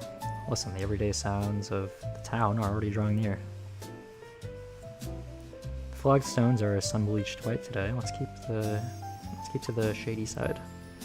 Am I walking too fast? I'll slow half a step then. The wind nearly made off with the list. Is the shopping street that keen of Thor Peak? Whoa. Don't go falling off.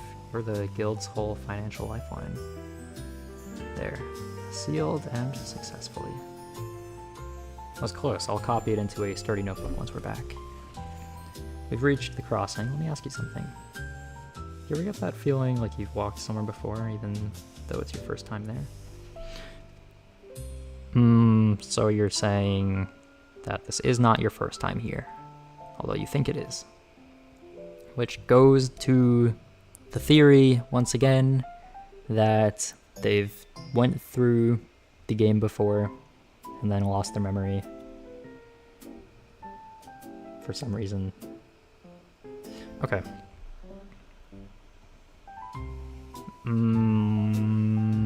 Sometimes, yeah.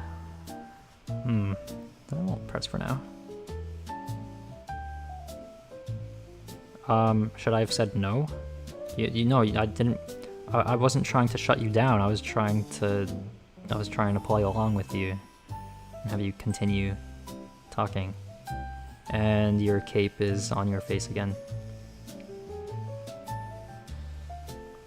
I want to check whether these flagstones and signboards might be slipping us answers on the sly.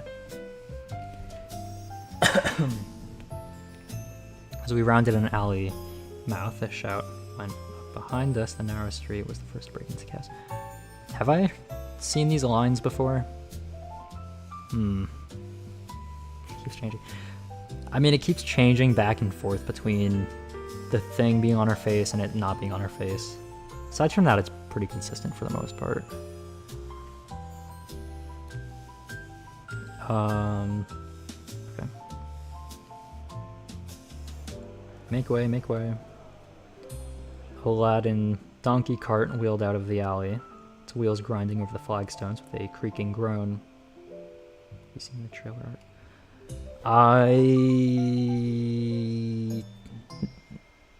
I've probably watched the trailer multiple times, but I kind of forgot what happens. It's been a while since I looked at it. I darted aside and her toe caught my foot. The street tucked that little flurry away beneath the rumble of wheels. Sorry. The donkey cart trundled slowly past us, baskets of radishes heaped on its boards. Two tumbled out of a basket and went rolling to the roadside. The fellow driving the cart did not so much as turn his head. I shook my head to show them that all was well. That was no gentle tread just now. Is your foot really still alive in there? Really alright? Confirm that it really is nothing. Once again, it says confirm this. Okay. Alright. Lilith will trust you for now. The moment you start walking funny, though, she's putting it on the tab.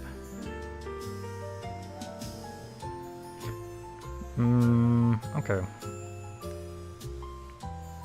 Interesting use of the third person, but alright. We walked the flagstone road towards the shopping street. A few folk were about, and now and then a carriage rolled past, kicking up a cloud of dust. As we passed a herb seller's stall, my steps faltered all at once. The stall, I'd seen it before, not as if I had. I knew with certainty that tomorrow it would move beneath that old silver leaf tree at the corner. Yet I'd never set foot there before. Thought flashed by so fast it was as though someone else had slipped it into my head. There shouldn't be a detail like that in Lilith's design. Could the world itself be feeding me memories? Interesting. That's a really interesting idea to have. There's no way something so out there gets said and has zero relevance. The world itself. I mean, there's already potential foreshadowing of like the forest being alive, so what's stopping everything else from being alive as well? Kind of like a one-shot world machine kind of deal.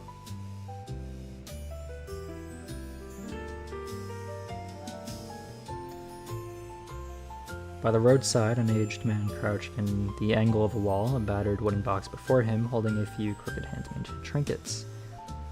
He gave no cry to hawk his wares, but only sat there in quiet, glancing up now and then at passers-by.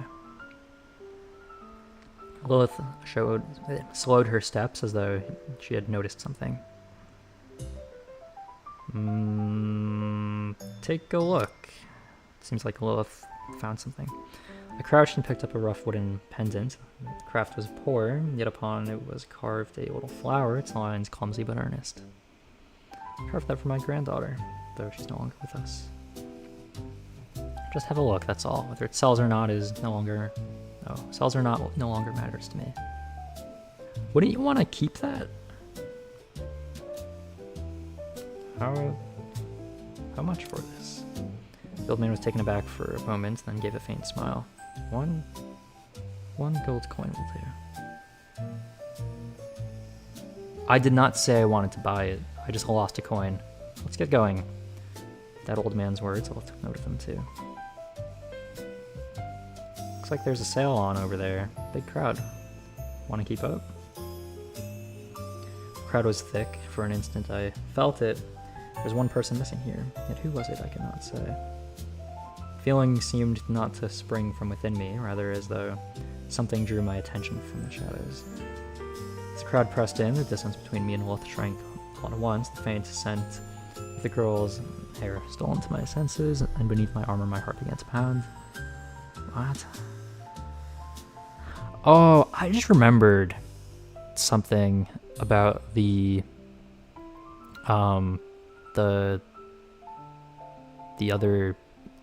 initial launch. I just remembered scents and like smelling things they described like frequently for some reason. I just remembered that after seeing that. I guess they toned it down now, but I just remember them talking about that like a lot for some reason, just smelling things. I don't really know why they did that, but okay. We're really in luck today. We've only gone and caught the shopping street's midweek discount blowout. It's crowded here. Let's hold this distance until we reach open ground, alright? I noticed a handwritten banner strung above the shops. Marigold Town, limited time sale. Passing by, don't miss out. What an odd little slogan. I don't even remember. They just went like really detailed with it for some reason. I think that was my personality. I don't think so.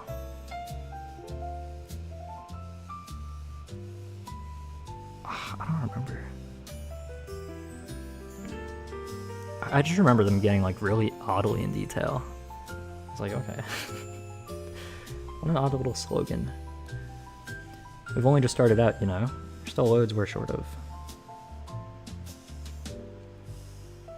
Also, the personality test thing they got rid of entirely. Which I kind of miss, because I liked getting the stat boosts based off of choosing options. I thought that was interesting. What luck. Now it's just the right time to do a bit of shopping. Hold on a sec, this stall... Let me have a look at the bottom of the bottle. This. There should be a production number on the bottom of the bottle, you know. You recognize this kind of pill bottle? Ah. No, I don't recognize it. Maybe I just saw it wrong. That move I just made, even I thought it came too easily. Don't ask yet. Wolf hasn't worked it out herself. One more shop. This one's not right either. Let's go have a look at another one. And so it went. A second stall, then a third. It was not until Lilith and I stood before the fourth general goods stall that I could no longer hold back my questions. Have you noticed something? What have you spotted? Lilith faltered for a moment and gave a little smile. Rather sharp, aren't you? It's just the price is a bit off from what I'd reckoned, but it's no big deal. Since the prices are much of a muchness, let's not fuss over it. We'll just buy as we need, okay? She counted off her fingers. Cleaning rag, lamp oil, sewing needle, salt. That's about it.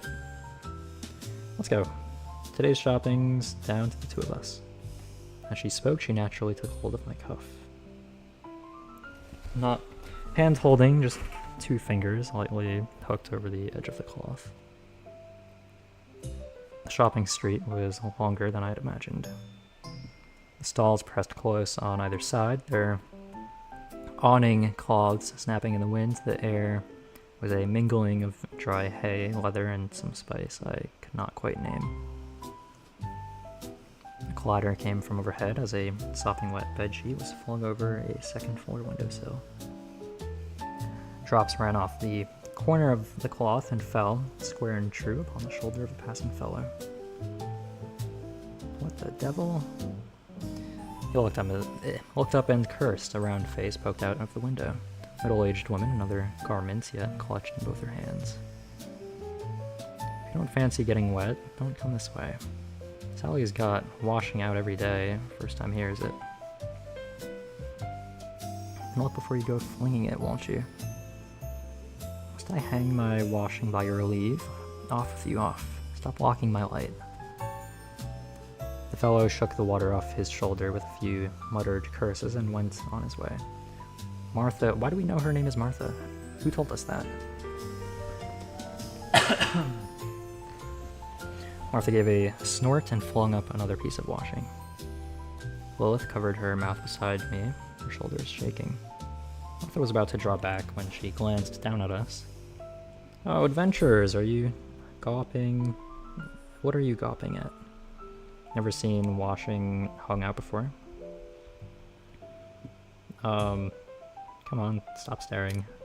I drew Lilith on a few steps. Behind us, Martha flung another garment into the windowsill, splashing water all over the ground. Things like this happen every day, don't they? Bit envious, really, not of the quarreling, of the sense of it being something that happened every single day. A few steps further on, Lilith stopped before a stall of wooden combs. A dozen or so combs were laid out, large and small, their wood grain darkened light by turns. She reached out and ran her fingertips slowly along the teeth of one made of beechwood. The stall holder was a man past 50, his fingers all knife calluses, leisurely trimming the edge of a half-finished comb. You've a good eye, miss. That one took me 3 days to carve. 3 days for just one comb? Old Tao smiled without even looking up. What's the hurry? The comb won't run off. Lilith's fingers came to rest on the comb's teeth and did not move. 3 days for just one, so that's a lot too. Thank you, I'll look for now. Let's go. Lilith needs a moment to digest that one. The past minute, I've just been zoning out while reading, low-key. I don't know what they're talking about with the comb and all that. At the next stall, there was no grown-up, only a child of... only a child of 6 or 7 crouched on the ground watching a line of ants carry off breadcrumbs. Wow, that's crazy. Hung about the stall were woven straw baskets, straw cord, and a few lopsidedly plated grasshoppers. Lilith crouched down to meet him eye to eye. Starter of this version... Is she different now? Actually, don't tell me. I'll see for myself. I want to be surprised. She's probably the first one we're gonna talk to, because I want to go in order of who we met in the original game. So it's starter, then Foco, and then whoever else is left. Lilith crouched down to meet him eye to eye. Did you leave these baskets yourself? Who told us your name? Zhao Man looked up and pointed back over his shoulder with a mud-streaked finger. Not those big ones, that one. Sorry, what are you talking about?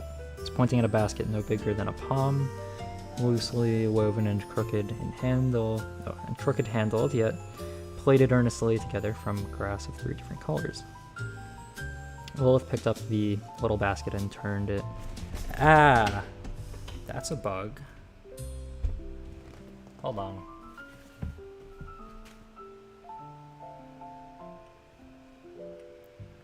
One moment.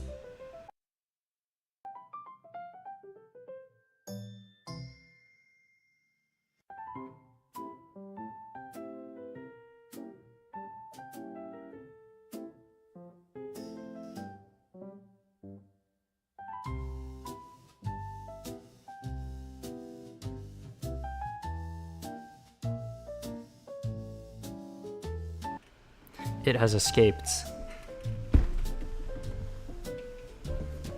Well, I have more important things to do, such as Morphean Paradox. The game. Not. Okay, anyways. Lilith picked up the little basket and turned it over to look at the bottom. It's been made with real care. Xiaomon grins, a front tooth missing. Well, looks like there's quite a few more than a front tooth missing. Well, also eyes and a nose. Why does the side characters get noses when Lilith does not get a nose? Turn off the light. The light.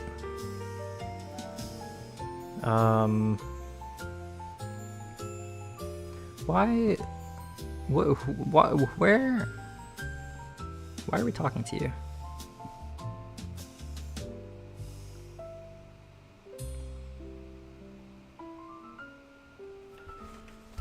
What? No grown up. Where did this guy come from?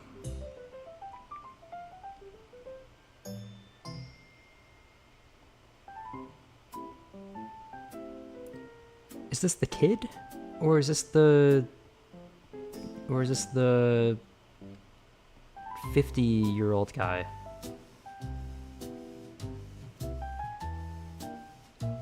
No noise. No noise? Is audio back? He's the kid? Oh, okay. Alright, dude, I was so confused. Front teeth. I thought it was a 50-year-old. Yeah, sure, we'll buy the thing. Took out a few copper coins. We do not have copper coins. I didn't know copper coins existed in this game. I laid them on the stall. Xiaomon froze for a moment, then sprang to his feet. The hand's forgotten in an instant. Really? Wait right there, I'll go tell my mom. Clutching the copper coins, he darted off in a flash into the alley behind.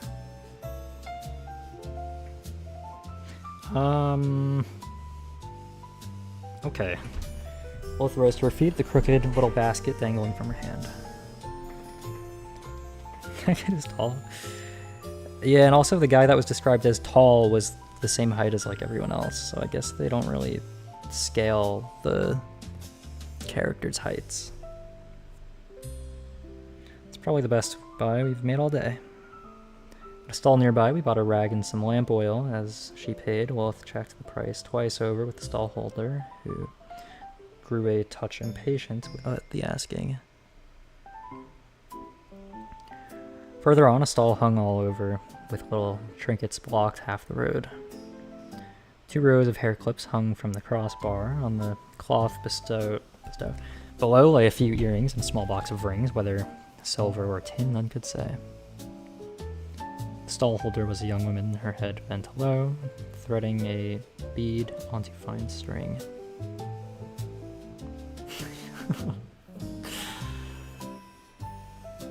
Yeah, I mean, that could explain why the kid's tall. It's kind of a bit early, 6 or 7. This one, its color is so clean.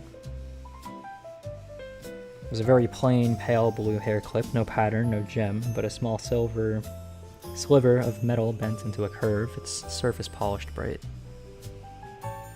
You keep on looking at this one. No, keep on looking at this one, taking a fancy to it? Go on, try it on, no harm if you don't buy. Then I'll try it, just a quick try, mind. That's another thing they've said. Mind. Not mind you, or pay it mind, just mind. That's another thing, like with the word round, just something that I've noticed.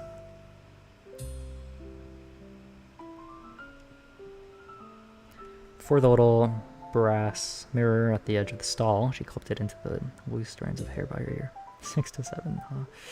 Yeah, I guess it is. It's not half bad, you know. Looks lovely, sets off the color of your hair.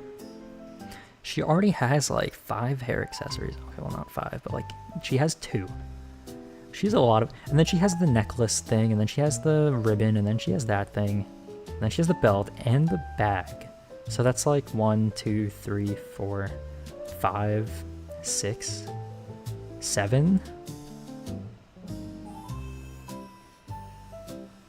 She has a lot of accessories, and if we count the cape and the other armor, gauntlet, and then like the gauntlets things that she has, she just has a lot of stuff on her.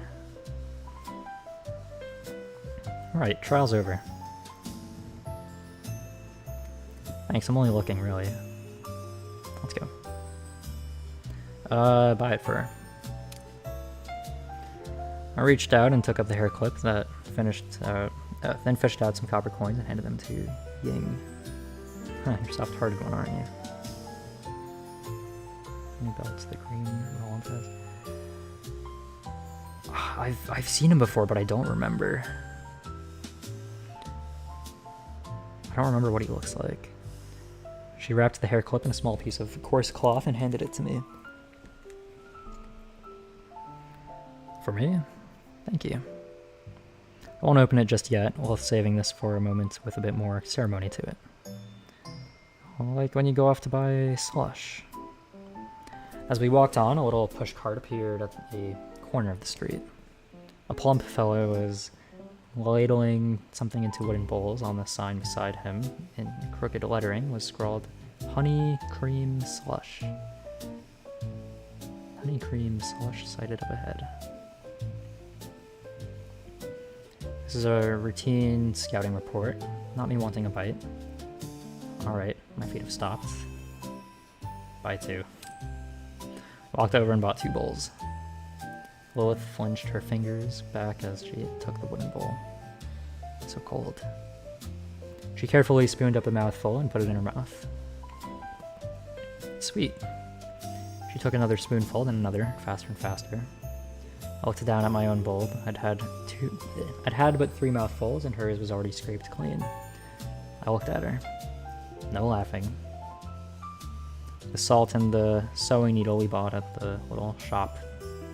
At a little shop too dim to make out the shelves, the owner was a hunchbacked old man who counted the coins 3 times over. When did we buy a single item that we actually needed? We've just been shopping at random things. We bought a basket.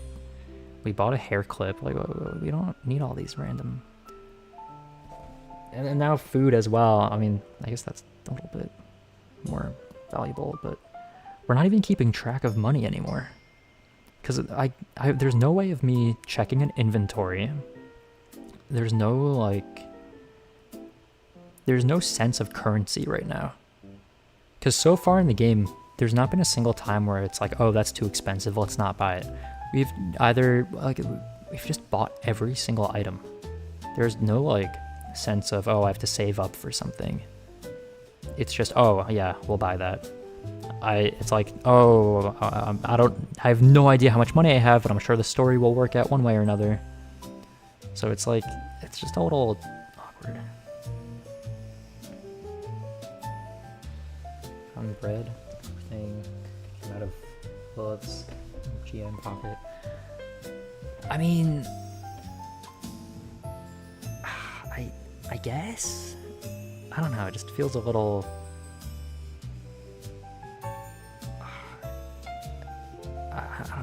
not shallow. What's the word? It feels like it's lacking... meaning, I guess. Because I know I'm just going to buy anything we come across. It's not like I really have to make a decision. As we stepped out, the sun-dazzled Lilith's eyes, and she squinted a good long while ere they grew accustomed. And then she saw the cake shop. It's gotta be a strawberry cake, right? It's gotta be. For the reference.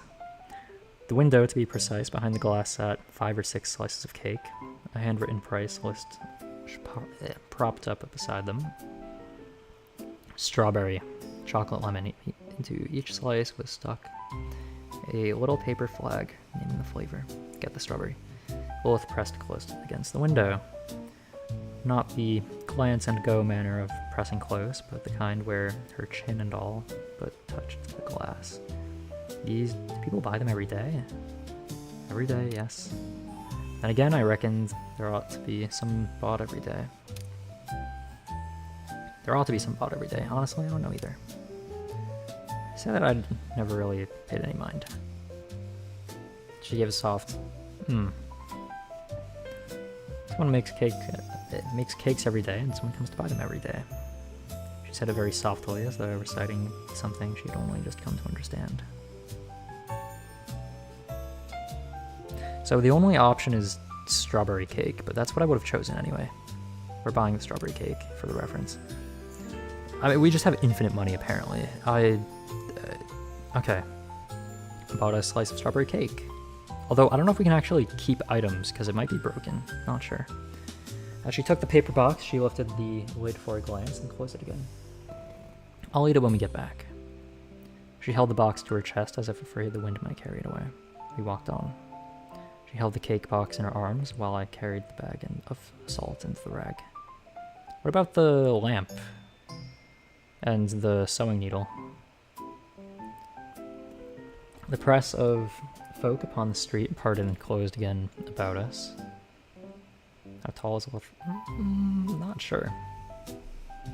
A man bearing a carrying pole all but ran into me and skirted past me with a string of curses. 2 children darted between us, chasing a runaway chicken. Lilith was forced aside, and Near stepped into the roadside gutter, gave her a tug. Thank you. That gutter very nearly became the site of Lilith's defeat for the day. The street's really so full of life, you know.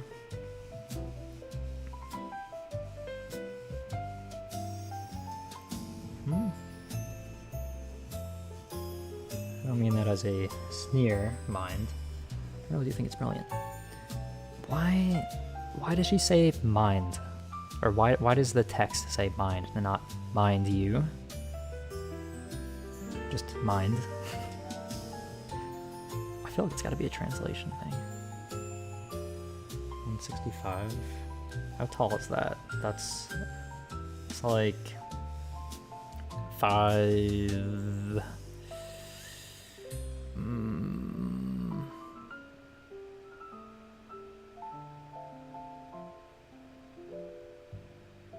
Is that 5'2", 5'3", 5'4", 5'1", 5?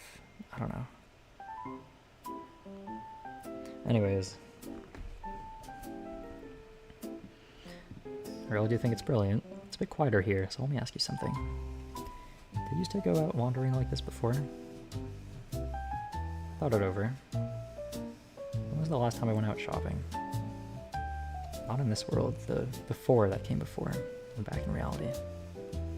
Tried to remember shopping mall, supermarket, high street, every one of those words, yet they would not knit themselves into a single concrete picture.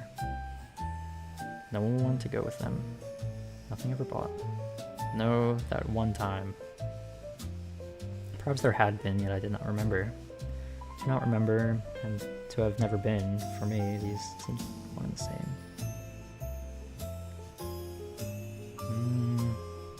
I don't remember. Not a brush off, I genuinely don't remember. Tried hard to recall and found only blurred fragments adrift in my mind. Fluorescent lights, trolley, the beep of a checkout till. Yet beside not one of them stood a single soul. It's alright if you don't remember. There's a bit of grass on your sleeve, let me get it off. Then let's start remembering from now on. One more thing, keep your voice down. together with me. No need to rush an answer. Let's walk on for now. Wait. Actually, spending every day with you like this in Marigold Town is rather nice, you know. Take that one the way you'd take lovely weather today. Even if we are meant to be hurrying off to fight the Demon Lord. The main quest hasn't been forgotten. Well, let's just wander off topic for a moment. As I caught up, my mind was still turning over that question from before. It wasn't, had I ever gone shopping before? It was, why the sounds of today, the scents, the sight of Lilith walking ahead with her hand at my cuff should be clearer than every memory I held of reality.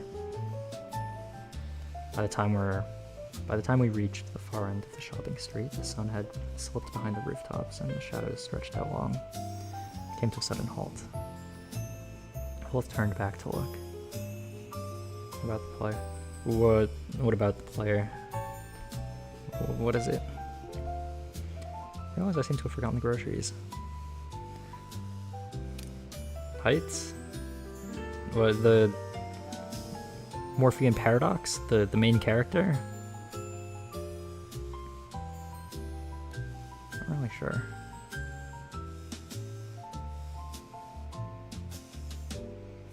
Yeah, not really sure of Morphean Paradox's height. I forgot something important today. Check whether anything on the list is still unbought. That list you made earlier, have we got it all? 2 seconds of silence. She looked down at the cake box in her arms and then at the bag in my hands. Salt, cleaning rag, lamp oil, sewing needle. No groceries. So it seems. Don't have a game card about. Choose your model? Choose a model? What do you mean choose your model?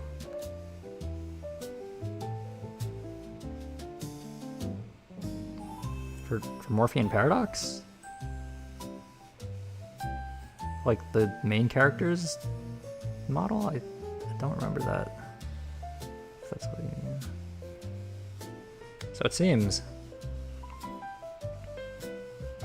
What's that? I don't remember that. Was that in the personality test thing? I don't remember that being a thing.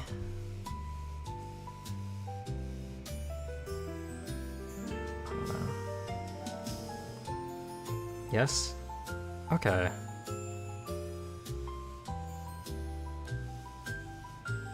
I guess that makes sense. Alright. Well, I guess they didn't give like specific height measurements to that. So they could have just made it all the same height measurement regardless. She laughed, not a covering up laugh, but the kind that slips out through your nose before you can stop it. Still, today can count as a success, can't it? After all, we went shopping together, didn't we? She took hold of my sleeve, not with 2 fingers, but with her whole hands gripping my wrist. Let's come back for groceries tomorrow. We walked back, bags in hand.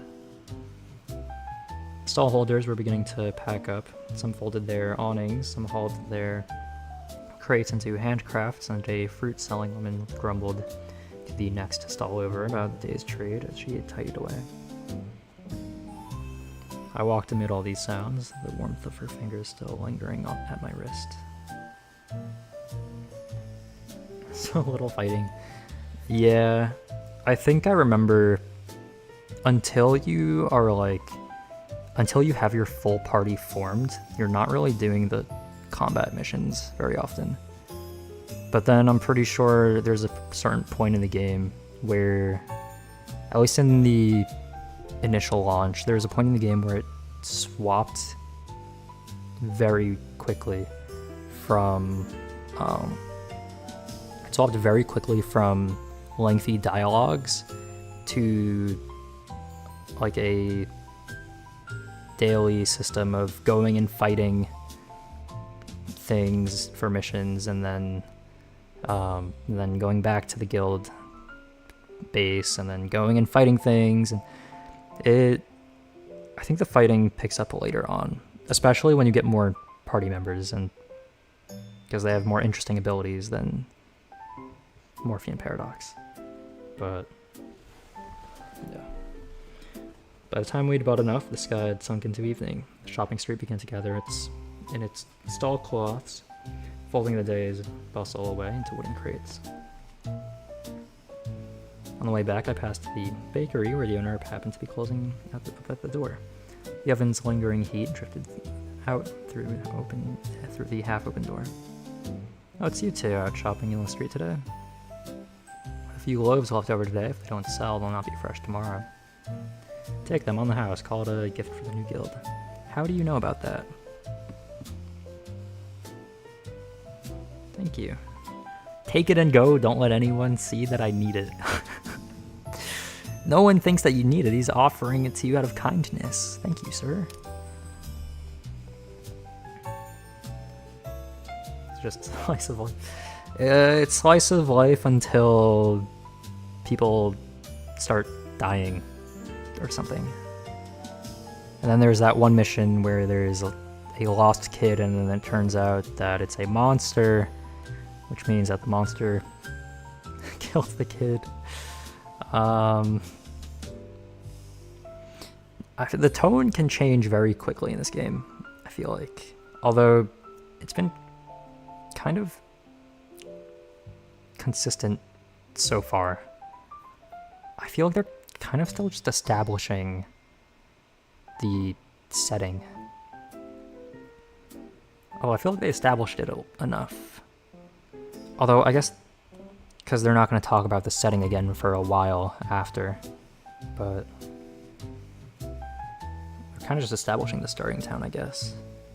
But there's going to be more areas, I'm sure. Warmth from the paperback pressed against my palm, and the window light along the lane seemed to brighten a touch and an answer. Come by whenever you need anything in the future. I remember my regulars perfectly well. I've seen you once before.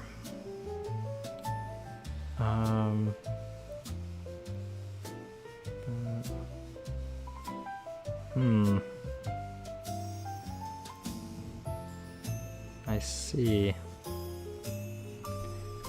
Shorter than green? Not sure how tall green is.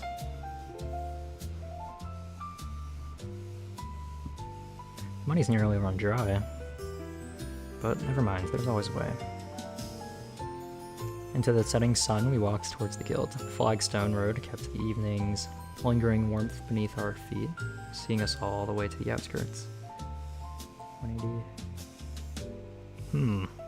Interesting.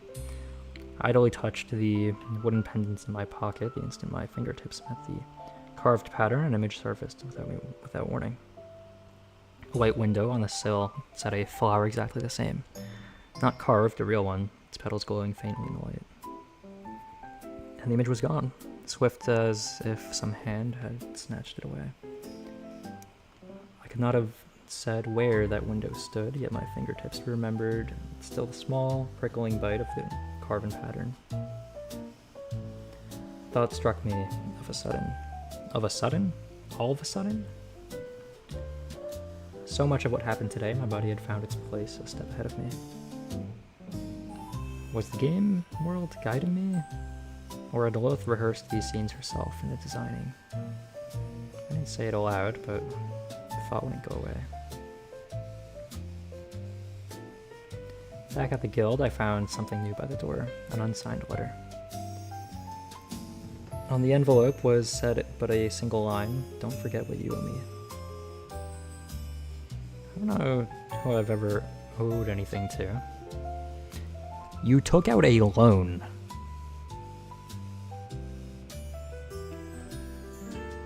Okay. Lilith leaned in for a look. Her expression shifted for an instant. So brief I scarcely caught it. Probably just a prank. She reached out for the letter. Do you know who wrote this letter? Don't paper over it with a prank. Never mind, pressing it now would only put her on the spot. Don't worry about it. She tucked the letter into her pocket. I said nothing. The porch lamp by the door swayed in the evening breeze. Maybe I should have asked her about it. Oh, do we still have this thing in the top left? Can we... Okay. Welcome back to the guild. This is our headquarters right here. Here you can check on your party members, sort out equipment, and have a...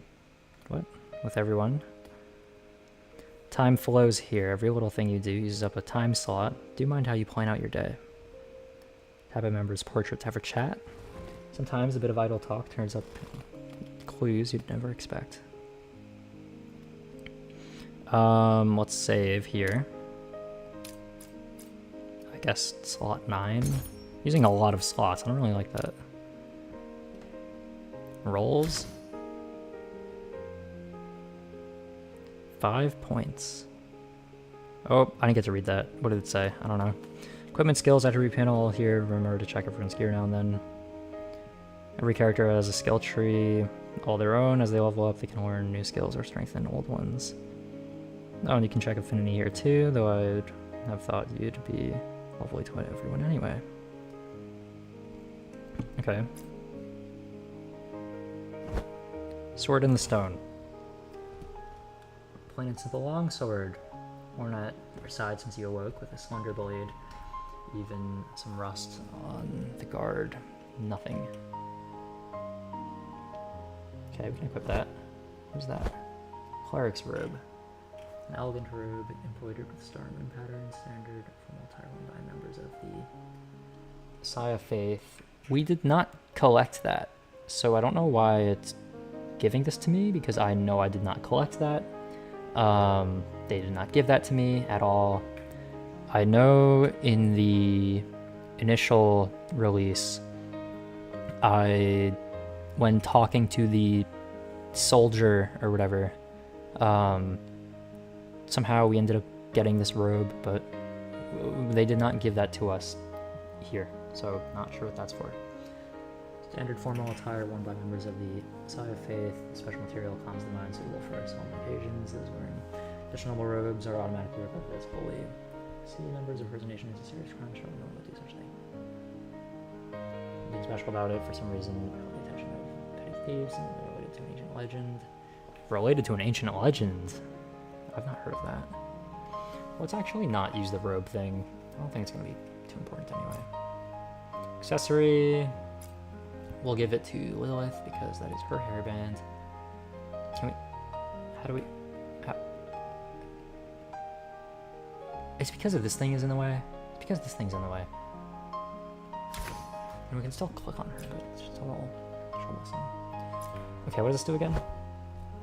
All damage dealt is converted to true damage, but max sanity and max HP are reduced by 70%. No, thank you. I will not be using that. Oh my, is it finally time for Lord Ribbon to introduce myself? Hello friends who've reached this page. Though I've suffered persecution from evil feudal rituals, keeping me silenced because you're too dumb to hear me, but no worries, the Lilith Ribbon fan club won't stand by.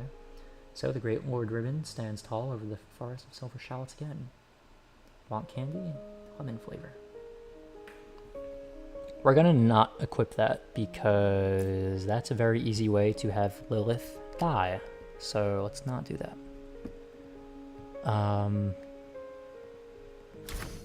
Okay. Wow, very evenly balanced, I guess. Okay. So there's XP there as well. Are they the same? Yeah, they're the same. Affection 2. Bond. Talent. This is a talent panel. Everyone has a talent tree of their own. Lighting up a talent node costs particular items in gold, and the requirements shift from node to node. Press and hold available nodes to activate it. Once activated, you can keep leveling it for a stronger effect. Some talents are mutually exclusive. Take one path and the other one's closed to you. So do think it over carefully.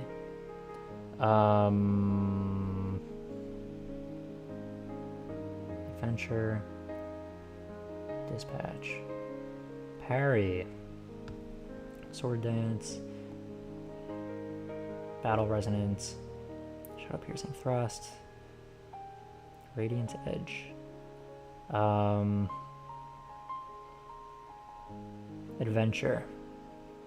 Max HP? I don't know if we need that.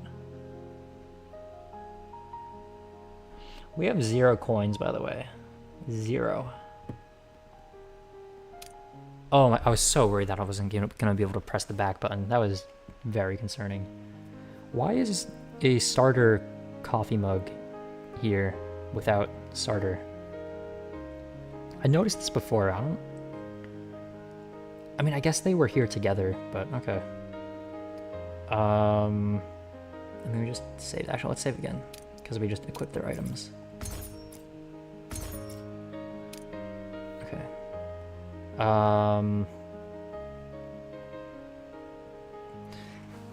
Today's dose of Lilith is ready and waiting. Training a chat, or shall we first check to see whether the hero secretly worn himself out? Just chat. Magic swordsman you may be, but you've got to keep up the strength training too. That big fellow under the demon lord is the most troublesome of the lot. Why? Okay. Training will probably pass the time, which I don't want to do because I want to collect our party.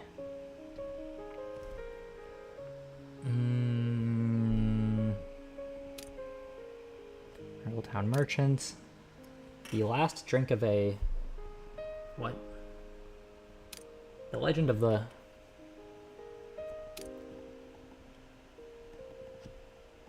Okay, well that's a little awkward. Last drink of a fallen soldier, the Legend of the Tower of Heaven. I think that thing is a combat related thing. So I could unlock that.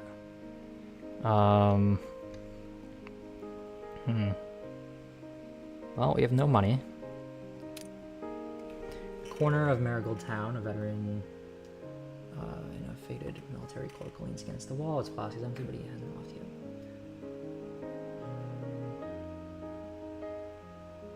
So, what? That is interesting. I see. I don't really know what to do. Corner of the plaza, a man covered in scars punches the air. He seems to have noticed you.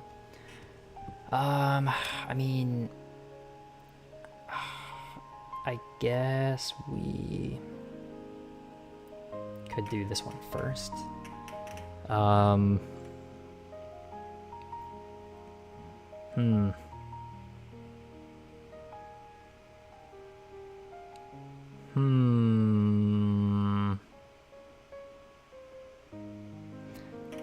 I guess this one.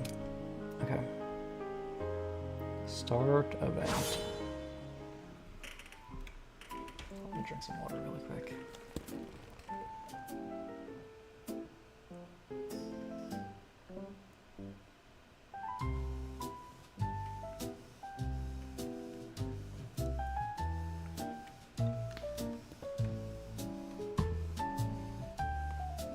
Okay.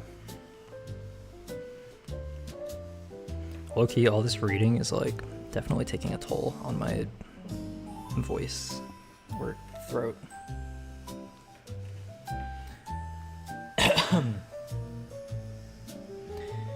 Corner of in Marigold Town's commercial district, a man in a faded military cloak leaned against the wall, an empty wine flask clutched in his hand. This thing on the screen, it's been there for a while. His cloak was covered in patches. At the shoulder, the outline of a silver insignia was faintly visible. Snap tab in two. The drink gets weaker and weaker. I can't even imagine to forget anymore. He didn't seem to be speaking to anyone, only muttering to the air, the smell of years of drink hanging about him. Go up and speak to him. Are you alright? The old soldier lifted his eyelids to look at me, and through his clouded gaze, there flickered a trace of clarity. Alright, what does already even mean? To be sitting here and not lying dead in some nameless wilderness camp, that's about as alright as it gets, I reckon. He shook the empty flask in his hand. It gave a hollow rattle. Young one, if you've nout better to do. Fetch me a bottle of some decent spirits. None of that watered down slop. I want the real thing. The sort that lets a man forget it all. I'll go take a look. Won't you ask what my name is? What use is a name on the battlefield when names are called out? It's usually to gather up the dead. He paused as if realizing he'd spoken too harshly. The name's Gray. Gray Silver Feather. Of the Silver Griffin, of course. Oh, of the Silver Griffin once. Off you go. The baker should have a private stash, or the black market will do. Just don't fob me off with the watered down stuff. Decide to get the old soldier a bottle of spirits. I asked around Marigold Town, hoping to find a bottle of decent spirits. Don't ask the baker.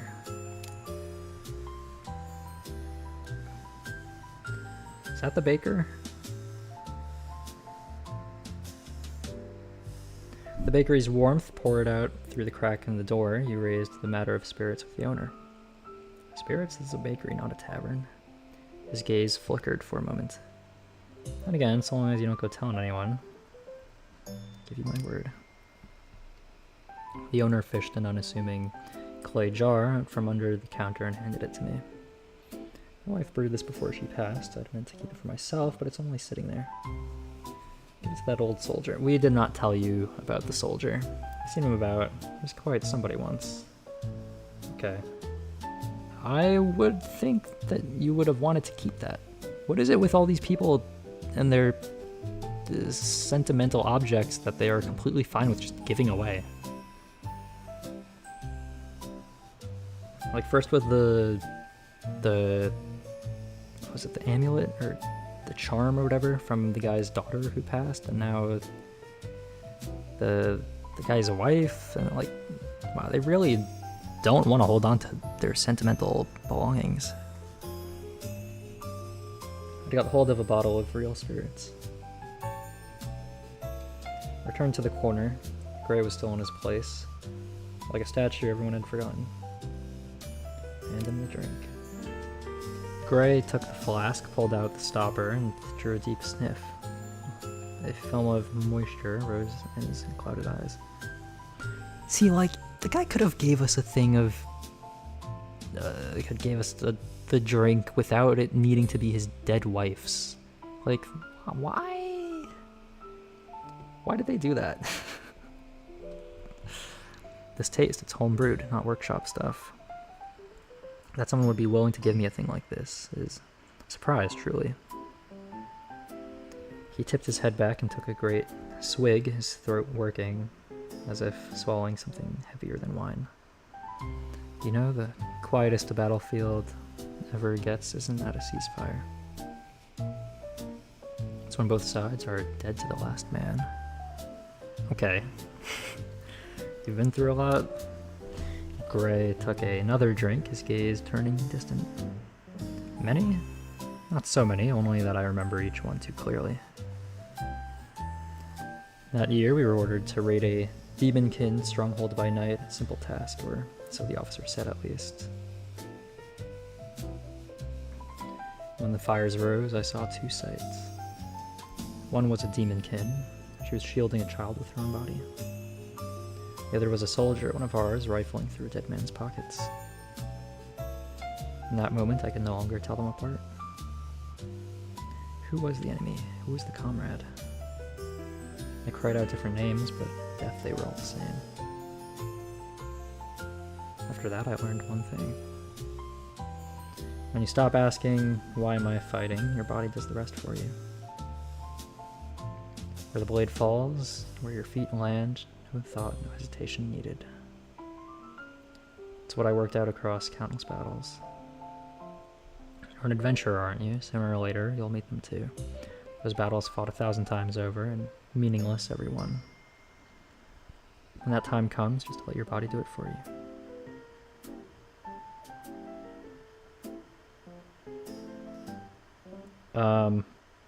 Okay, alright. Don't take after me too fast, mind. Mind. mind. By the time it starts to feel easy, you've already begun to slip out of a room. Dude, they just keep saying mind. And like, not mind you. Which, first of all, doesn't really make sense for every character to have the same speech patterns, but okay. Gray stoppered the flask and leaned back against the wall as though he had not the strength to go on. Okay. Yo, this thing is still on my screen.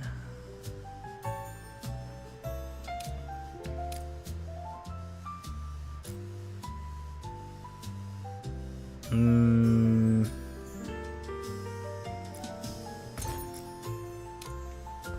feel like I'm gonna regret using so many save files. I kinda wanna just leave and then go back in. Okay, hold on, let me main menu. Confirm. Dude, it's still there? Seriously? Alright, I'm gonna close the game and restart it, because I want this thing off my screen. Because it's been here for like... Hold on. Hold on, let me just press exit. Okay, and then let me reopen the game.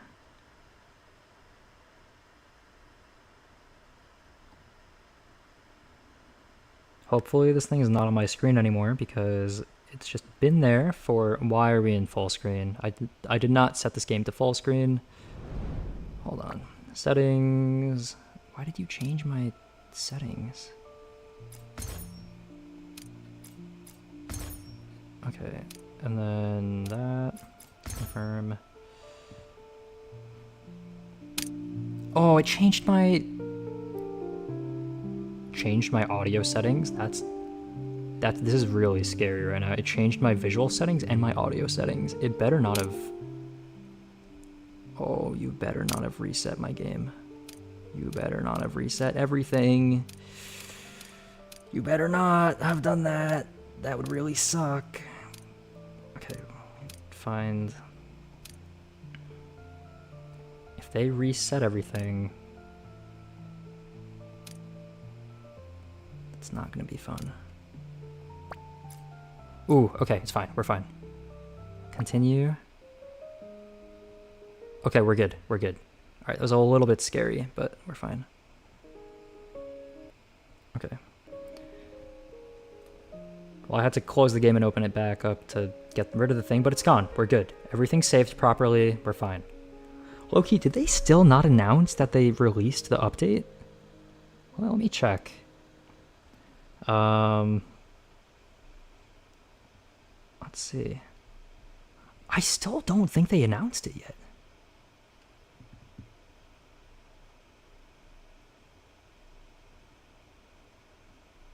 They still didn't announce that it dropped alive. Or that the update is alive. That's really weird. Huh. Yeah, they never actually announced that the update went live. So like... I don't know. Just the whole situation is kind of weird right now with the game. But my guess is, if anything, they got the update in and were so exhausted that they just fell asleep. I'm guessing they got the update in and then just passed out. But like, they just didn't announce that it went live. But yeah, I don't know. It's a little bit awkward. But anyways, okay.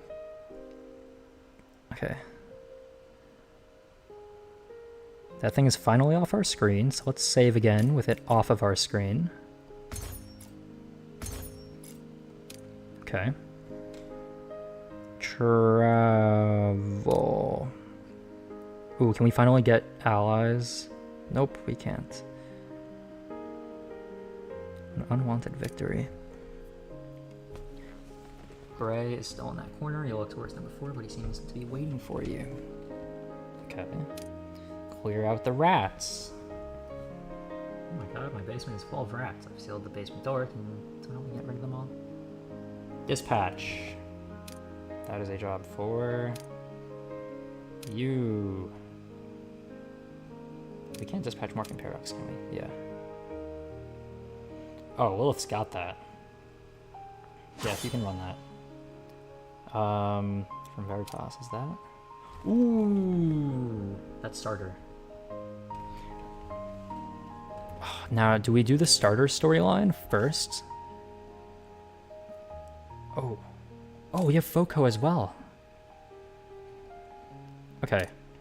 I think what I want to do is get starter with us, and then I'll do the other quest lines, because I think getting party members takes priority, because then you can run dispatches with them. So after we can start running dispatches, then I'll start doing quests. So I think we'll start collecting allies first. Okay, we'll do that. The Star Scholar starter from Veritas seems to have run into some trouble in Marigold Town. Alright, I guess we'll see now what's new with starter. Because the last time she was in jail for some reason. Not really sure why, I don't remember, but let's see what's happening this time around. Though the fighting at the front pressed hard, the weekend still kept Marigold Town's market thronged and lively. Vendors with all manner of wares spread across their stalls cry out phrases like freshly slaughtered to draw eyes of the passing townsfolk. The bustling clamor of the streets hangs thick upon the air, so much so that one might almost forget the war raging far away. Lilith said that there was a researcher in town worth recruiting, yet I didn't even know that person's name or face, and so I could only wander aimlessly through the bustling crowd. But just as the bustle of the street was carrying the crowd along, a girl's sharp cry of alarm split the din all at once. There's a starter. What do you all want? The cry drew every eye at once, and a wall of busybodies formed almost in an instant. At the heart of the crowd, a golden-haired girl clutched a metal component gleaming azure to her chest, holding her ground against several thugs with menacing looks. She was yet swathed in an overly large, sumptuous robe and an absurdly pointed hat, as if trying to hide her slight frame. With a hat? Oh, I guess the robe. I don't know. Stay back. She scolded them harshly, one hand waving frantically in the air, the other clutching that flickering metal device tight to her chest. But the thugs ranged against her, plainly paid no heed to so feeble a threat. Weapons in hand, they closed in on the girl in silence. Every one of them stared fixedly at the Magitech component in the girl's arms, their intent plain as day. Why pick a fight with us, little one? Hand the thing over nicely, and you'll spare yourself a good deal of grief. What sort of God-forsaken place is this, where nobody understands plain speech and everything's set against me? I've had quite enough. You've brought this on yourself. Only upgraded my Magitech cannon a couple days back. As the first batch of test subjects, you ought to feel terribly honored. City of Truth and the rest of it to hell with a lot. Right, she had her magic cannon things. Arcane Rift, whenever anyone receives magic damage from a source, one stack of Arcane Rift is applied to them. Stack increases magic damage when taken by 1%. Last 2 turns, max 10 stack per target. Reapplying refreshes duration. Okay. Curved Mirror Ray. Okay, so they're in slots 2 and 3. Select an enemy to fire a refracting energy beam, dealing magic damage equal to 50% attack. Beam randomly refracts to other enemies after dealing damage. Each refraction increases damage by 2% refraction 3 times total. Evaded on other targets that the refractions will not occur. Okay.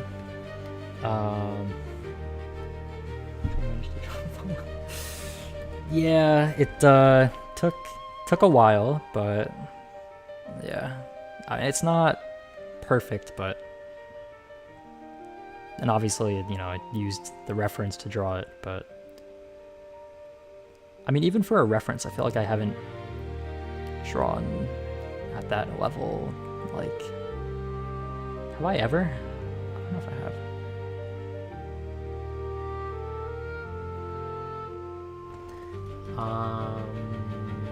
You're right, that's the refracting one. Pull down one turn. That costs a lot. It's probably stronger. ZZZ plan. Starter covers herself with a blanket. Right, she has a move where she just goes to bed. I forgot about that. Starts sleeping, entering sleeping state for one turn. Self is afflicted with stun. If starter receives no damage for control effects during the state, restore 20% of max standing HP. Exiting.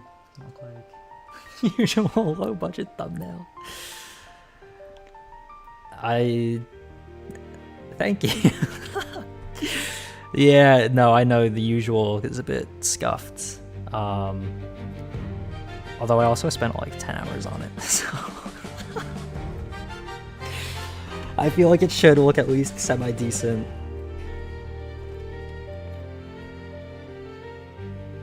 Yeah, it's kind of low-key, it kind of puts a little bit of pressure on future thumbnails, but I guess I'll just take it as a growth experience and as knowledge that I have the potential to actually replicate things decently.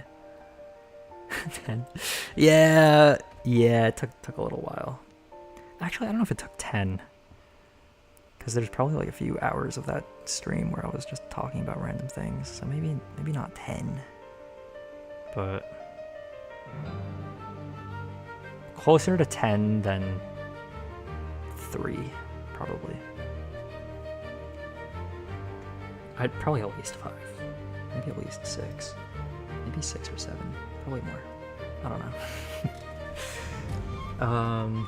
Starts 20%. If any damage is received, it ends early. And starter's morning grumpiness kicks in, increasing own attack by 20% until end of next turn. That's interesting that she still gets a 20% attack boost, though. If any control effect is received, skill effect ends immediately without effect. Okay. Alright. Then this one, magic artillery, 100% magic damage, magic damage equal to 60% to adjacent units. Okay, right. So she's kind of just like, I really like her abilities, actually. Like one that does refraction, like that bounces between other enemies, that I like a lot. And this one is just really simple, but it has AoE on it, which I like a lot.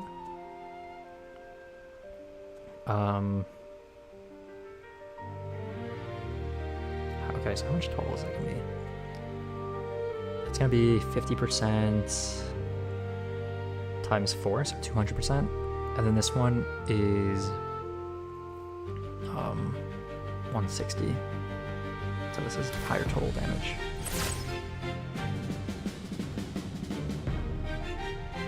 Okay.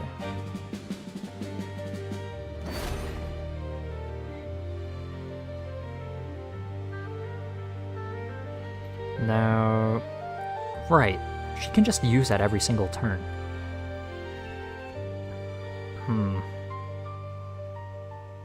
Isn't that doing magic damage? They didn't get the buffs, did they?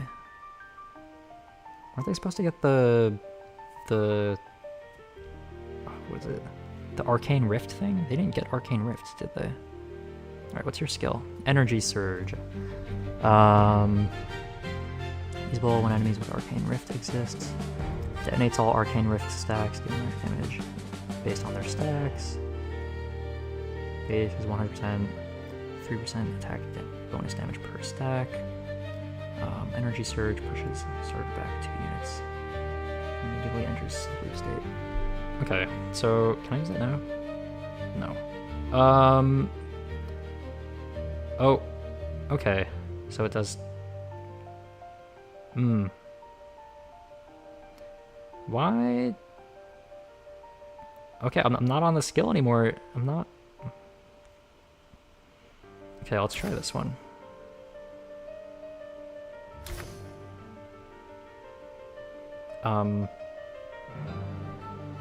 What do you mean no attackable targets in range? The slots are 2, 3, and 4. Oh wait, they moved up to 1 and 2. But there's 2 is still in range. I don't know why it says they're not in range. They very much are in range. Miss? And why are they not getting Arcane Rift stacks? They're taking magic damage. They should be taking Arcane Rift stacks. That's weird. Can we use this now? No? That is in your range. He is on slot 2. Why are you saying he's not on slot 2? That's weird. We literally can't do any other ability aside from this one.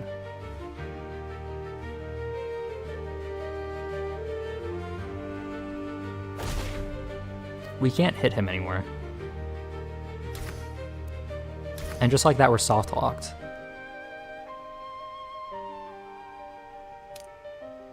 Dude, seriously?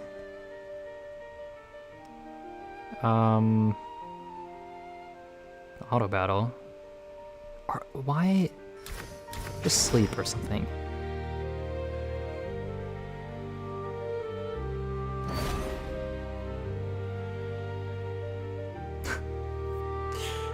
Wow, she's really just sleeping through that. Dude, there's nothing even to do. Can't do anything. Power punch. Alright, can we... He's in your range! He's in your range! He's right there. He's in number 2.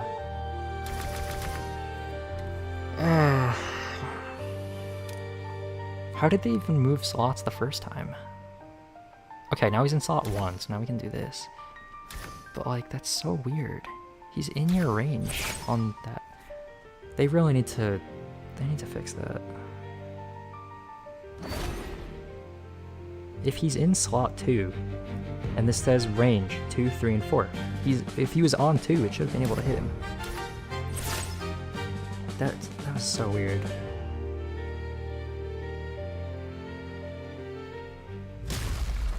Okay. Boom. Violent explosion shook the street empty. Smoke and dust spread out, and the onlookers scattered every which way. Commotion that size naturally caught the patrol guard's notice, and a burly man swiftly led them to the scene. Once he saw the wreckage strewn across the street plain, the man at their head whipped his glare round on Starter, his face dark with fury. Do they just not like the word around? The words round and mind, they keep using in ways that feel out of place.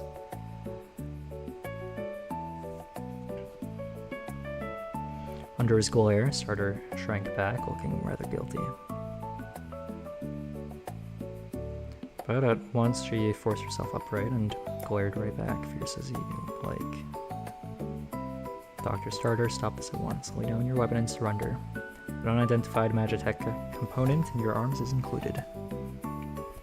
He seemed well acquainted with Starter. Right, that's why she went to jail, because they wanted to steal her magic weapon, so they put her in jail for having Magitech when it's like her invention. And right, I'm remembering now. Right, they're trying to scam her, or just steal her stuff, I guess. Okay. Seemed well acquainted with Starter, yet his manner betrayed an undisguised hostility and wariness, as though facing a criminal he'd crossed swords with many times over. Speak Starter's name aloud. The girl before me seemed to be the very teammate I'd come to recruit.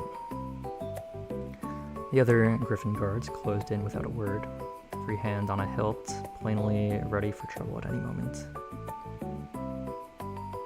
Where were you lot just now when I was being extorted? Dr. Starter, first off, your pass has expired. My Griffin law, you're to leave Marigold Town at once. pass and all that. I can get a hold of one for you as easy as anything. And even setting that aside, you're suspected of unlawfully holding a weapon of mass destruction, a Magitech device. Yeah, that Magitech device could not reach someone that was 2 feet away from her, so I don't know how mass destruction that is.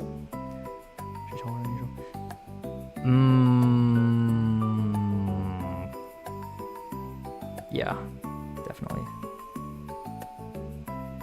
I feel like the scaling of heights in this version is really off.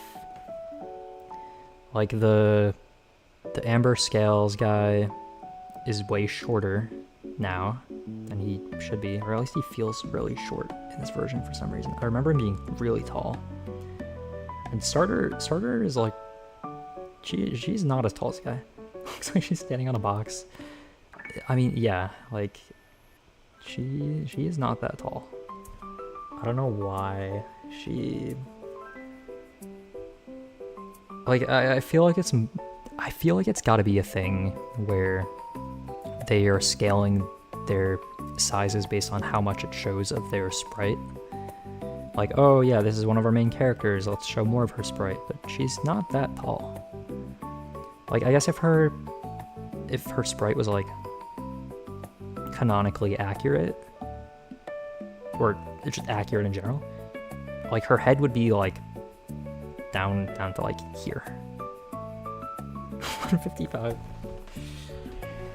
Yeah, she's kind of just like floating at this point. Like, or just the scale is just really off for the character sprites. For their heights measurements, they're definitely not to scale. Like there's zero way they're to scale.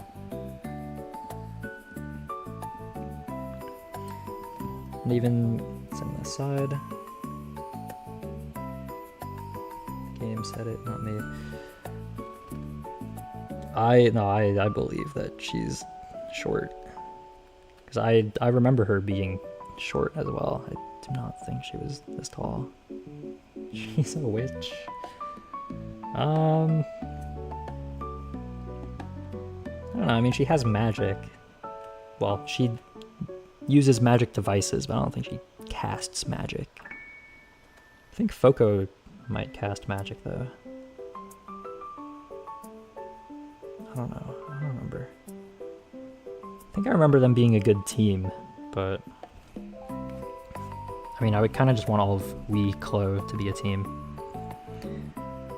And even setting that aside, you're suspected of unlawfully holding a weapon of mass destruction, a Magitech device. Put that thing down. But that was a lawful self-defense against extortion. Every one of my Magitech devices has a proper, fully lawful license. Starter rummages through her oversized robe, then rather sheepishly smooths out the hem. I only just had them sorted at the service center a couple of days back. They must have dropped somewhere by accident. Never you mind, point is I've got them, as of yesterday anyway. The making and conveyance of such perilous items must be proceeded under Griffin's oversight. Surrender it at once. In any case, Dr. Starter, you'll be aware that the relations between the City of Truth and the Kingdom are somewhat strained just now. And given that the 9th Research Institute has been shut down, all the more reason for you to cooperate with our inquiry. The guard seemed to have struck a tender nerve. The girl gave a pitiful little whimper like a cornered creature. Now then, you're neither a director nor a registered adventurer, so come on quietly with us. Who says I'm not an adventurer? The curly-haired girl spun around of a sudden. Spun round of a sudden. That's another one, of a sudden. They don't say all of a sudden, they just say of a sudden. And they don't say around, they say round. Like, there's just certain words that they just keep repeating over and over that just feel oddly placed. I feel like it's got to be something with the translation. Like, there's got to be some kind of error or something. I don't know. Okay, Spun round of a sudden. Spun around all of a sudden. Okay. And in the instant of our eyes met, her gaze brimmed with surprise and delight. She raised her arm and pointed with perfect precision, staring at me. This one here, he's the head of my guild. That armor does not make him look like part of an adventurer, so how is it then? So that's how it is then. That's right. We're of the same guild. I don't know her at all, don't drag me into this. That's right, we're of the same guild, Oh, let's get her out of here first. Though I had no notion why Starter had suddenly pointed at me, I nodded all the same and declared myself the head of the guild. After all, Anne and I come here for the very purpose of having her join my guild. Alright, Dr. Starter, say you have become a guild adventurer then. Remains a fact that you unlawfully hold a weapon of mass destruction. Really? Something that couldn't even reach someone because they were in slot number 2, and it still had a range of slot number 2 and still couldn't hit them? I don't know. And you failed to produce the relevant license. You and your guild head as well must come along with us until we finish looking into all this. A few soldiers were clicked to close in around Starter and me. I sorely wanted to ask if she'd a time-traveling Magitech device to send me back 10 minutes. I'd have picked a vantage point a good deal further off. But it was all far too late now, and the curly-haired girl and I were marched off and locked away in Griffin's goal. Is this curly hair? I mean, it's like wavy, but I don't know if I would say curly. I don't know.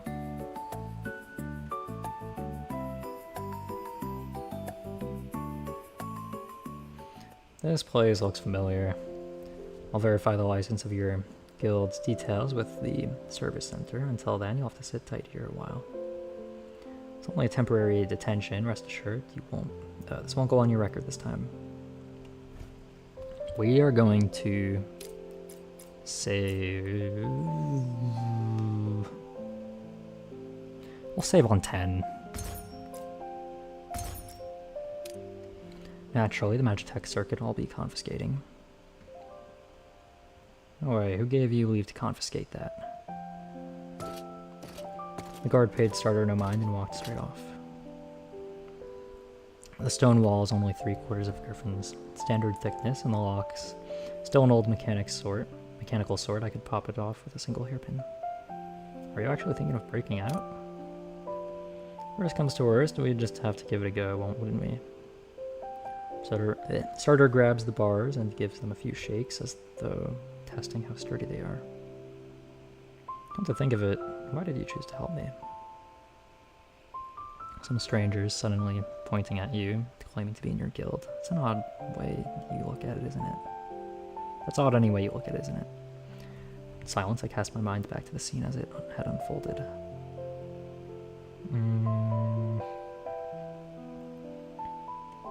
Came here for you. Invite her to join the guild. A few days back I filled out a fair bit of information with the receptionist while I was at it. Joining a guild is a must, but I can't just settle for any old place to land, you know. Since you've helped me out, here's how it'll be. Put one simple question to you. If your answer makes me feel this is the place, then I'll agree to join. She rose in place to the cramped cell, her long shawl all but sweeping the dust-laden floor clean. Do you reckon Starter's existence is defined by me, myself, or by all those research achievements? Tomorrow I set down all my research. What's left of Starter, then? I found the girl before me quite extraordinary, leaping so from one question to the next as though she would never tire. Without your research, your existence could never be perceived. False. Research doesn't define you. Hold that research cannot define Starter. It was you who chose to become a researcher. Hold that research cannot define Starter. It was you that chose to become a researcher.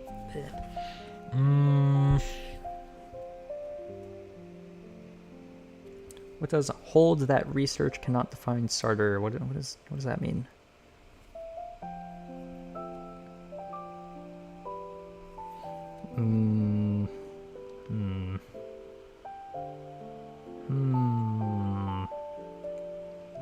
This wording is a little bit confusing. IDK. Same.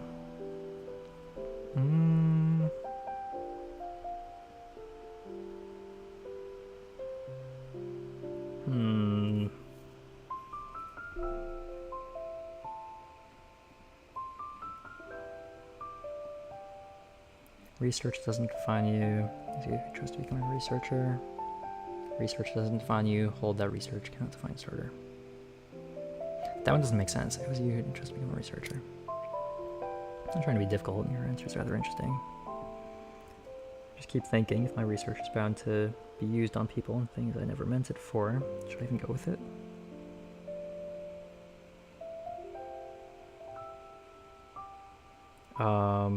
I've blown the whole city of truth sky high. Really shouldn't be researching something that's dangerous. Do as you please. This is just like Water 7. If you know, you know. Just like Water 7.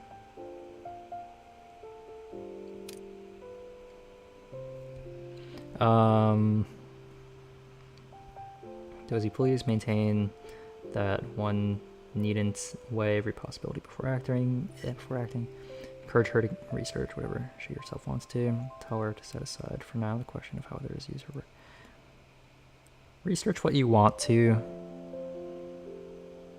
There is a degree of responsibility you should maintain, but you're not responsible for others' actions all the time. Curly... Is her hair really that curly? The curly-haired girl before me, who had hung her head low, slowly raised herself up. Was it merely the candlelight chancing to catch her? It seemed her pale yellow eyes were aglow. Starter starts pacing again. Clearly that little patch of stone beneath her feet has been worn quite clean by now. Rather than waste my time cooped up in here, I'd do better to find a way to use the Magitech cannon. Last time the results must have been off because of the environmental factors. I had to control the variables, that way the indoor effects will be far more manageable. Alright, next time I'll just... Just like that, Starter topples over, about to fall flat on the ground. The moment she tipped over, I caught Starter's arm quick as a flash, but Starter, having nearly lost her balance, was flailing her arms about and seized my helmet hard. Familiar pain drew a muffled grunt out of me, and Starter, steady at last, sensed that something was amiss. Your helmet won't come off? Pain left me unable to speak. I could only give a faint nod, and Starter, as though she had stumbled upon a new continent, circled my head, observing the whole way round. The whole way round! Then Starter sinks into deep thought.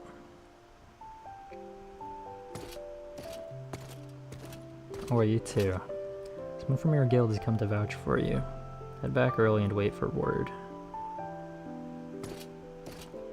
The clack of iron boots on stone tiles came from not far off, drawn by the sound. Is she wearing iron boots? Drawn by the sound, the two of us turned to look, and I soon caught sight of the familiar figure trailing behind the soldier. Call out to Lilith. Lilith searched all over Marigold Town and couldn't find you. Turns out you've been locked up in here.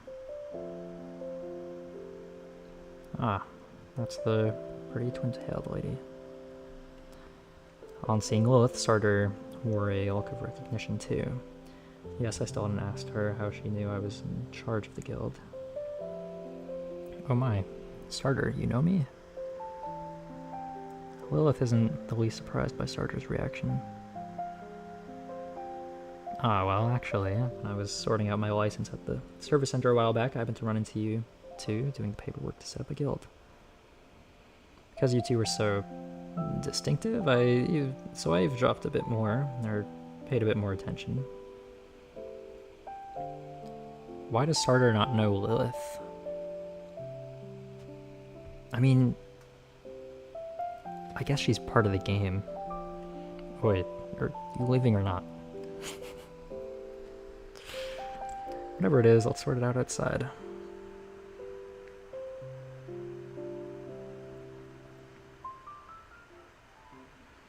One side of the gloom is swept clean from Sartor's face. Her smug look settling back into place. I'll do a place like that couldn't hold me. Anyway, what's the story with that helmet on your head that won't come off? It was a riddle to which even I was still seeking the answer. I could only shake my head with a wry smile. Also, I feel like something was missing from that scene. Did they go into more depth of her background in the initial launch? Like, did they talk about the town that she's from? Because, like, she's not from Marigold Town, she's from the other place. And then there was, like, researchers there or something. I don't know. When did she talk about that? I don't know. Maybe I just don't remember it very well, but I don't know. It was a riddle to which even I was still seeking the answer. I can only shake my head with a wry smile. This world is, in fact, a game created by Lilith. Tell Sartor something important first. What? Game world? What nonsense are you mumbling in your sleep? I'm from the City of Truth. No, listen here. Feel this. It's pure 7th tier Magitech alloy, forged with the City of Truth's 9th Research Institute's exclusive technique. She held up the metal part she'd been cradling, wrapped it twice, and drew a crisp metallic ring. What game could turn out a texture like this? I wielded it with my own hands. Yeah. Yeah. Looking at Sartor's flushed face, I was at a loss for a moment as to how to explain it. Perhaps, to her, this truly is the real world. I told her the fact that I myself was not of this world. Sartor's eyes light up in an instant, bright as a pair of light bulbs. Truly fascinating. Someone from outside this world, yet able to move and live here as though it were nothing. Where did this come from? Suddenly taken an interest in you, coming to be my research subject. Well, I mean, yeah, suddenly is a good word for it. At Sartor's words, an ominous vision flashed before me, of being trussed up by a mad scientist on a cold operating table. The terms and all that can be sorted out later. Either way, I'm not letting you slip off. Oh right, weren't you here to recruit me into your guild? Well, I'm joining right now. Can't get back into the City of Truth as things are, so I may as well land at yours for now and earn a bit of research funding while I'm at it. Oh, can I miss something? Nope. Just so. You get a new teammate, I get a new research subject. Win-win, isn't it? Join my guild. Either way, I'm in dire need of teammates right now. Hang on, I haven't said yes yet. Spell your terms first. Let's meet again sometime. Join my guild. Formally invite Sartor to join the guild. Oh, inviting me of your own accord, are you? No taking it back then. Alright, you look after me from now on. Hooray! From now on, my research rests on your generous self-sacrifice. Kind of reminds me of Takemi from Persona 5.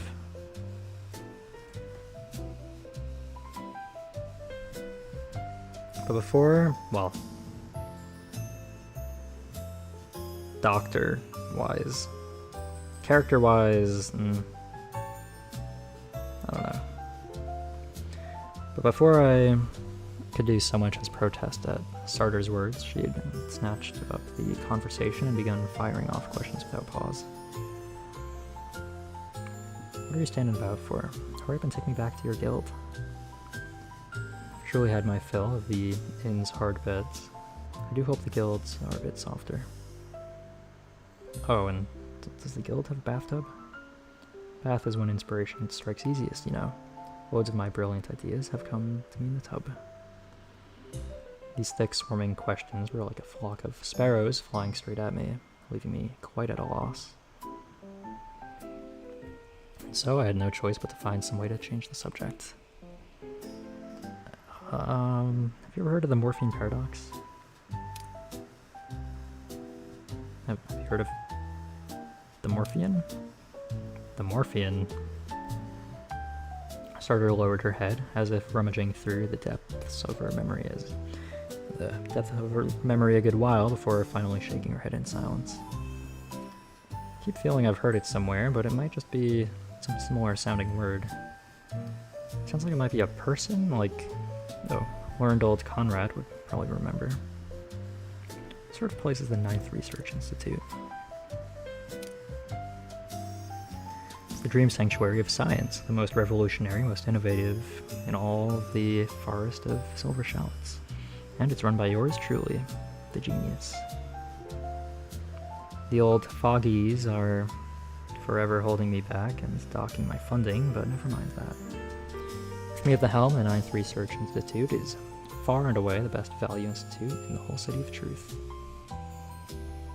Why do the Griffin Guards know you? Why do they treat you like this?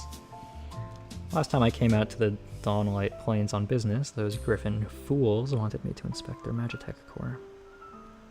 Obviously, that pack of monkeys hasn't the faintest grasp of technology, so naturally I restarted the core to fix the glaring bugs. Then the big fellow came charging over, hollering about some trifle, a great blackout or some such nonsense. Fine, I'll admit, not filing a report with them was on me, but my time is precious, no sense of squandering it on red tape. Okay. In the end, Mr. Conrad stepped in and the whole thing fizzled out, though I dare say that's why their inspections of me have been so dreadfully strict ever since. I realized how much louder the BGM is now than it was before.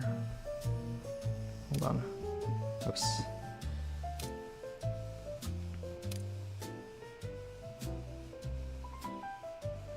It's like almost going in the yellow, which BGM should not be going in the yellow.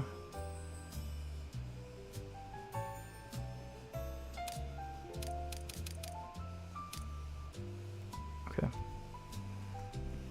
Alright.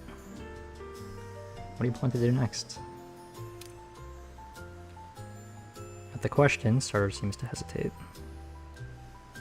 I want to carry on with my research, but the device's core component has been taken away. At the level of Dawnlight Plains workshops, reproducing it would take about 76 years and 8 months. Interesting. No, I've got to get the Magitech circuit back. The research absolutely cannot be paused. Starter rubs her temples, looking thoroughly headache-stricken. If those idiots weren't forever holding me back, I'd have finished ages ago. They even questioned my scientific ability, banging on about making uncontrollable weapons unforgivable. Lilith.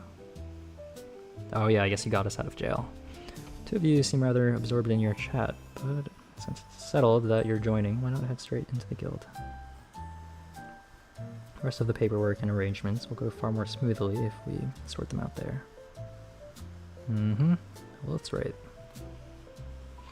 So that the greatest invention in the Forest of Silver Shallots can't be born without a hitch, I'll be counting on you for the Magitech circuits ahead. Before that, there's one important thing I have to do. I held out my hand to Starter. Starter, welcome aboard. Starter has joined the guild. Alright, where is Lilith? Oh, it's still day 3, so she's on the rat mission now. Alright, let's save. Let's check your stuff. Okay, never mind. No. Oops. Oh, okay. What do you want to do with me, the genius researcher? Just chat. Sleep? There will be plenty of time for that once I'm dead. Okay. Okay. Alright. That's fine now. Oh, okay. Oh, alright. Oh, that's Roland. Or Green. I guess there's no,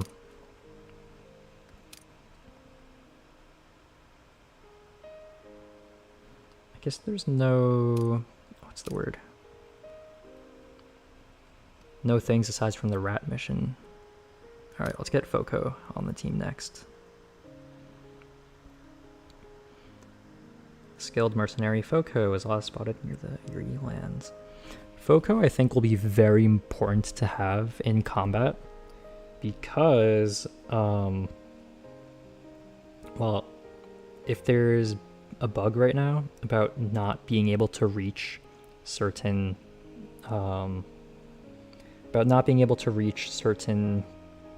ranges, I'm pretty sure Foco has abilities for manipulating the enemy's slots. Like, I'm pretty sure she should be able to move people around through slots. Like, she can pull people forward or push them back. So she'll be very useful for utility-wise to be able to do that. Also, then all of Weeklo will be together, which is honestly the main reason, but her being able to move people around is just an extra bonus. Alright, start event.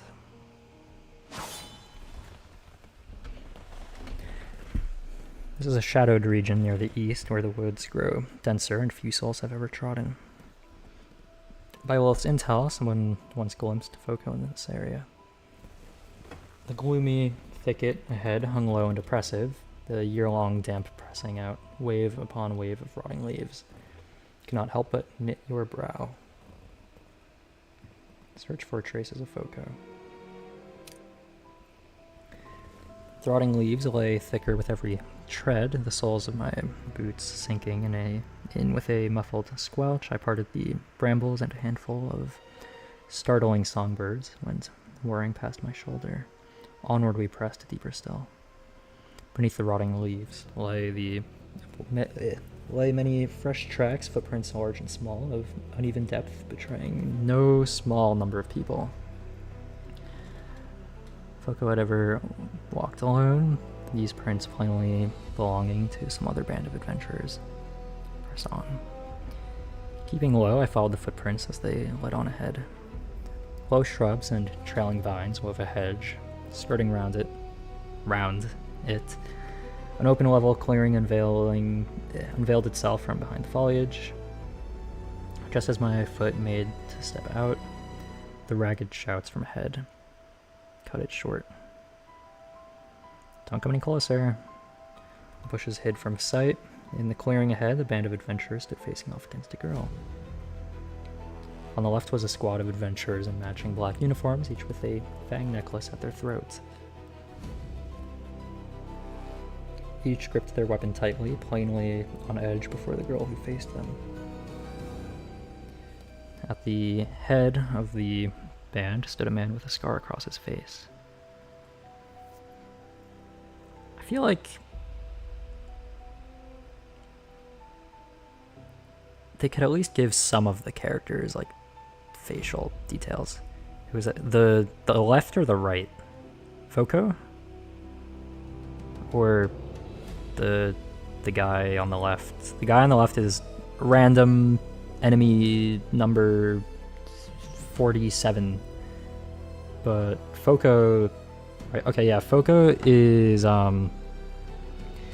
she in the original game, Lilith, Starter, and Foco are like all kind of friends. Apparently all in the same idol group, and that idol group was called Weeklo. And so Foco is who we're going to recruit for the guild next. But yeah, so like Lilith put Foco in the game, I guess. But yeah, not sure if that explained it very well. But yeah, she's also a demon lord, apparently. Although I'm not really sure why she has that title, but she does for some reason. But yeah, I mean, she was the demon lord in the Non-Existence of You and Me. That game had a version of Morphean Paradox that was like a demo, well, quote unquote demo, canonical demo. And Foco was the demon lord in that version. But I don't remember her doing anything evil or anything like that. She was kind of there. But yeah. Maybe that's where she gets the title from, not sure. The burly man raised the long sword in his hand, wound his thick wrist with a strange pendant that gave off a unceasing white radiance. He bore down the girl step by step, his tread steady as a viper biting in its moment. It's cool. On the other side, a tall girl bearing a birdcage wore a taut expression, her brow deeply furrowed, her gaze fixed fast upon that glowing pendant. The magic surging about her broke forth in a torrent, yet the instant it met the pendant's white light, it melted away like snow beneath a blazing sun, dissolving into wisps of dark purple mist. That tall girl's countenance shifted faintly, yet her bearing did not stir an inch, only her knitted brows betrayed a flicker of disquiet. A tall figure, a face cold as frost, and the conspicuous, peculiar shackles. Tall, cold, and those peculiar shackles. A stranger I'd never laid eyes on, and now she was just faintly getting worse. I feel like, I don't know why, but I feel this much more in this rebuild than the initial launch. It feels like sometimes when they'll describe something, they'll just keep paraphrasing the description they've already said. Like,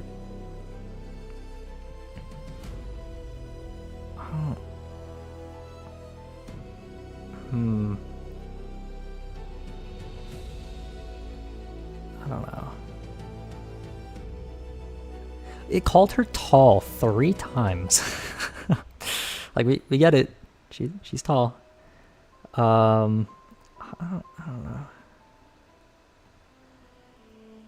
Because usually in this game, I think the way they describe things is very like interesting. Like they use a lot of detail. Like the way they get descriptive is good, but I don't know. Just something about this rebuild just feels a little off with the wording to me. I don't know why I'm just picking up on it now. I don't know if it was like this before as well, but I don't know. Tall, cold, and those peculiar shackles. I'd already read this. My gaze fell of its own accord upon the glowing pendant. Even without grasping its workings, I could see it. That thing was fast becoming the key to this standoff. Observe the pendant closely. Don't mess this up. Check result in 5. Okay, something tells me the lower the better. Just by chance. Gazing at the pendant, I was certain I had never beheld its like before.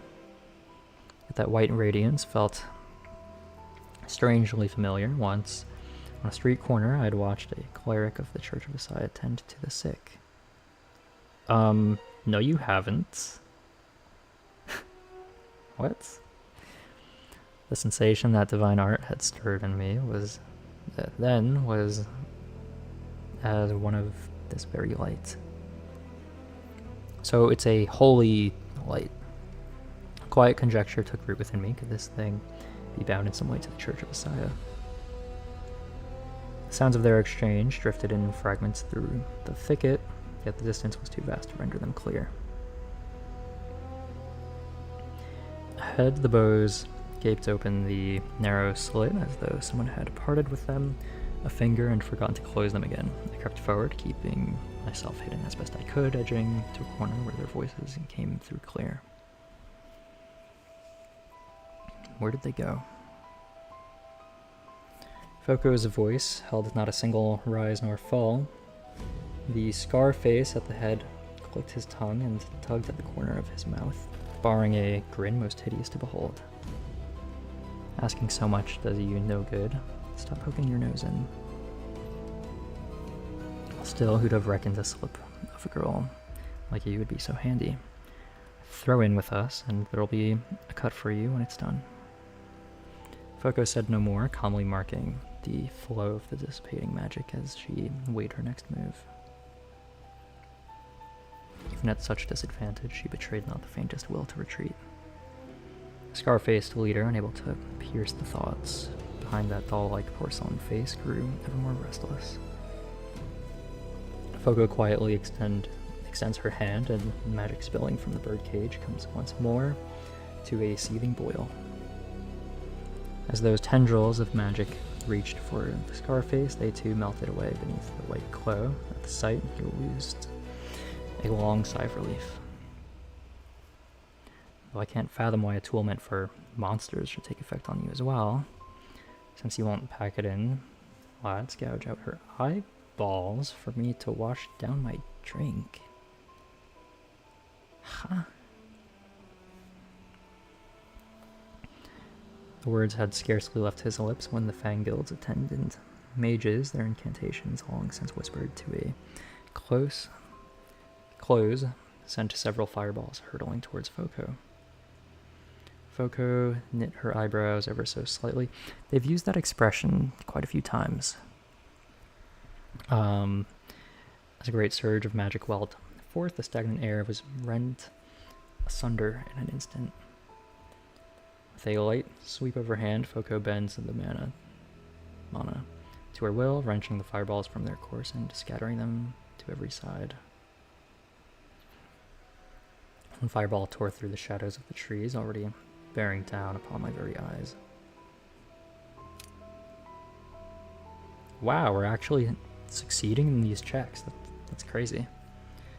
Luckily, I'd kept my eyes fixed on the fray, and the very instant the fireball came screaming in, I threw myself into a sideways roll and narrowly escaped the heart of the blast. As the smoke and dust drifted slowly apart, I stepped from the ruin of the blast, a hand pressed to my brow. You raise your head and meet several burning gazes. Every soul on the field stilled as one they turned their eyes upon me. Who are you? His scar-ravaged face was thick with caution. Plainly, he held no small dread of this uninvited stranger sprung up from nowhere. I was only passing through. You take me for an idiot? Realized that slipping away on friendly terms was likely out of the question now. Who are you lot? Can't you tell I'm Fangild, me? And you, where did you spring up from, huh? Out with it. What's your tie to this madwoman? Without so much as a flicker, I took the measure of Scarface and the men glaring hungrily at his back. This was a wholly unfamiliar guild, and one that plainly bore me as hostility it cared not to hide. Leave, don't go making trouble for yourself. First I need to work out what's going on. No longer suffer these villains to draw breath in this world. Let's work out what's going on. I set my resolve and was about to act when of a sudden, once again, they don't say all of a sudden, they just say of a sudden. When of a sudden I felt someone give a light tug at the hem of my clothes. I turned, and there were Foko's sapphire eyes, and for a moment my wits were lost in them. No surprise dwelt in her eyes, nor any fear, only a faint amusement, as though she'd had known all along. She raises her hand, and the chains at her slender wrist ring clear and crisp with the motion. At the same moment, the magic about Foco stirred without a sound, gathering into a barrier about me as though by sheer instinct. Perhaps to shield me, perhaps mercilessly out of habit. Didn't catch what Foco meant. Almost in that same instant, several shards of glass clinging with a flame flashed before my eyes, and within those shards were mirrored scenes I had no means of knowing. Some emotion that ought to have been violent stole quietly into my breast, only to fade without warning, streaking past like a shooting star and gone without a trace. Very easy. Hold on to this fleeting emotion. Success. Powerful hunch surged up in me. Foco knew something. This world was created by Lilith, that much I was sure, but the way Foco looked at me wasn't the way you look at a character. A premonition grew clear within my heart. Foco not only knew me, but knew me to my very depths. More than likely, she knew things Lilith hadn't told me. As the thought, something close to joy threatens to break free within you. Maybe this world really did hold things beyond the script. So you're this woman's helper then. Scarface's shout hauled me back to reality once more. Fang adventurers were glaring hungrily at Foco and me. How could I get Foco to bring her full strength to bear? I asked under my breath. Foco fixed the Fang Guild's leader with an icy gaze. That pendant, it's in the way. Break it. Leave the rest to me. Foco's tone was as flat as a remark as upon the weather. The magic Foco showed just now proves as much. Only under the crystal's influence she could unleash her full power. Are we stronger than them? Then the Fang Guild? Yes. Then Foco? No. Foco, in a moment, follow my lead. Oh, army strong. The thing about these guys is they have a thing that turns off Foco's magic, which is like her whole thing. Which is why now she wants Morphean Paradox to break that pendant that is stopping her from using magic. Now the focus that must fall on how to destroy the pendant. Surrender then strike. Talking's no use, guard to force her way in.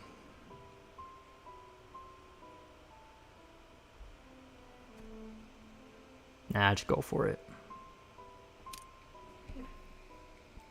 Negotiation's a thing that takes brains, and I don't much fancy them. That is not true. See, I was thinking this was the honorable route, not the brain-off route. I worked my wrists, stretching out as best I could, listening to the crisp little cracks coming from all over my body. Now's the time to put your training to the test. I drew my weapon and leveled it straight at Scarface at the head.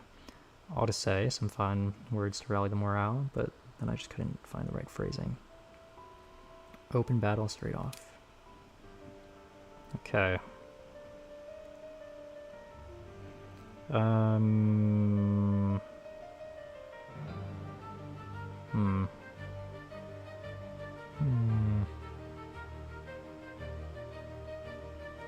Well, what has a higher cooldown? This. So I'll go with this turn one. On you.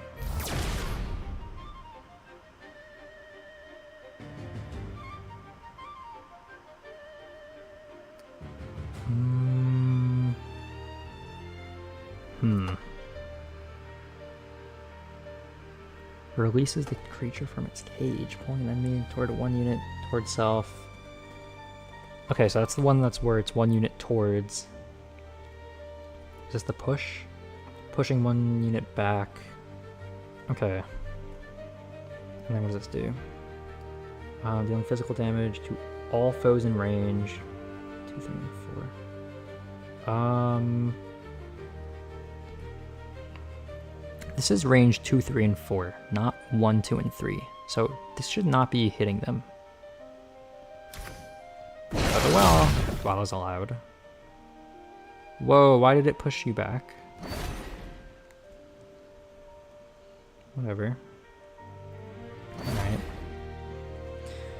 Okay. Yeah, no, the range stuff is really messed up. See, 1, 2, and 3. 1, 2, 3. I don't know why it's so messed up. The range thing? Oh wait, here it shows just 1 and 2. I don't know. See, like here it says the range is 1, 2, and 3, but it only shows 1 and 2. So it's like kind of weird. Okay, well, yeah, just use that. Hold on, wasn't that supposed to hit both of them? Why'd you only hit one? Okay, whatever. Could just ult on them. Apply 15 stacks. Vulnerability, bleed, confusion, curse, 2 all foes for 2 turns. That's a lot of debuffs. All allies, except self, recover 10% of Foco's current sanity. Each turn can purify for 3 turns. Okay, I don't know what that's gonna do, but pop off, I guess. Okay, that gave them 5 million debuffs. Wow, that gave them so many debuffs. Oh my god. Why do you have to move back? Just get hit.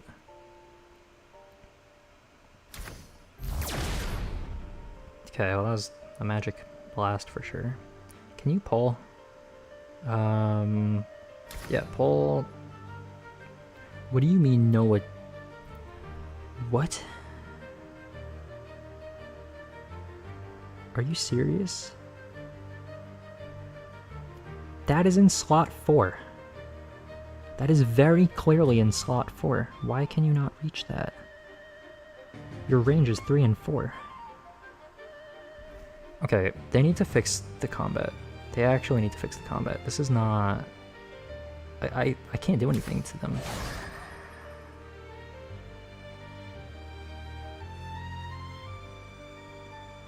Focult...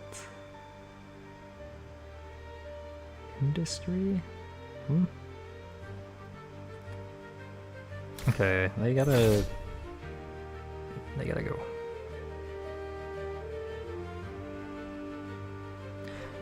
Bro, this hits every single thing except for slot 1. Why in the world does it hit slot 1 when it's supposed to hit everything but slot 1? That makes no sense. Insufficient sanity. That's great. No, it's... We have 40 and it costs 30. Yo. We have 40. Costs 30. Dude, it's broken. It's actually just broken. Like, this genuinely is just not working properly. I don't know what to do about that. I mean, these fights aren't so difficult that we need it to be working properly yet, but like, it's still a problem. In the thick of the fight, I seized my moment and knocked the pendant from Scarface's hand to the ground with no time to think. I stamped it to pieces with one fierce kick. Free of that strange light's influence, Foco's magic surges once more. Dark purple magic surged forth, near enough swallowing every fangirled adventurer present. This could hardly even be called a battle. When the magic faded, the fangirled adventurers had vanished without a trace. Foco stands blankly off to one side, looking rather at a loss, no trace left of the demon lord who had just commanded the battlefield. Once you noticed my gaze. She only tilted her head as if confirming something trifling. Oh, as if confirming some trifling thing. Not bad.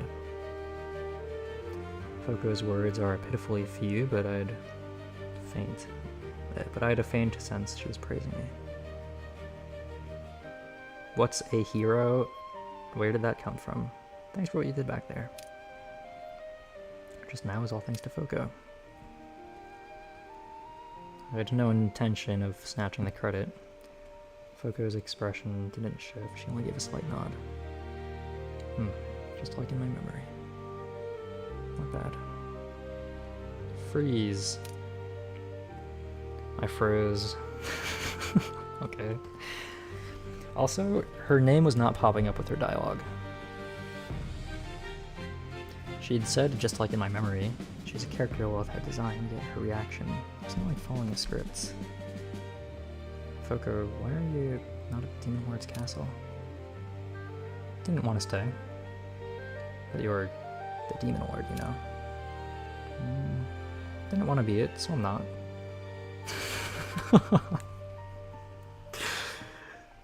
Foko looked at me expressionless, as though stating a plain and obvious fact. I was lost for words. A Demon Lord Lilith designed, giving it up just like that? That was nowhere in the script. Where did Lilith come from? Huh? Foko, what are you doing out here? Aren't you supposed to be waiting at the Demon Lord's castle for us to come and challenge you? Also, I very much remember that Lilith was not here for this interaction in the initial launch. And this dialogue did not happen.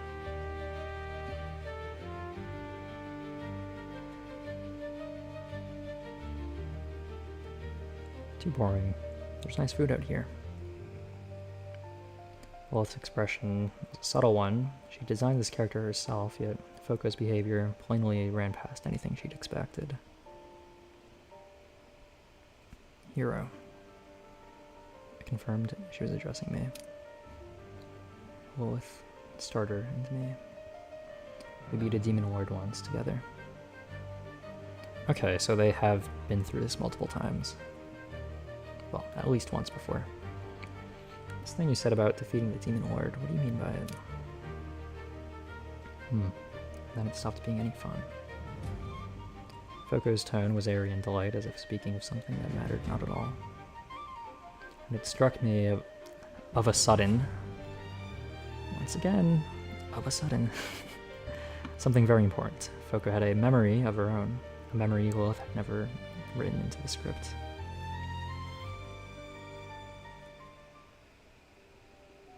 I leaned against a great boulder by the brook, gazing at my own reflection in the water. Here was a figure, cloaked head to foot in iron armor. Not a soul alive knew what face lay beneath. Foko sat beside me, and alongside my gaze, cast hers into the brook as well, watching the image grow ever blurrier with the current. Foko might know a few things we didn't write in. Don't be too quick to draw conclusions, you know. Lilith warned me under her breath, and I gave a slight nod. Tell her what?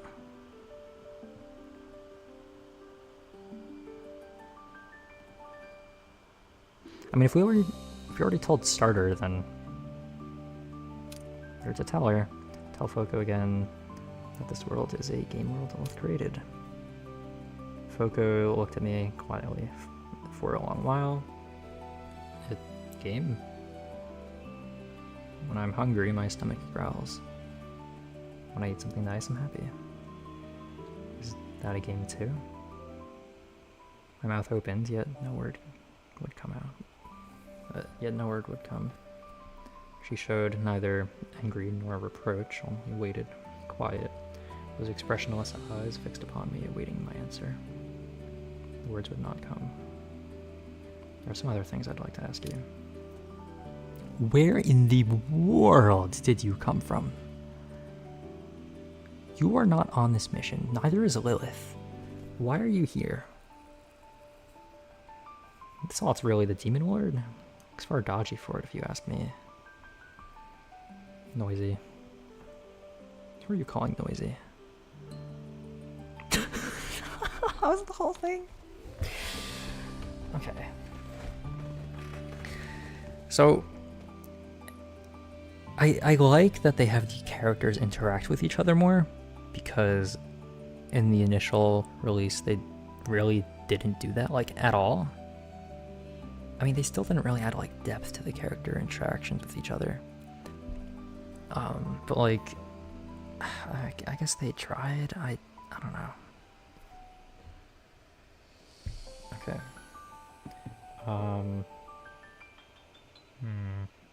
Why do you like eating so much? Why not? What's it like being a demon lord? Being a demon lord, what does it feel like? There's food. Is that all there is to it? Adventurers come, bring lots of food. Lose, and they leave it for me. Win and they go. Doesn't matter either way. Those adventurers who come to kill you, what do you make of them? Started resisting there was because you did request. Oh, was it? Because I'm pretty sure like Lilith as well. I'm pretty sure the first time I did this in the initial release, neither of them appeared. At least I don't think. I don't remember them appearing. Maybe they did. I don't remember. Those adventurers who come to kill you, what do you make of them? Foko didn't answer, only watched me with a gaze I couldn't read. A long while passed. One of them won. Then it stopped being interesting. She said no more, yet I faintly sensed that the one who had won was, to her, something more than a mere victor. It's like a glowing pendant. Pendant that got stamped to bits. What was it? Foko furrows her brow as well, looking quite puzzled. She shakes her head. To think it could hold me back. This demon lord you speak of, who is it? Yo, what? What are you talking about? I'm the demon lord. Play along and say I'm the demon lord too.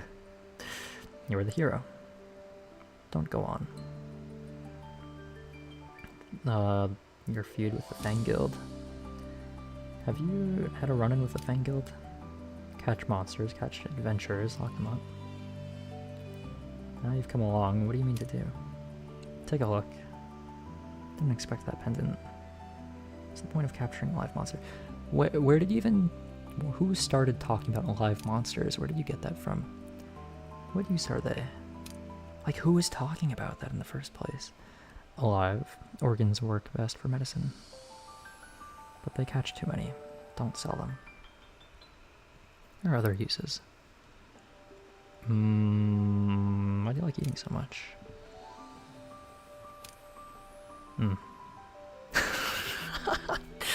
Why? Foko tilted her head as though asked the question for the very first time. Everything else is dull. Fighting, dull. Being a ruler, dull. Only when I eat does this here move. She tapped her own chest with a finger, her face unstirred as if describing some plain physical fact. This weather, that might be happiness. Don't know what it's called, it just moves is all. It struck me of a sudden that for a demonkin with no notion of feeling, a stirring in the chest while eating was perhaps the nearest thing to joy she could ever know. Don't get lonely on your own. Have you always been alone? Lonely. She repeated the word as though tasting a food she had never known before. The demonkin don't have that. Demonkin not feel loneliness? Each one is one, no need for a second. A silence settled between us. But when you all are together, it's noisy. Sorry. I don't mind it. Having spoken, Foko turned her face aside and looked at me no more. I wasn't sure whether what she just said was that she liked the bustle of it, Do you know of the Morphean Paradox? The name Morphean, what does it mean to you? The one who saved the world. Who told you that? There's a voice in my heart. What does Morphean truly mean in this world? Foko shook her head gently. Not sure. I see. Seems there's a little more to be drawn out of Foko. I hadn't forgotten the purpose of this trip. Foko's head might be odd in all manner of ways, yet the strength she just shown was first rate all the same. She's not one for many words, but her strength really is first rate. If she's willing, how about inviting her to join the guild? Let's go our separate ways for now. It's too dangerous to drag you into this just yet. Fancy joining my guild? There's food and trouble too. The dust thrown up by the fight had not yet settled before the word guild came to rest before her. Invite Foko to join the guild. Don't ask about her goals first. Ask if she's hungry first. Got anything to eat? For now, I haven't got any grand goal, like... Yo, that is not answering the question. Like beating the demon lord. As long as there's food, I'm happy. Knew it'd be you. Silence. The Fang, be careful. That earlier scuffle had, beyond doubt, earned the Fang Guild's enmity. Still, I glanced at the new companion beside me. At least for now, my guild had gained one more dependable member. Comforting myself thus, I held out a hand to Foko. Not sure if you fit with us. Not everyone who can survive ought to stay. Foko, welcome aboard. There's a place here for you from now on. Can you find meaning? Nothing? Yes. Can you find purpose? Nothing.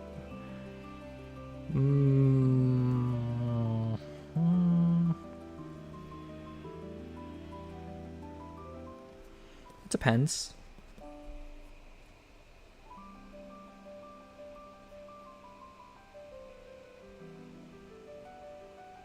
I mean, if you think about it,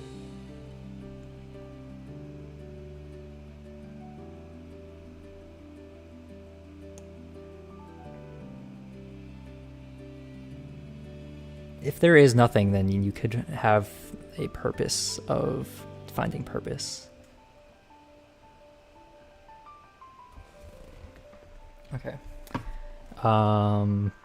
Check out the word guild ever so lightly. Like a piece of bread just handed to her. Foko has joined the guild.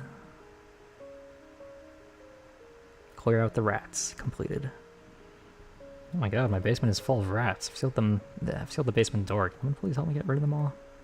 Okay, Lilith's intelligence and agility went up. Wow, money. We're never going to use that.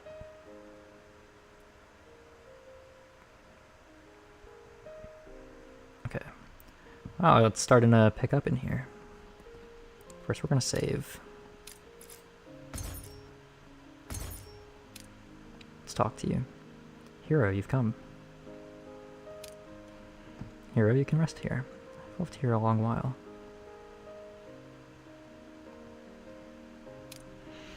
Okay.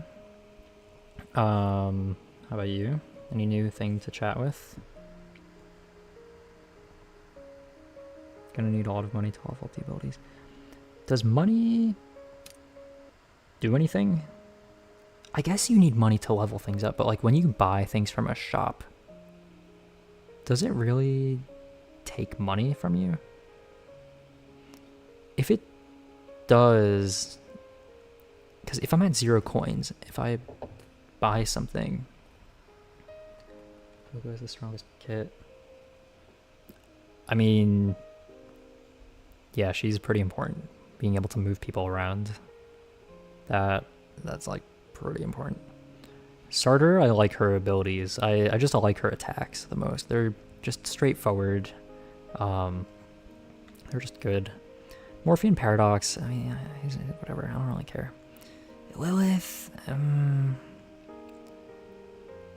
mean, she's okay. I don't know, her attacks don't seem too crazy to me yet. Also, does she not have an ultimate? I don't know if she has an ult or not. Okay, let's look at Foco for a sec.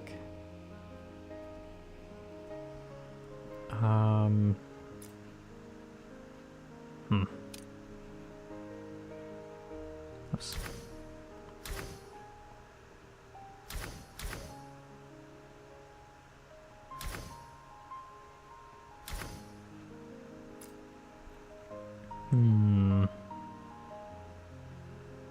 Defense boost, HP boost, crit rate plus 1%. Wow, that's great.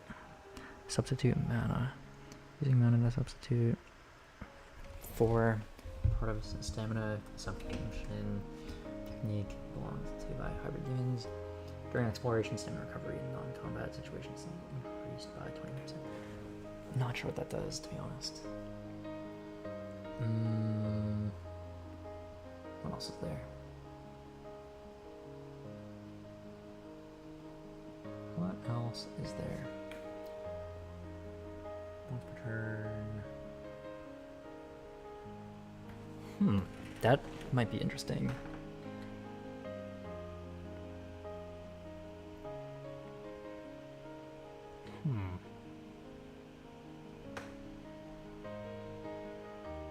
Interesting. Apply 15 additional stacks. Reset stun duration. 30% more damage. Apply 20 stacks of confusion to all targets until the end of their turns. 15% max sanity restoration per turn for 2 turns. All allies except self gain 10% attack bonus for 2 turns. That sounds pretty good. How do I get that? This one?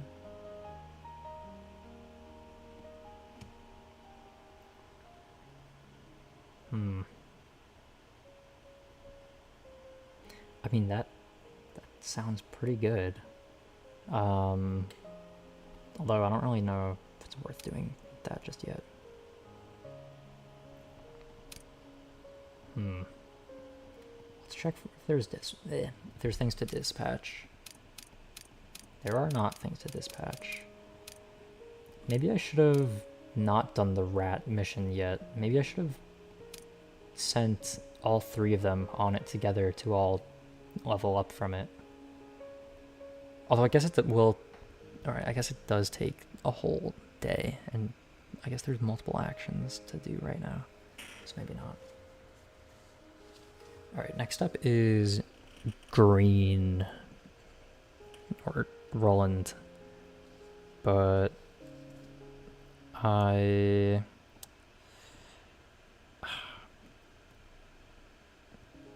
could save that for the next time. Because also my throat is like kind of dying from all this reading. Yeah, I might call it for the day. Because my vocal cords are kind of like in pain. Just a little bit. Although I do kind of want to continue, but I don't really know how much there is going to be left in this rebuild. Why is Roland green? I have no idea. You know, maybe I can push a little bit further. Oh, but at the same time, I don't know if I want to. I think I might save it. Yeah, I think I'll save it. Just because my vocal cords right now are struggling.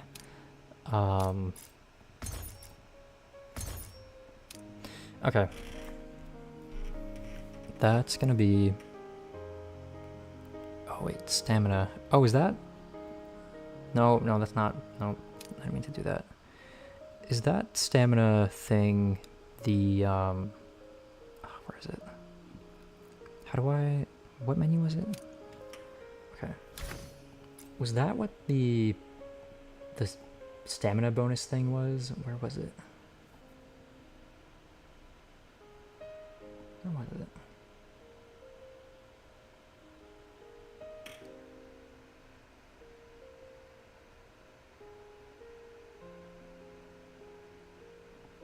I don't remember what it was. Man and a substitute for part of... Was that it? During exploration, stamina recovery, combat situations. Is stamina recovery what we want? Because you need stamina to do things, right? Actually, what do you need stamina for? Do you need stamina for doing missions or no? Because it doesn't say that it costs stamina or anything. I'm pretty sure training costs stamina, right? But like, I don't know if it's worth doing training before doing the, like before doing all missions, because I feel like I should have all the missions done, especially if there's ones that are like time sensitive. Yeah, I'm not sure. I mean, whatever I do, the next thing is probably going to be recruiting Green or Roland or Green Roland, whatever his name is. Recruiting him is the next thing I'm going to be doing. And then after that, I guess, is other quests. And I don't know where Karen is going to come from, because I just have no idea where she comes in. I didn't get up to that part in my initial playthrough. Yeah. Okay, well, we got all the members of Clo. Well, the original Clo. So I guess we'll have to figure out the others next time, because my throat is kind of starting to hurt. But okay, that's gonna be all for now. But yeah. Okay, so I guess closing statements. The game has a very different vibe now than the initial launch, for sure. Because the initial launch was very... It felt like they kind of forgot the fact that Lilith put them into the game. Like, it felt very much like they used Lilith putting them in the game as a vessel for just making the game. And it was kind of like, oh yeah, Lilith made the game, whatever, forget about that, we have a game now. And they're just kind of really immersed into their roles, and nobody even thinks of it as they're in a game, they're just thinking of it as that's their life now. Whereas now, every 5 minutes they're like, oh yeah, by the way, remember that you're in a game? Oh yeah, this part of the game design, oh, that part of the... Like, it feels much more... that they just emphasize that a lot in this update, or in this rebuild. So kind of the overall tone has changed quite a bit. I don't know if I would say less serious, but I guess it feels less like... I don't want to say it feels less deep, but it kind of does in a way. Because like Morphean Paradox, there's much more emphasis in the initial release of him wondering like, who am I? And like he really has no idea. He doesn't think, oh, I'm in a game. He's just like, who am I? Who is Morphean Paradox? Why am I important to these people? Why do they know me? And he's just much more inquisitive about these things. But now it kind of is like, doesn't really feel that way. It feels much more like he's just going along with the Lilith, going, oh yeah, that's not... Did you write that? That's weird. Oh, oh, you wrote that? That's cool. Oh, you didn't write that in the script? Oh, that thing you made is cool. Like, it just... I don't know, it just feels... It's a different vibe. I'm still enjoying the game. Some parts. The combat, they really need to fix, because the range, their entire combat system is around the range aspect, and the fact that that is messed up and that's like the entire combat thing. Like, that's like, you can't really do that. Like, they need to fix that. Like, combat, like that entire aspect of the game is just broken now because their range system is messed up. That's like probably the most important aspect of the combat in this game is the range, and it's just not working properly. They need to fix it. It's just that simple. Characters, I think they mostly give the characters interesting personalities. I mean, yeah, Lilith is Lilith. Foko, I mean, I guess she's like the calm, cool, and collected type. And then starter, I mean, what, she's the inventor, but I guess she's like, oh yeah, let me run experimentation on you, but like, she doesn't really, not a single mention of that has happened since then, so I don't really know what's going on with that. Maybe there'll be a quest with her later on, not sure. When the characters interacting with each other, not really sure what's going on with that, because they'll say like one line to each other and then that's it for the whole dialogue. So maybe in the future they'll talk more with each other, maybe in like other missions. Sure. I don't like that. I do not like that. I do not want a fan service character. I'm just not a fan of that whole trope. I would just rather not. I feel like she already has the characterization of being like the smart, chaotic, inventor type. She doesn't need.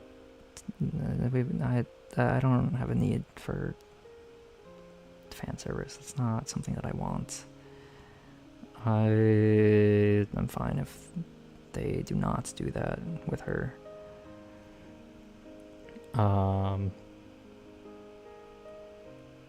Fan service, she explains the world. I mean, if she's just explaining the world, then that's fine. I don't need her, like... I don't need her tripping and accidentally, like, holding hands with main character. Like, I don't care. I do not care. I'm here for the philosophy, not for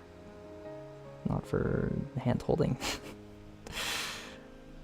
Give me the education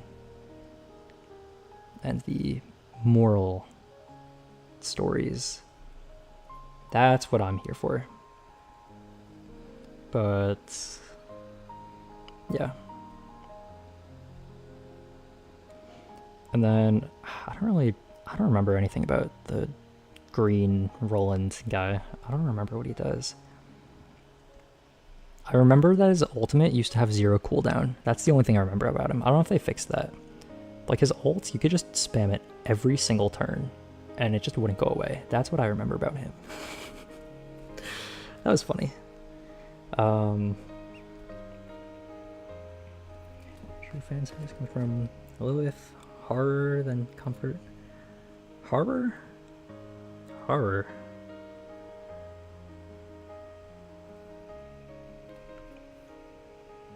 I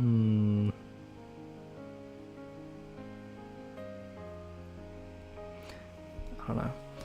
I feel like they're definitely setting up a lot of things. I mean, it is the start of the game, so I'm sure they're setting up a lot of things, like setting up for future plot things and such, but it feels like the setup definitely is taking a while.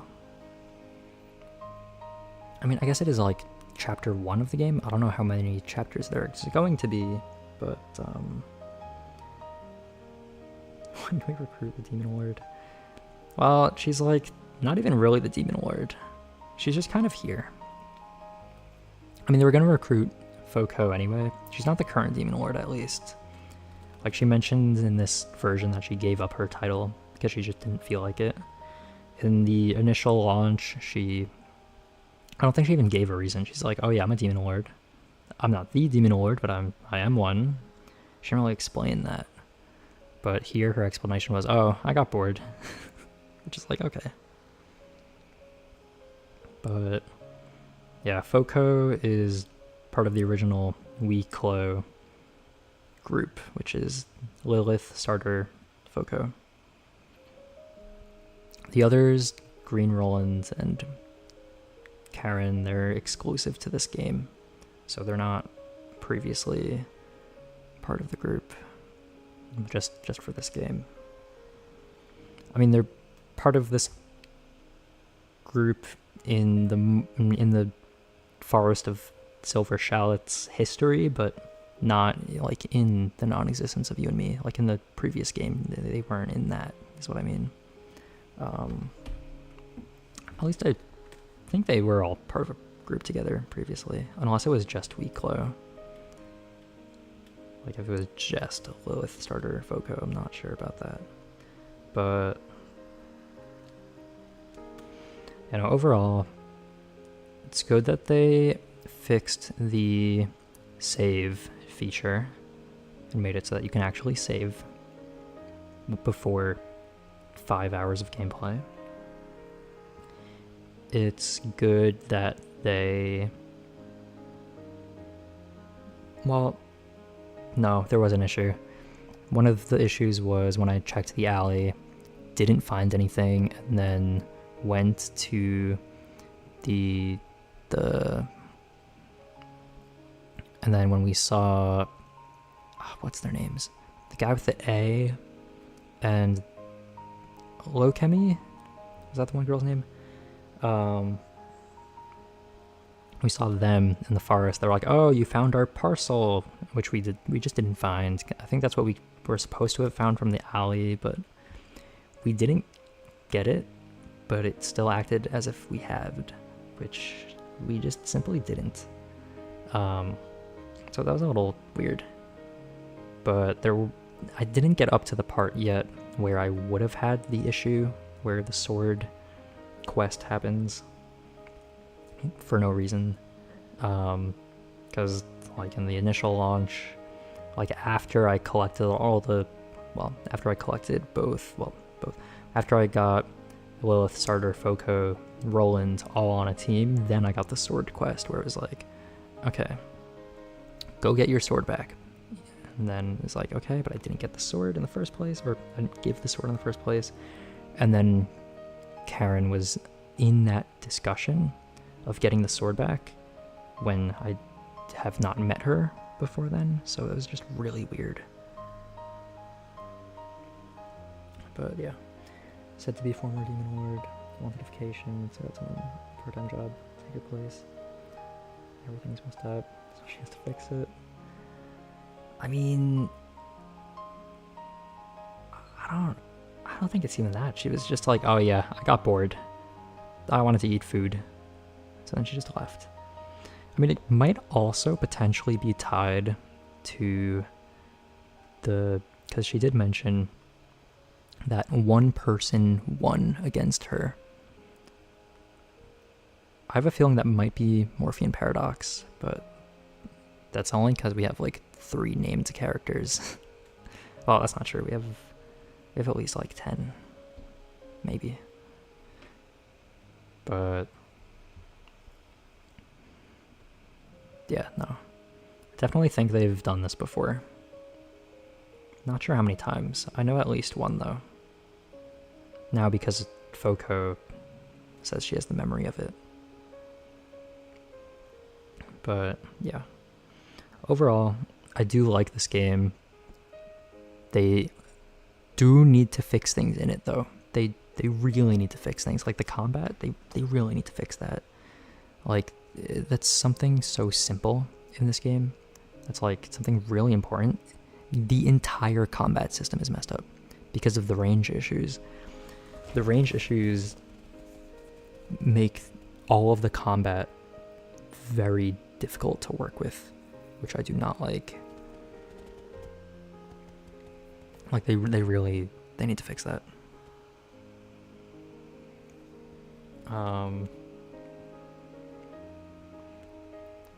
Aside from that, I mean, some grammatical things like the word round, the phrase, I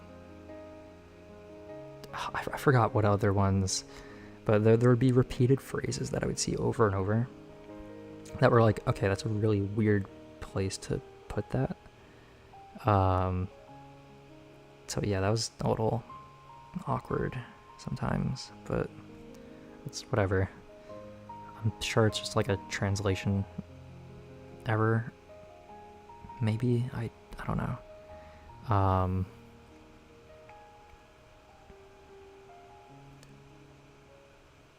Aside from that was, I already talked about it recently, the just the difference in vibe with Morphean Paradox in the initial launch, wondering more about himself than he is currently.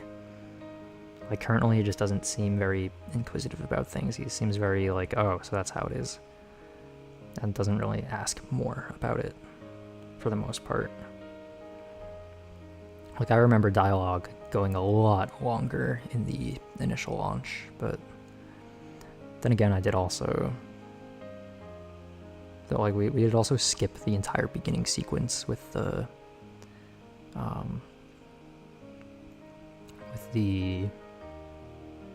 Demon Lord castle before they got the amnesia stuff or whatever happening. But yeah. Okay. That. And what else? What else? I mean, yeah. Music sometimes cuts out, which is kind of awkward when it does. Also, there is zero voice acting right now. Like, I know they plan to launch it in the like when the game fully releases, which, like, yeah, they should have that in the full release, but like if this was a game where they had zero voice acting, I would never have like noticed anything about it.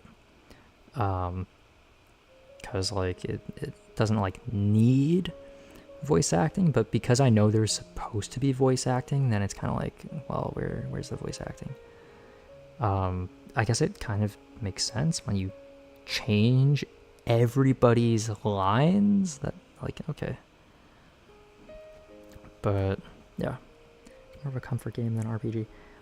I think that's the thing. The initial launch felt more like an RPG, and now it's kind of like more like, oh yeah, just take your time. Although I guess I'm not really up to like the RPG part of it,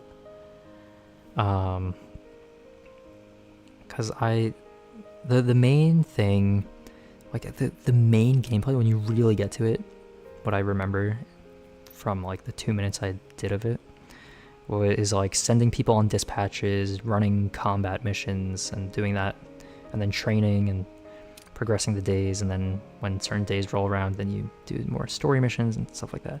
Like that's what I remember from a while ago. Not sure how accurate that is, but yeah, it was much more like RPG. Or I guess just it felt more like the story was, it took itself more seriously.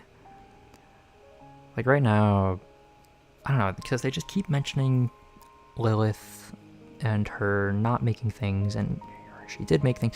Like they just keep emphasizing it so much, like constantly. It's like, yeah, we know, we get it.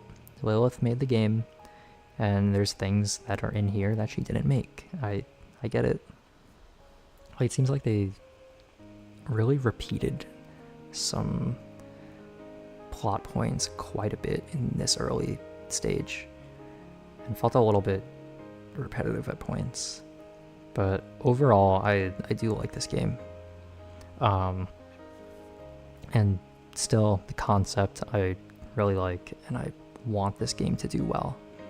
I want them to fix the issues so that people can play this game with zero complaints and just appreciate Peak. Like right now, there's just issues that they have to fix, and it's that simple. There's issues, they have to fix it. But I do think that if there is a delay, then they could probably, well, I don't know how easy it's going to be, but I think they should at least tell people before the day of, because doing that the day of is just a little, it's like, okay. I mean, personally, I would have preferred, even if it's like a day before, anything that's not the day of is just a little, okay. And there was like 5 delays in the past like week. Like today alone was like 2 delays. And then there was the one like a couple days before, and then there was the one like a week before that. Like I think they should just have like, they should have just given themselves more time. Because like they still haven't even announced. Did they even announce yet if the update is live? I don't think they did. I don't think they announced that the update is live even still. Okay. Well, overall, I like this game. And there's things I need to fix, but I like this game. There's things they can definitely improve on, but yeah. It is a chill RPG game. I was hoping I would be able to say philosophical as well, but they really haven't gotten too into that. The most philosophical they've gotten was with Sartre, her one question of responsibility and creating things, but like aside from that, they haven't really touched it into like morality that much. I mean, there's like, oh, do you want to give the sketchy person your sword? No. Like it feels like a lot of those kind of decisions are very guided as well, because they like that situation was weird, because they were very much like, oh yeah, you find this person super suspicious. Oh, by the way, you started giving them your sword. Like, no, don't do that. You just said you find them very suspicious, so why? Like, I don't know. And some of the dialogue, like it feels like you should have a choice or more of a say, and then you'll have like one dialogue option, and then something that won't matter as much, you'll have like 50. So it feels a little bit like sometimes like, I don't think they should give you less dialogue options in those cases, but I think just in the other cases they should just give you more options. But yeah,